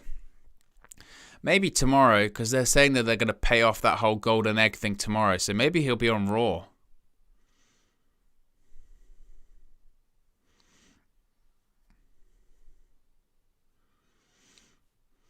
So was this The Rock's last WWE appearance in ring? Fox, the debut of SmackDown on Fox 2019.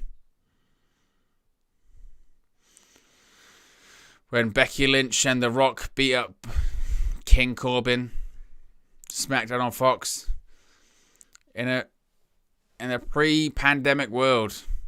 Remember that?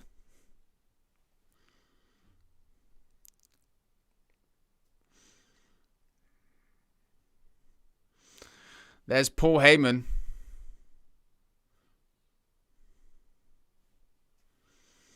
Paul Heyman shocked once again by Kayla Braxton.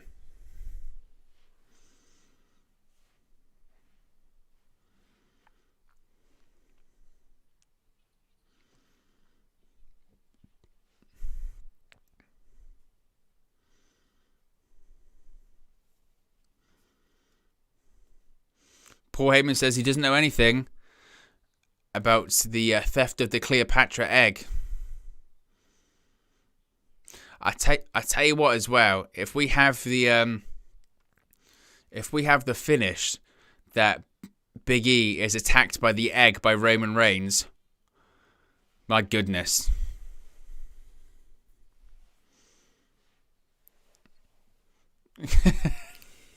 Paul Heyman's Kayla Braxton just said, what about the news that Brock Lesnar's suspension is no longer indefinite? What does that mean?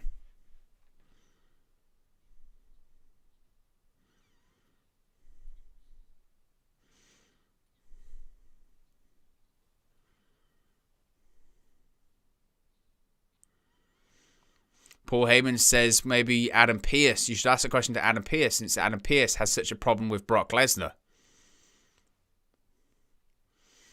Whose side is Paul on? Is he on Brock or is he on Roman Reigns' side?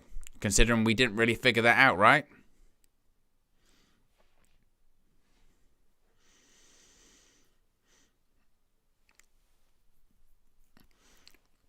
I think we're actually the same number of likes than we are subscribers. We're 17 likes away from 100, and we're 17 subscribers away from 5,600. So there you go. So be sure to subscribe, button right hand corner, and smash a like on the like button too. Remember, we will be going live after Survivor Series is off the air as well for the post-show reaction stream. You won't have to go anywhere either. Once we end this stream, it will redirect you straight to the post-show stream as well. So I got you covered.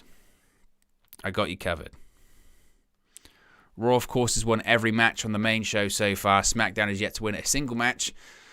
The only match they won, technically, was Shinsuke Nakamura winning by disqualification. We're getting a Bobby Lashley vignette right now.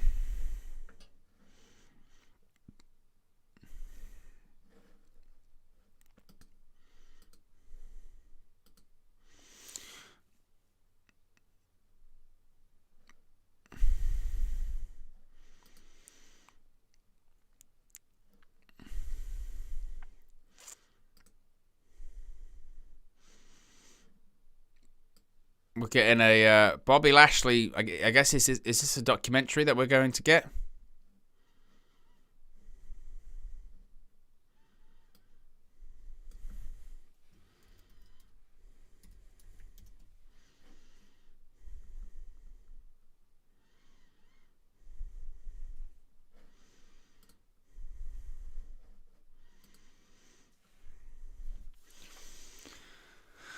Is this a documentary? I hope this is a documentary. If this is a documentary, I'd like to know more about Bobby Lashley's departure. Are they going to talk about Lashley just not being on WWE TV for like 10 years? And that he left? Even though he'd main evented with John Cena like in July and he was gone just a couple months later. He had shoulder surgery and then he disappeared. It was crazy how quickly he vanished.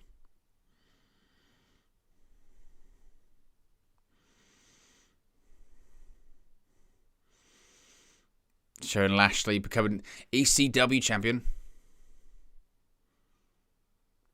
Why did they have Michael Cole re-record that voiceover as the new ECW champion?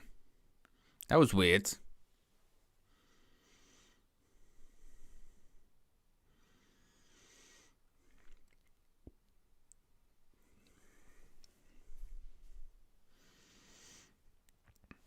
Dan Davidson says, so we gotta wait till Monday morning what these ratings will be, bro. Owen with the show tonight. Well, they won't have ratings for this show, obviously, because we never know, because they're on the network. They're on Peacock. What is this whole Bobby Lashley thing, man? That was long.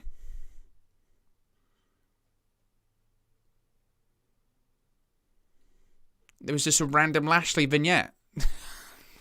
Why? Just a random Lashley vignette. Okay. Not really sure why, but okay.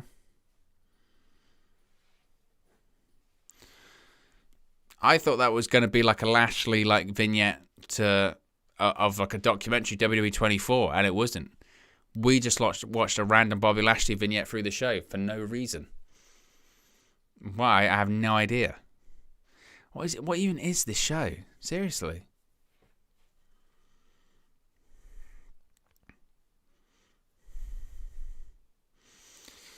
Of course, this is. There's no pay-per-view in December, is there? Because the next pay-per-view is actually the day one thing. Yeah, I forgot about that.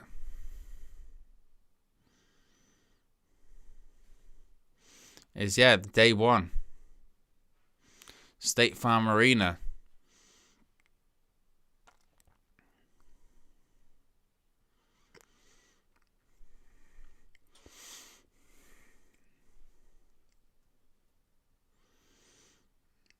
Next up, main event time, of course, Big E versus Roman Reigns, champion versus champion.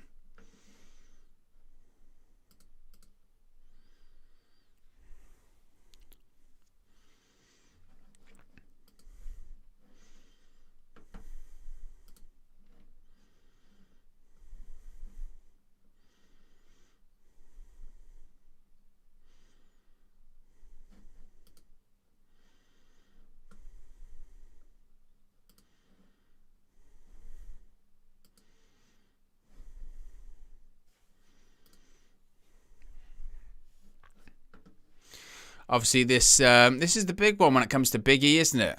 What do people think? Do we think Big E is going to win?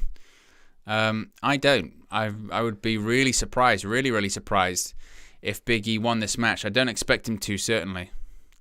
But stranger things have happened, right? So you never know. We'll put a poll in the chat. Who leaves victorious? Big E. Reigns.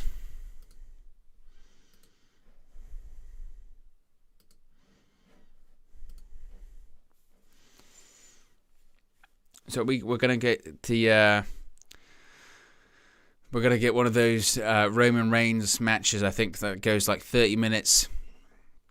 We're going to get the Roman Reigns typical match where he dominates and then we get a flurry. I don't think we will, because I don't think that works with Big E in terms of how you would set it up, how you would book that match. I don't think it works. So I don't think that's the direction that they're going to go in, I don't think. We're seeing the clip of when Roman Reigns was stomping on the crowd and all that kind of stuff.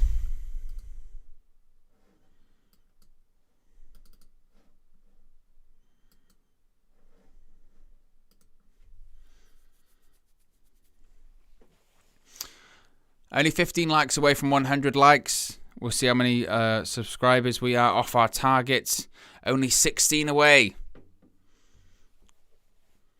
As I mentioned, remember, we will be going live for the post-show after this as well.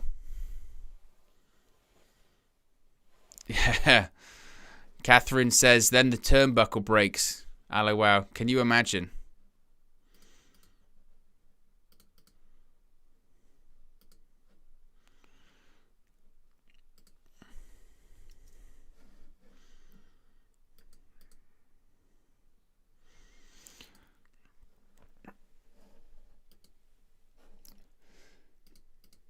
But yes, it's main event time. Who do we think? Is it possible? Could Big E pull off the impossible?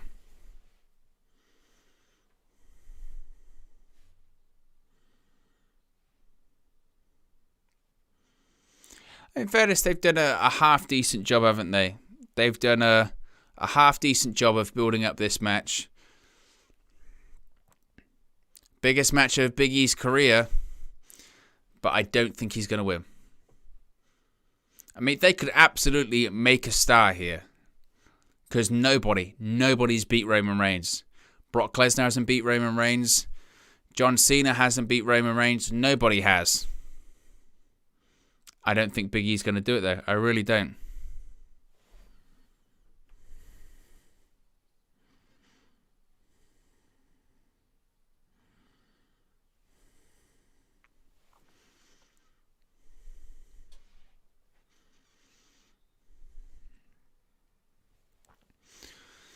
Here comes Big E.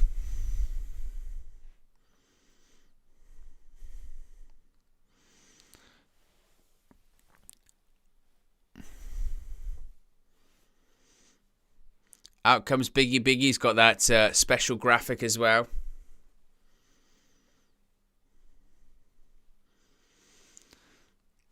Amazing that at one point this week this was going to be the opener of the show. Crazy. Someone's got a sign saying, someone's got a sign saying Jar Jar is the key to all this, which is a nice George Lucas reference to Star Wars.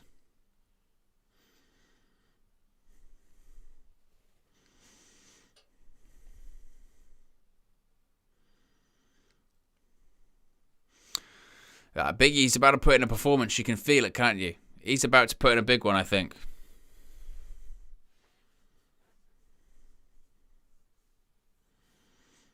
Certainly a big fight feel. I still think the atmosphere is a bit... I mean, it's difficult to tell when you stream. But I still think the atmosphere is maybe lacking slightly. We'll have to wait and see, though.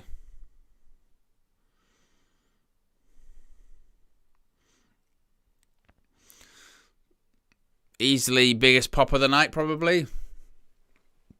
Just he's got a presence, doesn't he?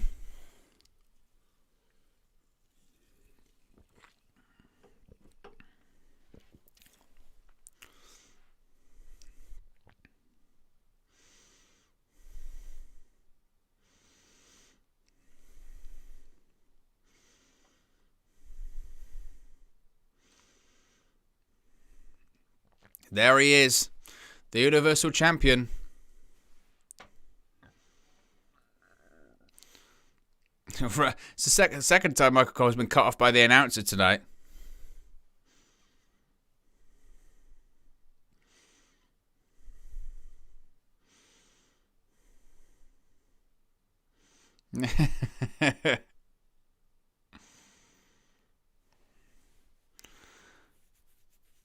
Michael Cole said the announcer was way early.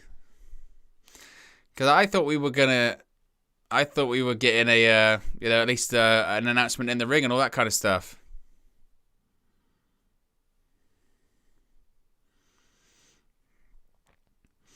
Tell you what, Big E, you always notice it in these matches that Big E's got the biggest scar on his knee. Well, he obviously had knee surgery from his days in playing football.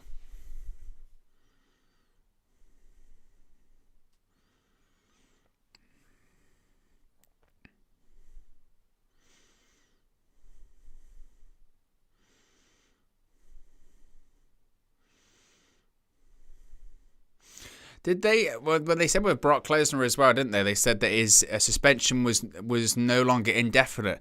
Is that a tease that he's going to be here tonight, or is he going to be at day one in Atlanta? Maybe Brock Lesnar will show up tonight. Who knows?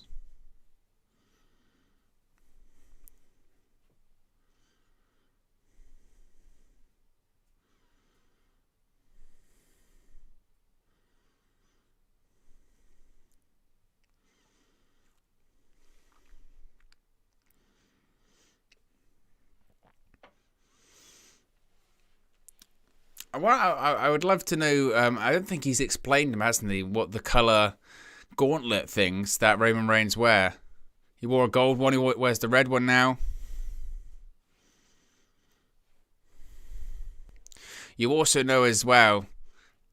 That you're over when you can get just a point over, just a point. That's called being over.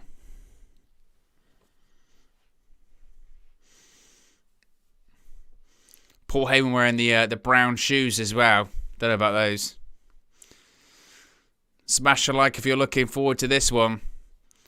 I think it's the match on the show that I think most people were looking forward to, along with the Charlotte Becky Lynch match, which was excellent, by the way. Absolutely excellent. Apart from that, you haven't missed much on this show, to be honest with you. I think the opener and the ending are going to be the two matches of this show.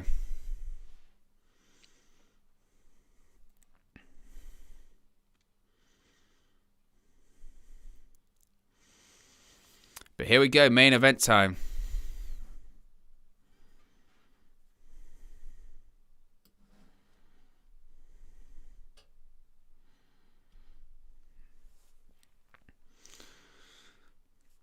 Last year, of course, it was champion versus champion. Roman Reigns was still Universal Champion at that period of time, defeated Drew McIntyre. Next, it's Big E this time round. Will we get the same thing?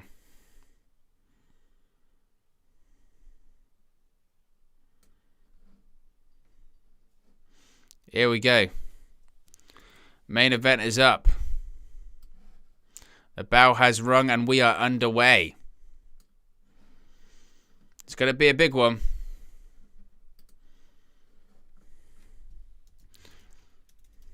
Main event time. Roman Reigns versus Big E.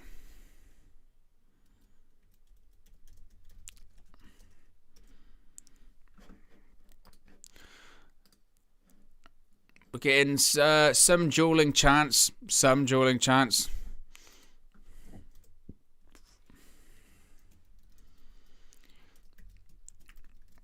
But the rumor, isn't it, about Big E is that it was basically between him and Roman Reigns as to be the next guy.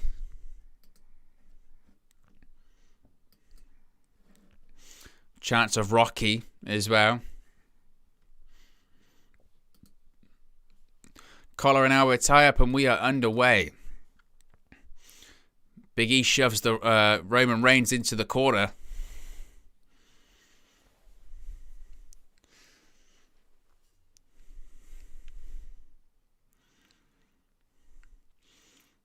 Roman Reigns is getting a pep talk from Paul Heyman. He's saying the Usos, Yokozuna, Umaga. Nice little history lesson by Paul Heyman mid-match. I respect that.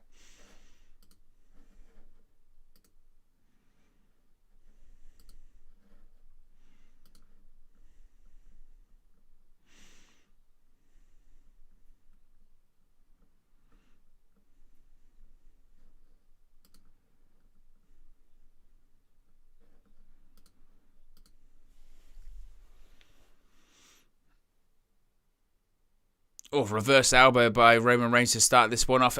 I think, like I mentioned before, I think we're going to get typical Roman Reigns match in that it will start relatively slow. Reigns, Big E will have an initial flurry, then it'll get slow. Then Reigns will dominate. Then Big E will fight back, and then Reigns will get the spear or guillotine, maybe with some Well, I say maybe with some interference from the Usos, and I think that will be it. But a lot of people are saying that there is going to be an upset. Eric here is saying going to be an upset. Patrick says going to be an upset.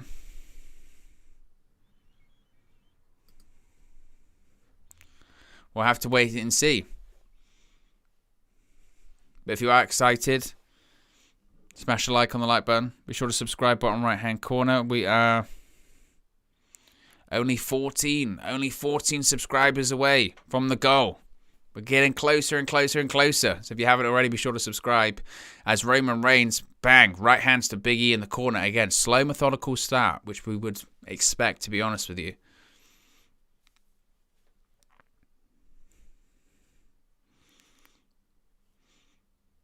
Reigns hits the ropes. Big E ducks under. Beautiful leapfrog. The athleticism by Big E is insane as well. For a guy that's nearly 300 pounds, the fact that he can just do a leapfrog like nothing is insane. Big E's athleticism is just outrageous.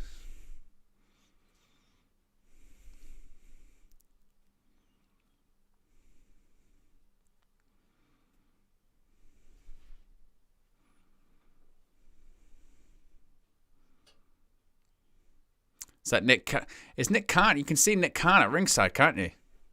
They haven't been shooting it, but Nick Khan's sitting in the crowd. I just saw him there. Oh, Biggie goes for a splash, lands on the apron. Yeah, that barricade, like as they're coming down the ring to what would be the person's right-hand side. Nick Khan, you can see him right there. He's sitting with his kids.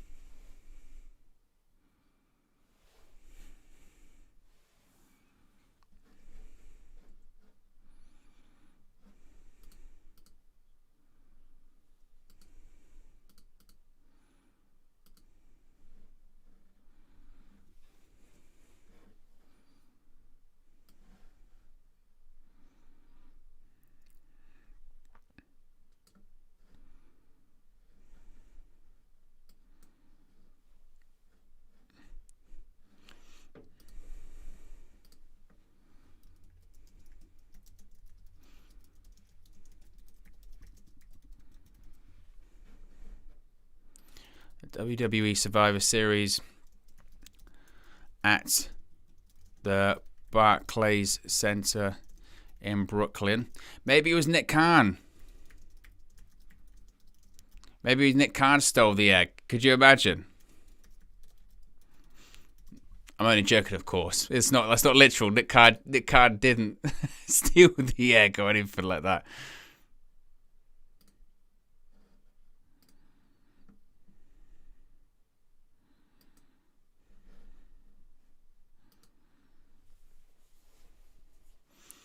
But again, slow start. These are Roman Reigns matches. This is what Roman Reigns matches are like.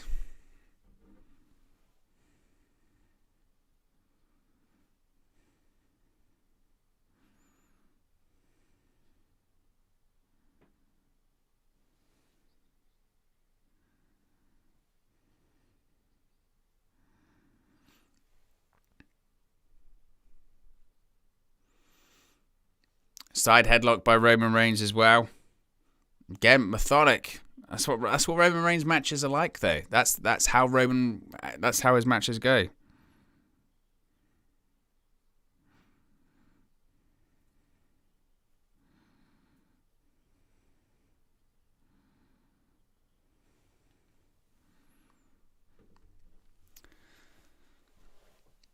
So that was my question coming into it. My question coming into it was, are we going to get the typical Roman Reigns match? And that answer is yes. I didn't know if we were going to, because certain people you can't really do it with. He didn't do it against Brock. We sort of had a more typical Brock Lesnar style match, and Roman's fell into that pattern. But that's what we're getting here. But I think given the given the way this night has gone so far, I think it makes sense that we're going to probably see Reigns get the sole victory for SmackDown, one would think.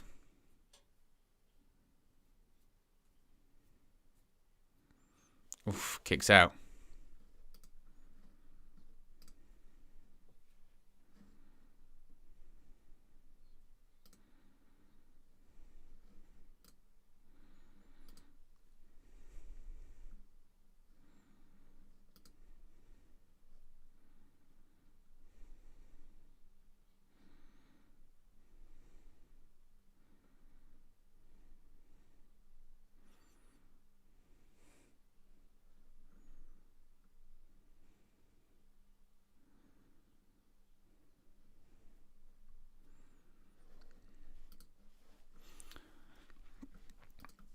Right, this is. I am to be honest. I am slightly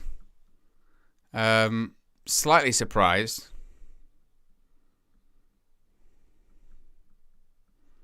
by how slow this is. It's quite interesting, isn't it?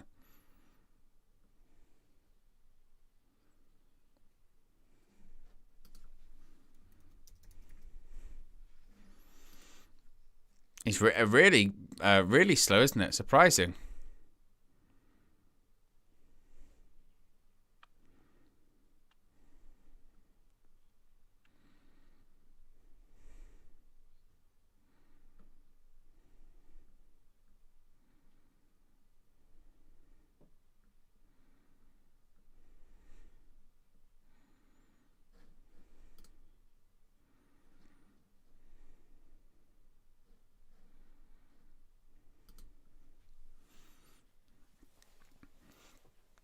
Roman Reigns talking crap to Big E right in front of Nick Khan, by the way.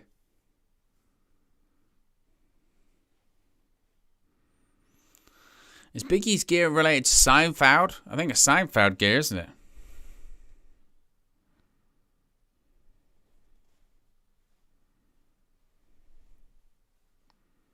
But it has been a very slow match so far. I mean, I think it might start picking up now that Big E's thrown Reigns into the ring steps. But, well, we think so.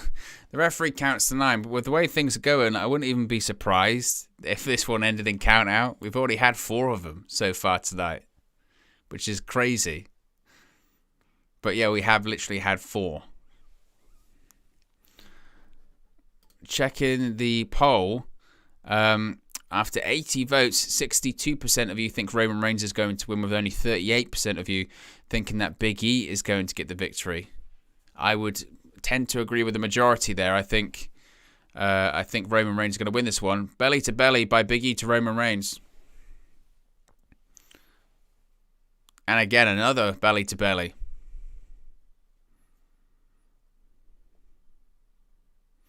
Going to go for it again. Side belly to belly suplex. Big E starting to fire up a little bit. Thrusts the hips. Bounces off the ropes and a big splash by Big E. Doesn't go for the cover.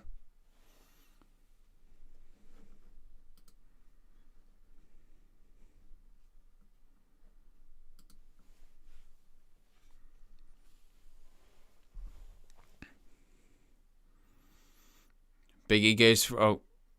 Big E, hit with a Samoan drop by Roman Reigns.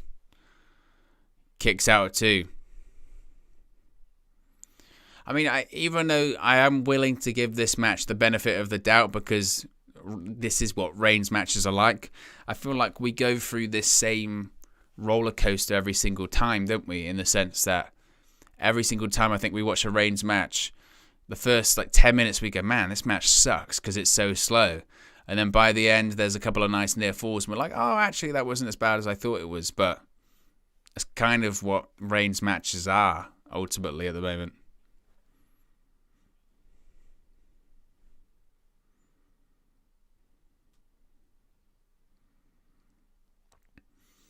Reigns gets Big E in the corner with just clotheslines. Clothesline after clothesline after clothesline, which means, of course, WWE has to do a camera cut every time he hits a clothesline. Or right hands.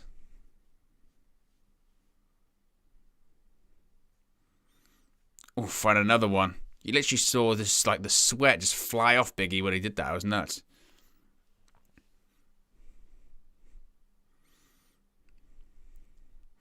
Oh, Uranagi by Big E to Reigns. Oh, Reigns kicks out.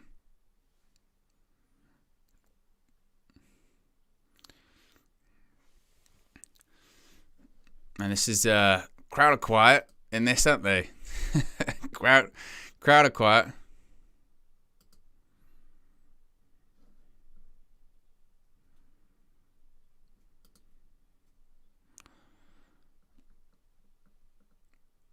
And this is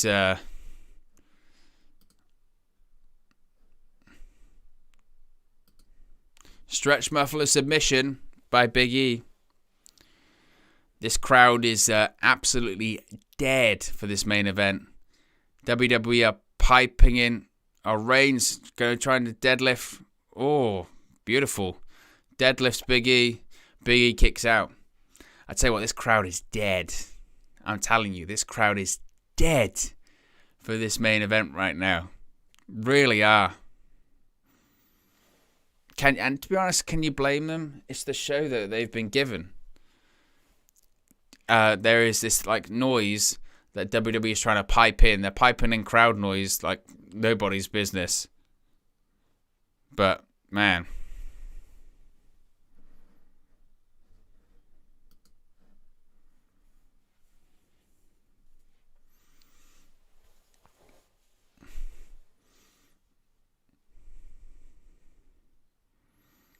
NIBMF says this crowd is just dead as the Etihad.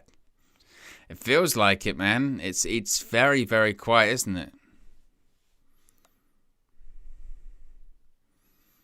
Reigns going to go for a Superman punch. Big E.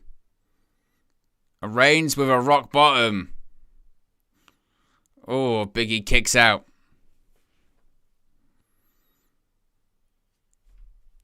Reigns with a rock bottom.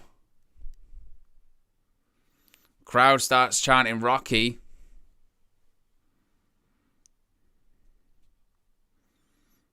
Look at that. Bang. 25th anniversary of The Rock. They've been showing all of these Rock clips throughout the night. So they get a Rocky chant.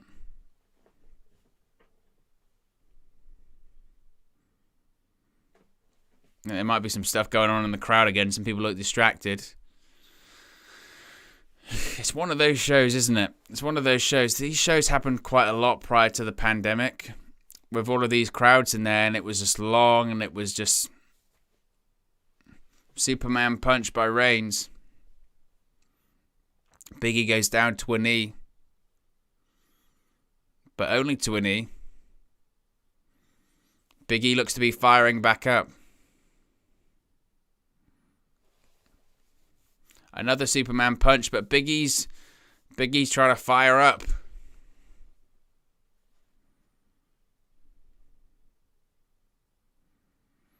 He's got to go for another one. A third Superman punch, and Big E's down this time. 3 Superman punches. Big E's trying to fire up the crowd. I think it actually woke up the crowd a little bit, but not a lot, to be honest with you guys.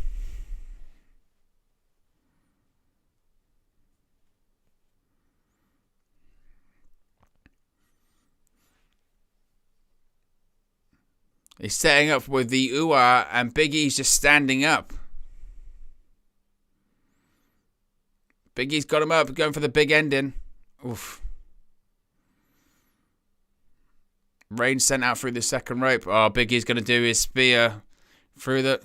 Oh, my God. Every time he does it, I feel like Big E's just going to absolutely just murder himself. It's just, I cringe every time he does that spear through the middle of the rope. It's nuts.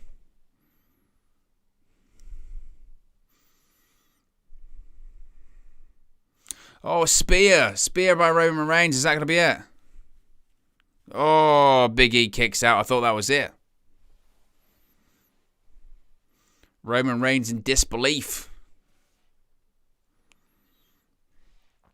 Big E's spear through the ropes was nasty enough.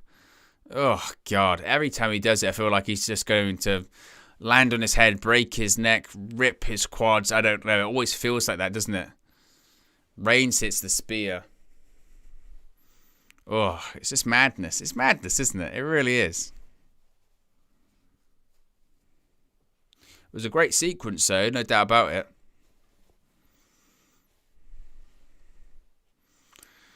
So the crowd have woken up a little bit. We've actually got some dueling chants. Crowd are suddenly into it. It goes to show that's all it takes is maybe just a good sequence. A good sequence, and maybe you can win them back over.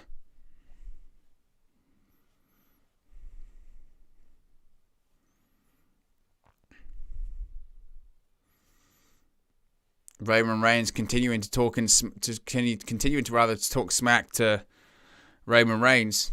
Or Roman Reigns rather continue to talk and smack to Big E. It's late, by the way, guys. Only 5 likes away from 100 likes. So if you haven't already, be sure to smash a like. Be sure to subscribe as well. Bottom right hand corner. Only 14 subscribers away from the goal tonight, which was 5,600, which would be amazing. Reigns went for the guillotine, but Big E pushed him into the corner.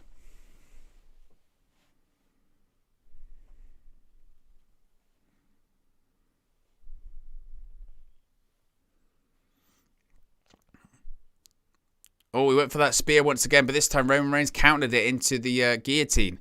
Big E was going for his spear through the middle rope, but this time Reigns caught it.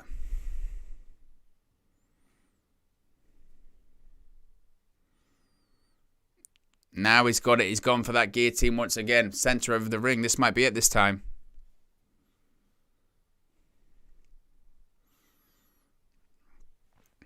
This might be the one. Big E's fighting back. He's countered it. He's countered it. Big ending. He got him. Big ending. It's too close to the ropes. Oh, Reigns gets his hand on the rope. You always knew it was close. If he's close to the ropes, he was always going to get his hands on the ropes. Or his foot on the ropes. It was always going to be the way.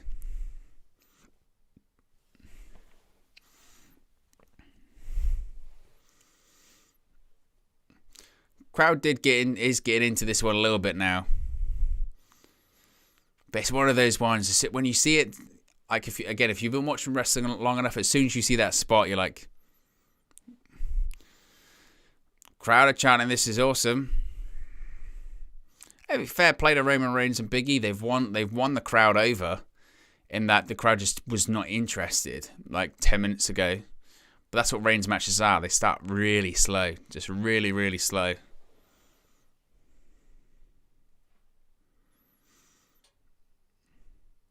And again, just throws Reigns right into the steel post.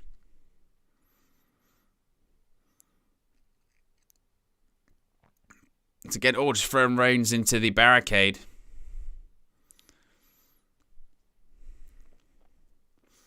Big E still going, still putting it in on Roman Reigns.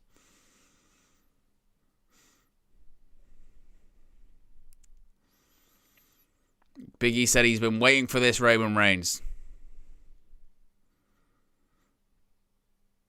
Pat McAfee's trying to help Roman Reigns, saying he's coming, he's coming.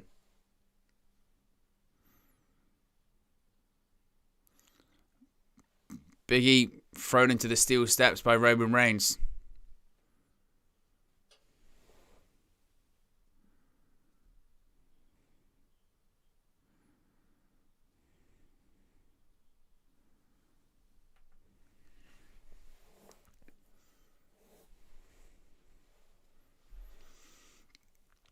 Certainly Big E putting on a performance in this match, isn't he?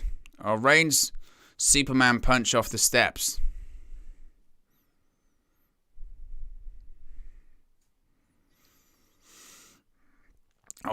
Big E's got, you got Reigns on the top. He goes back to the knee. Reigns going to hit the ropes. A spear, that's the second spear. 1, 2, 3. Roman Reigns, that was quick. That came out of nowhere.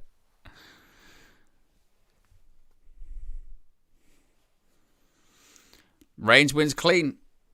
I said it. I mean, that finish came out of nowhere, didn't it? That finish really did come out of nowhere very quickly, quicker than I thought. Good match. Good match. Was it amazing? No. Finish really came out of nowhere.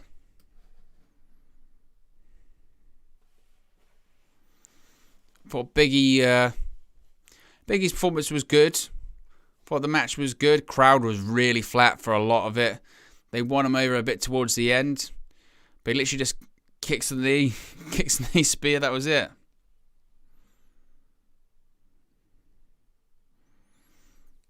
But I would argue that this, it never really truly got out of full gear, first gear, maybe.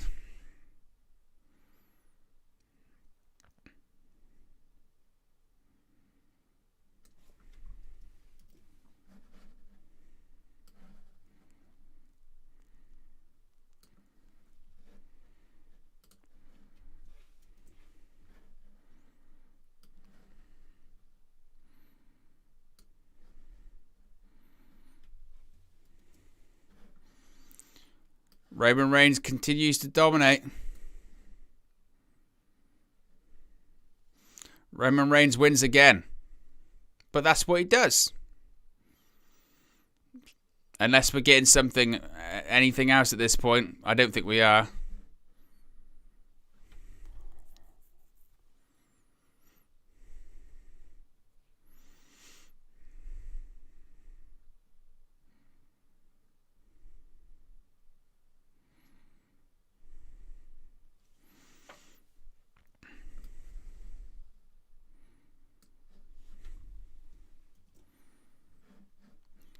Big E gets back up on his feet.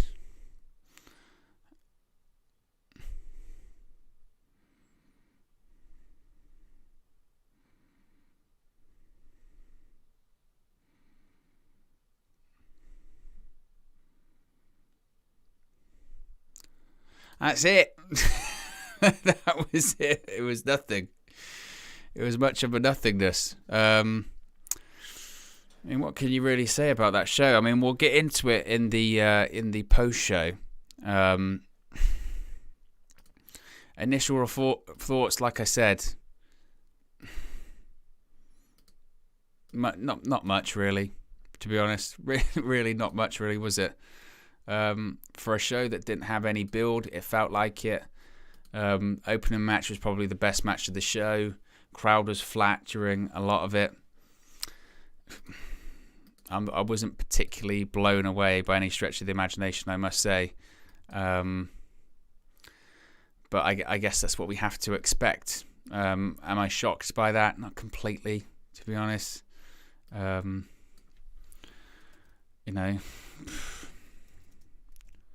Reigns defeats Big E. WWE Survivor Series 2021. Reigns versus Big E. Lynch defeats Charlotte. Or Becky defeats Charlotte. Sorry, I'm just setting up this stream because then we'll be going to the reaction shortly. Let me just do this. And then we'll end this one, and then we'll go straight to the reaction stream. We'll set that live.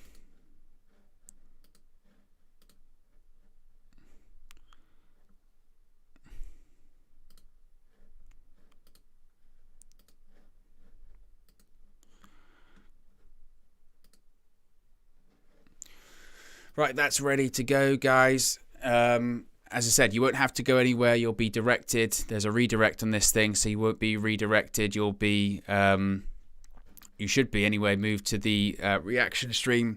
So I'll be going live in about 20 seconds or something like that.